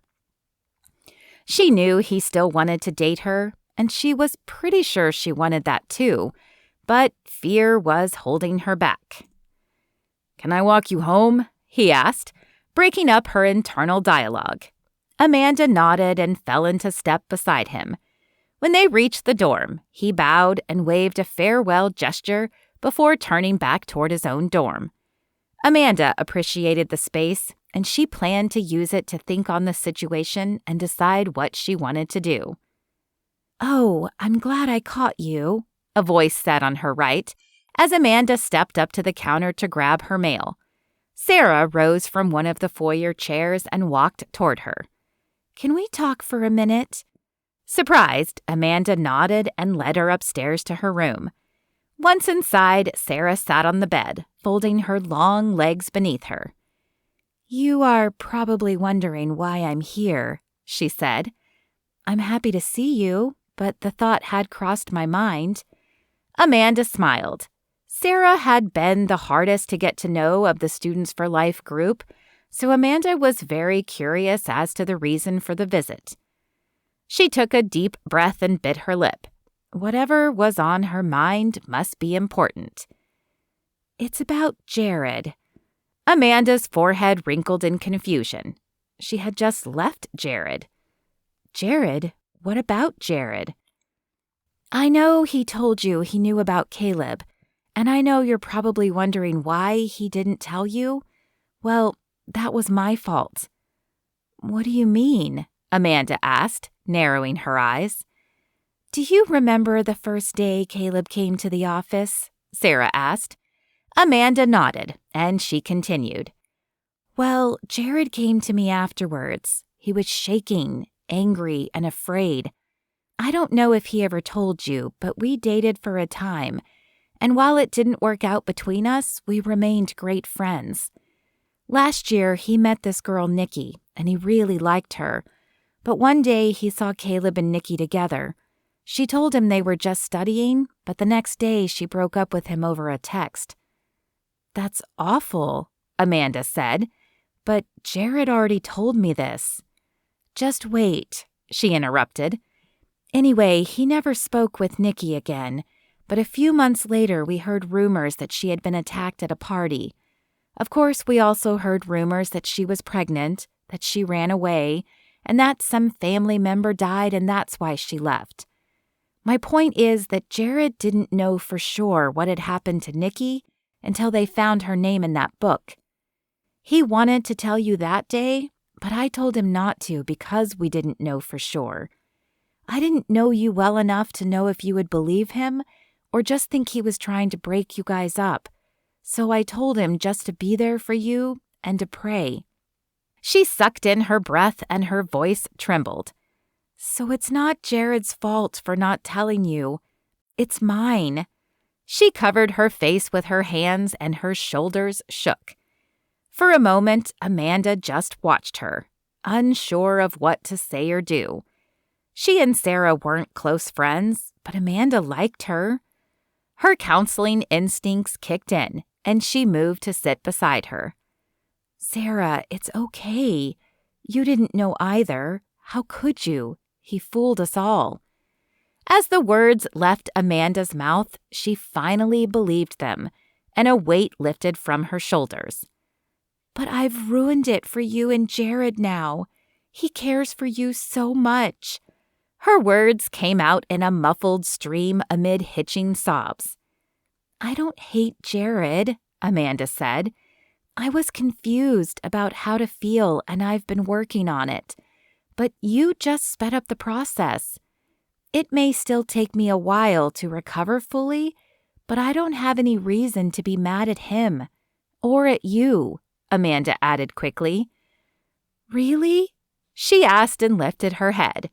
Her hawkish nose was wet with tears and her gray eyes glistened, ready to release another flood. "Really," Amanda said. "I was already healing after the press conference today. What you told me clears up my remaining questions."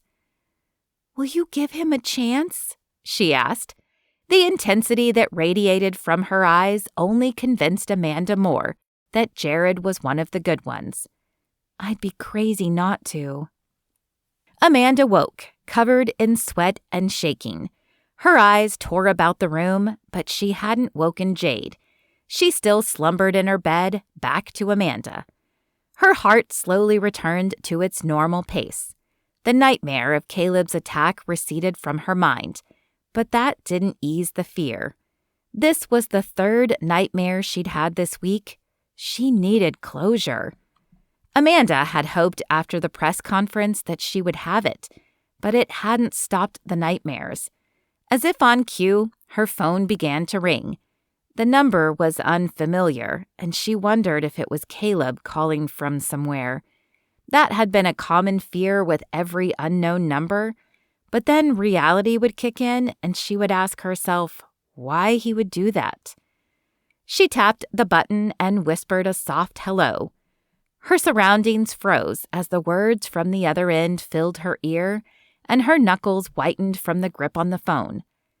"I understand. Thank you for calling me." After ending the call, Amanda stared at the phone for a minute. Should she go? The idea filled her with fear, but the thought of closure held an appeal as well. Taking a deep breath, she closed her eyes and prayed for guidance. Then she tapped out a quick message to Jared.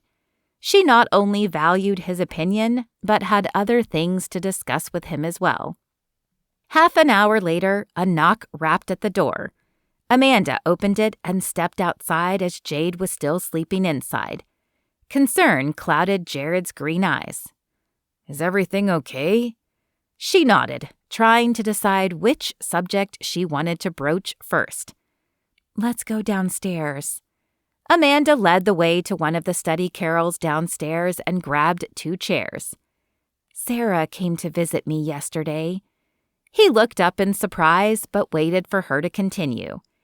She told me how you wanted to tell me about Caleb, but she convinced you not to.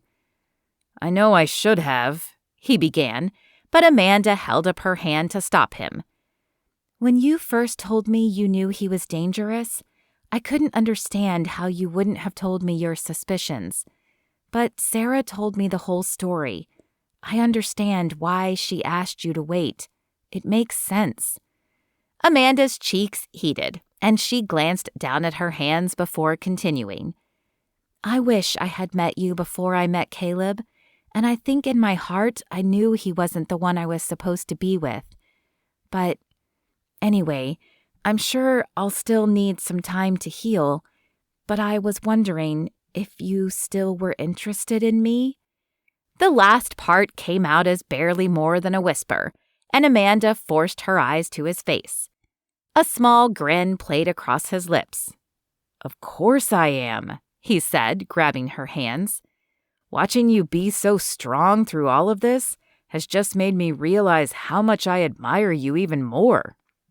Elation filled Amanda's heart. Good, then I need your help. She filled him in on both the nightmare and the phone call. When she had finished, he leaned back and ran a hand through his hair. Wow, well, I'm glad they caught him. I'm sure that will help with your healing and your nightmares. But seeing him, do you think it will be a good idea? I have no idea, Amanda said with a shake of her head. That's why I wanted your perspective. Let's pray about it. God will tell us the right thing to do. As he held her hands and began speaking, a feeling of peace and the knowledge of what to do flowed throughout her. When he finished, he squeezed her hands. Did that help? Amanda nodded. She knew what to do now. Are you sure you want to do this? Jared asked as they stood outside the jail. From the outside, it looked just like all the other brick buildings in this part of town, brown and nondescript. But he knew inside it would be very different, and he wasn't sure if Amanda was truly prepared for it. I'm not, she said with a slight chuckle. But we are here. Turning away now makes no sense. She took a deep breath and squared her shoulders, and Jared smiled at her strength. He opened the door and led the way inside, hoping this would indeed give her the relief she was seeking. The initial room was a small white area with a few chairs and a manned counter area shielded behind heavy glass. Can I help you? The woman, a hardened, tough-looking blonde with linebacker shoulders, asked. We're here to see Caleb West, Amanda said softly. IDs, please, the woman said, and sign here. She pushed a logbook under the glass and waited for their IDs. As Amanda signed the logbook, the woman perused their IDs, looking from them to her computer screen and then back to Amanda and Jared. Her narrowed eyes stared intently as if she were trying to decipher if they were hiding anything. After inputting the information into her system, she pressed a buzzer that opened the door to another room. Jared's unease grew as they entered this second room. It was another small, colorless room where a male and female guard stood waiting to search visitors. After a quick pat-down, they were led into yet another room with several tables. You can sit here, the male guard said, pointing to a table. I'll bring Caleb in. I'll stand back there. Jared pointed to the wall, so you can say whatever you need to. He wanted to give her enough space to feel comfortable, but not so much that she felt he had abandoned her. Amanda smiled gratefully up at him before sitting down at one of the cold metal tables. Her hands splayed, then folded, then splayed again across the top of the table in an obvious nervous gesture. A few minutes later, Caleb appeared, clad in an orange jumpsuit. A sneer graced his face as he sat down across from her. Did you finally decide you wanted it? Jared bit his tongue and his desire to close the gap between them and strangle the man himself.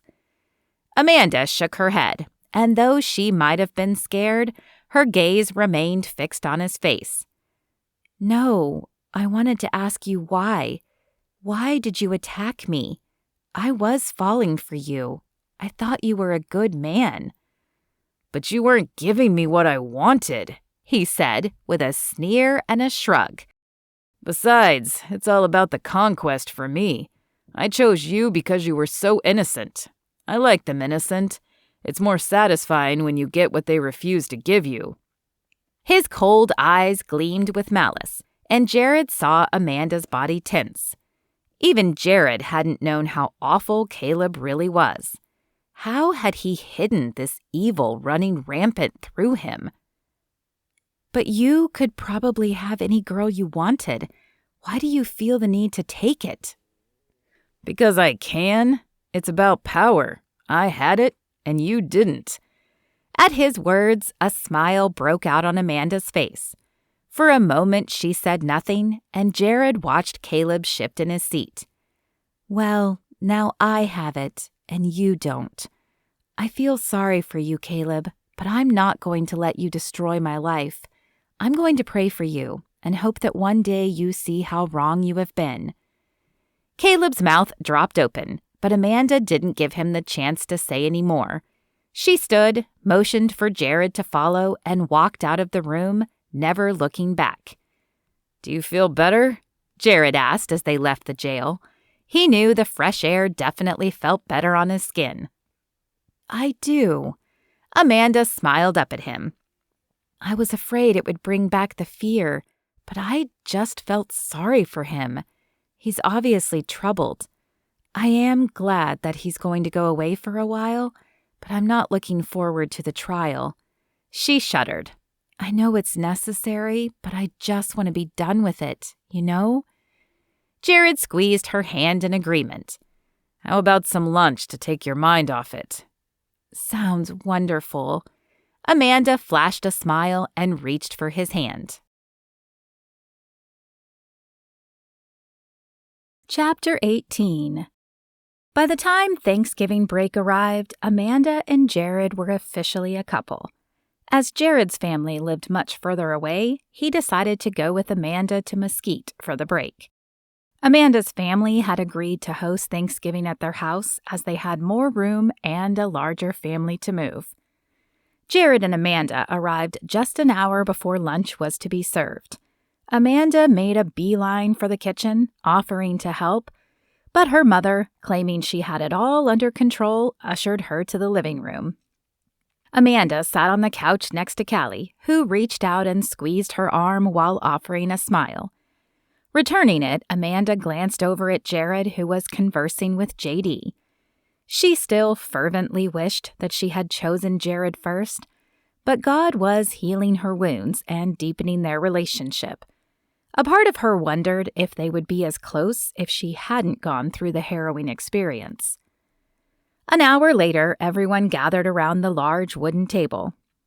The table was fuller this year than it had been in previous years, and the faces surrounding it, though not all blood relation, were now all a part of Amanda's family. I know there are more of us this year, and it might take more time, but can we share what we are thankful for? She asked, referring to a family tradition they had practiced for years. I think that's a wonderful idea, her mother agreed. She looked at her husband before saying, I'm thankful that we've all met such wonderful friends. Agreed, he said. I'm thankful that my family can all be here together. He turned to JD, who spoke next, followed by Callie and then Amanda's brother and sister. Sandra's eyes misted as she declared her thankfulness for God's blessings. Jared smiled at Amanda when his turn came up. I'm thankful for meeting Amanda and for having a place to go this Thanksgiving. I'm thankful that God is allowing me to heal, Amanda said, finishing the circle. The silence hung suspended in the air for a moment as the words lingered on everyone's hearts. Then Hope banged her plate and shouted, "Eat!" Smiles and laughter issued forth, and the food began its rotation around the table. After dinner, Jared pulled Amanda aside. "Would you like to go for a walk?" "I'd love that," Amanda said. She was still full from the turkey and hoped it would relieve the pressure against her jeans. They threw on coats and headed out into the chilly air. The sun was just setting, sending out rays of brilliant oranges, reds, and pinks as they walked. Jared grasped her hand, lacing his fingers in hers, and Amanda's lips pulled into a warm smile. A little park sat a block away, and Amanda led them in that direction. No one was there when they arrived. The swings swayed slightly in the wind, but otherwise the park was still. They stopped by a green park bench, but before sitting, Jared took her hands, staring into Amanda's eyes. "I'm so glad that you gave me a chance," he said. "I'm so glad you have been so amazing through all of this." Jared brushed a chunk of hair back from her face and cupped her chin in his hands. The electricity crackled between their eyes. Amanda's breath caught in her throat as she realized he was about to kiss her for the first time. She closed her eyes, wanting to savor the feeling of his lips as they touched hers. A spark ignited from the very first touch, ricocheting down her body. Though she had felt passion with Caleb, it couldn't match this feeling with Jared. This was passion combined with love and a feeling of safety. After Thanksgiving, Amanda and Jared fell back into the routine of college until just before winter break. Caleb's trial was planned for the week after finals, and as it neared, Amanda grew more nervous. Though she felt she was healing well and the flashbacks had lessened to occasional night stirrings, she knew she wasn't completely healed. There were still times when she shied away from Jared's touch, even though she knew he would never hurt her as Caleb had. Testifying at the trial was the right move, but Amanda wondered if reliving the moment would set her healing back. "Are you ready?" Jade asked from across the room. Amanda flashed a small smile as she smoothed her skirt. She and Jade had gotten closer after the attack, and Jade had even gone to church a few times. "I think so," Amanda said with a smile. Jared and Emily were waiting downstairs, dressed in their Sunday best as well. Though Amanda was the only one testifying today, the group wanted to put on a unified front. Jared stood as Amanda approached, and without a word, he squeezed her hand, sending a shockwave of security down her arm. Amanda used the quiet drive to the courthouse to collect her thoughts, going over the statement again and again in her head. Each time she repeated it, her heart pounded a little faster in her chest. When it got so bad she thought her heart was going to bust out of her body, she closed her eyes and took a deep breath, forcing herself to calm down. The courthouse appeared, a large 2-story building that stood out with its alabaster color in comparison to the surrounding brown. The vice grip Amanda had just managed to loosen re-tightened on her heart. Jared touched her arm and shot a comforting glance. When the car parked, Amanda opened the door and stood, but had trouble making her feet move. They felt like they were made of lead and too heavy to lift. Emily, sensing trouble, came to one side and Jared to the other. Together, they helped Amanda stumble in the direction of the front door. Once inside, the group had to stand in line to pass through a metal detector before they could traverse to the correct courtroom. With each echoing step down the marble-floored hallway, Amanda's nerves wound tighter and tighter, coiling like a tight spring ready to burst. The attorney, Paul Brooks, met them outside the room. His dark hair was perfectly combed, and he had trimmed his beard. His black suit coat and blue tie matched Amanda's dress. With a wave of his hand, he sent Jared, Emily, and Jade in to have a seat while he ran through some final items with Amanda. Although she nodded at all his statements, she barely registered them. When he was finished, he pointed to the bench she would have to wait at until it was time to testify. Amanda sat down and smiled nervously at the security guard standing nearby. Was he to keep her from running or from talking to someone else? He needn't have bothered. The only thing she could even think to do right now was to pray. Dropping her head, she opened her heart and began praying for a sense of peace, for the words to say, for the love of Jesus to be seen. She stayed that way, head bowed, lips moving silently, until a tap on her shoulder broke the connection and grabbed her attention. "We're ready for you." Amanda nodded, feeling a peaceful presence descend.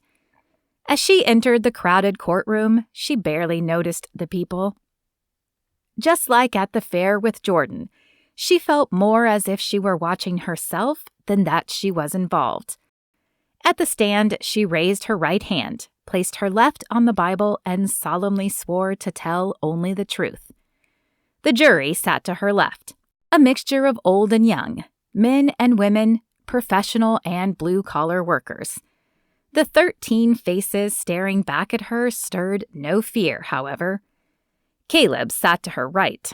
Though physically still handsome, now that she knew his heart, she wondered how she had ever been attracted to him. He looked the part of the typical boy next door today in a nice pair of dress slacks and a blue button-down shirt that brought out his eyes. No sense of remorse showed on his face. A female attorney with flowing blonde hair and a smart black suit sat next to him. The irony of the choice of a female attorney was not lost on Amanda. Paul began asking questions, setting up the night in question and walking Amanda through the attack. She answered each one calmly, though her heart was pounding a double rhythm in her chest. When he finished, the female attorney stepped up. "Hello, Miss Adams. How are you today?" "I'm doing all right, thank you," Amanda replied, but her hands began to twist in her lap. She also began firing off questions about Amanda's relationship with Caleb. At first, they were innocuous, about where they met, etc., but then she began asking very personal questions. Paul had warned Amanda this would happen, but the subject matter still colored a blush across her cheeks. "If you didn't want to have sex with him, why did you go with him into a bedroom?" "He drugged me," Amanda responded, struggling to keep her voice calm. "There was ketamine in my blood." "I see," the attorney said, pursing her lips and walking from the stand to the juror box. "And how did he drug you?" "He put something in my drink," Amanda responded. The woman stopped her pacing and looked up at Amanda. "Did you see him put anything in your drink?" "No," Amanda said, "but I turned my back when he was filling my drink, so he must have done it then." "I see." The woman looked down at her notepad. "Didn't he pour you a drink from a keg, though?" "He did." "So how could he have drugged you? Wouldn't the drug have been in the keg and affected other girls?" Amanda had wondered this herself, but Paul had assured her it didn't matter. She only needed to tell the truth. "I assume it was in the keg, and maybe they made sure other girls didn't drink from that keg. I honestly don't know. But he knew what was in the keg. He refused to drink it for one, and he immediately took me to the back of the house for another." "But didn't my client say that it was just to talk since the music was so loud?" "He did, but that wasn't his real motivation. As soon as the drugs started kicking in, he took me to a bedroom and locked the door." "Isn't it possible that the ketamine just heightened your senses, and you gave him the signal that you wanted sex, but then changed your mind afterwards, and that's why you filed this complaint?" Amanda clenched her fists in her lap and shook her head, sending her red hair rippling against her face. "I could barely move before he took me to the bedroom, and once he laid me down, my entire body went numb. I couldn't speak. All I could do was move my eyes. I tried to move them back and forth to let him know I didn't want his advances, but he ignored them and assaulted me anyway." The defense attorney fired a few more questions at Amanda, trying to discredit her integrity, but the peace continued to flow around her, and she answered each one in turn. When the judge dismissed her from the stand, she glanced over at Caleb as she took a seat next to Jared in the audience. Caleb didn't meet her eye, but whether that was from contriteness or something else, Amanda did not know. At the end of the day, her energy waned from having to hear all the sordid details replayed in the courtroom. Amanda still couldn't believe how many other girls had fared much worse than she had. Though she had met most of them, seeing the actual black book admitted into evidence still hit her hard.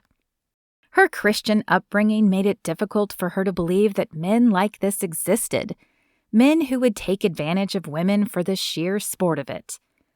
"You did great," Jared said as they left the courtroom. "Do you want to get something to eat?" Amanda was hungry, but more than that, she felt filthy. The reminding of the traumatic night had reignited the feelings of violation, and she wanted a hot shower to wash them off. She declined the dinner invitation with the excuse of being tired, and she and Jade headed back to the dorm room after being dropped off. "You aren't really tired, are you?" Jade asked as they entered the room. "I am, but more than that, I just feel dirty. I want to take a long hot shower and try to forget everything I heard today." Amanda shivered as another wave of disgust shot down her back. Jade nodded in understanding. Amanda gathered her toiletries and headed down the hall to the bathroom. Though a hot bath where she could soak the filth away would have been preferable, the hot water of the shower at least eased some of the loathing. The water droplets felt like tiny pellets stinging her back like a whip, but the image of the soap running down the drain made her think of sins being washed away. After drying off, she redressed and returned to the room. Her pale skin was now a light pink from the heat of the water. "Feel better?" Jade asked from her bed. "A little." Amanda shrugged. "How do people do it? How do they get over it?" Jade sighed. "I don't think anyone really gets over it. But from what I've seen, it gets easier. You start to think about it less. Some women change a lot, though, taking self-defense or martial arts to protect themselves. Some hide away inside, but you've got God on your side. And I know with prayer and time, He will heal you." Amanda smiled and chuckled as she asked, "How did you get so knowledgeable about God?" "I had a persistent roommate who was a very good teacher," Jade said, returning the smile. The trial lasted another week. Both Jordan and Emily had to testify, and it was hard to sit through the story again and again. But the evidence was convincing, and the jury convicted Caleb of rape, attempted sexual assault, and drug possession. He, Trevor, and the other boys who were named in the book were all convicted to a minimum of 10 years. It wasn't perfect, but knowing that they would be put away for a decade brought some relief. "I'm glad that's over," Jared said as they exited the courtroom for the last time. "Me too," Amanda said, snuggling into his side and enjoying the security of his arm around her. "This was not how I pictured my freshman year, but I have to say, I think it will be much better from here on out." "I wholeheartedly concur," Jared said with a smile, as he pulled her even closer. Emily, Jade, Jordan, and several other friends joined them, and together the group walked out of the courthouse and into the crisp winter air, ready to tackle whatever else life threw at them. The end. If you enjoyed this book, please leave a review at your retailer. It really does help and only takes a minute.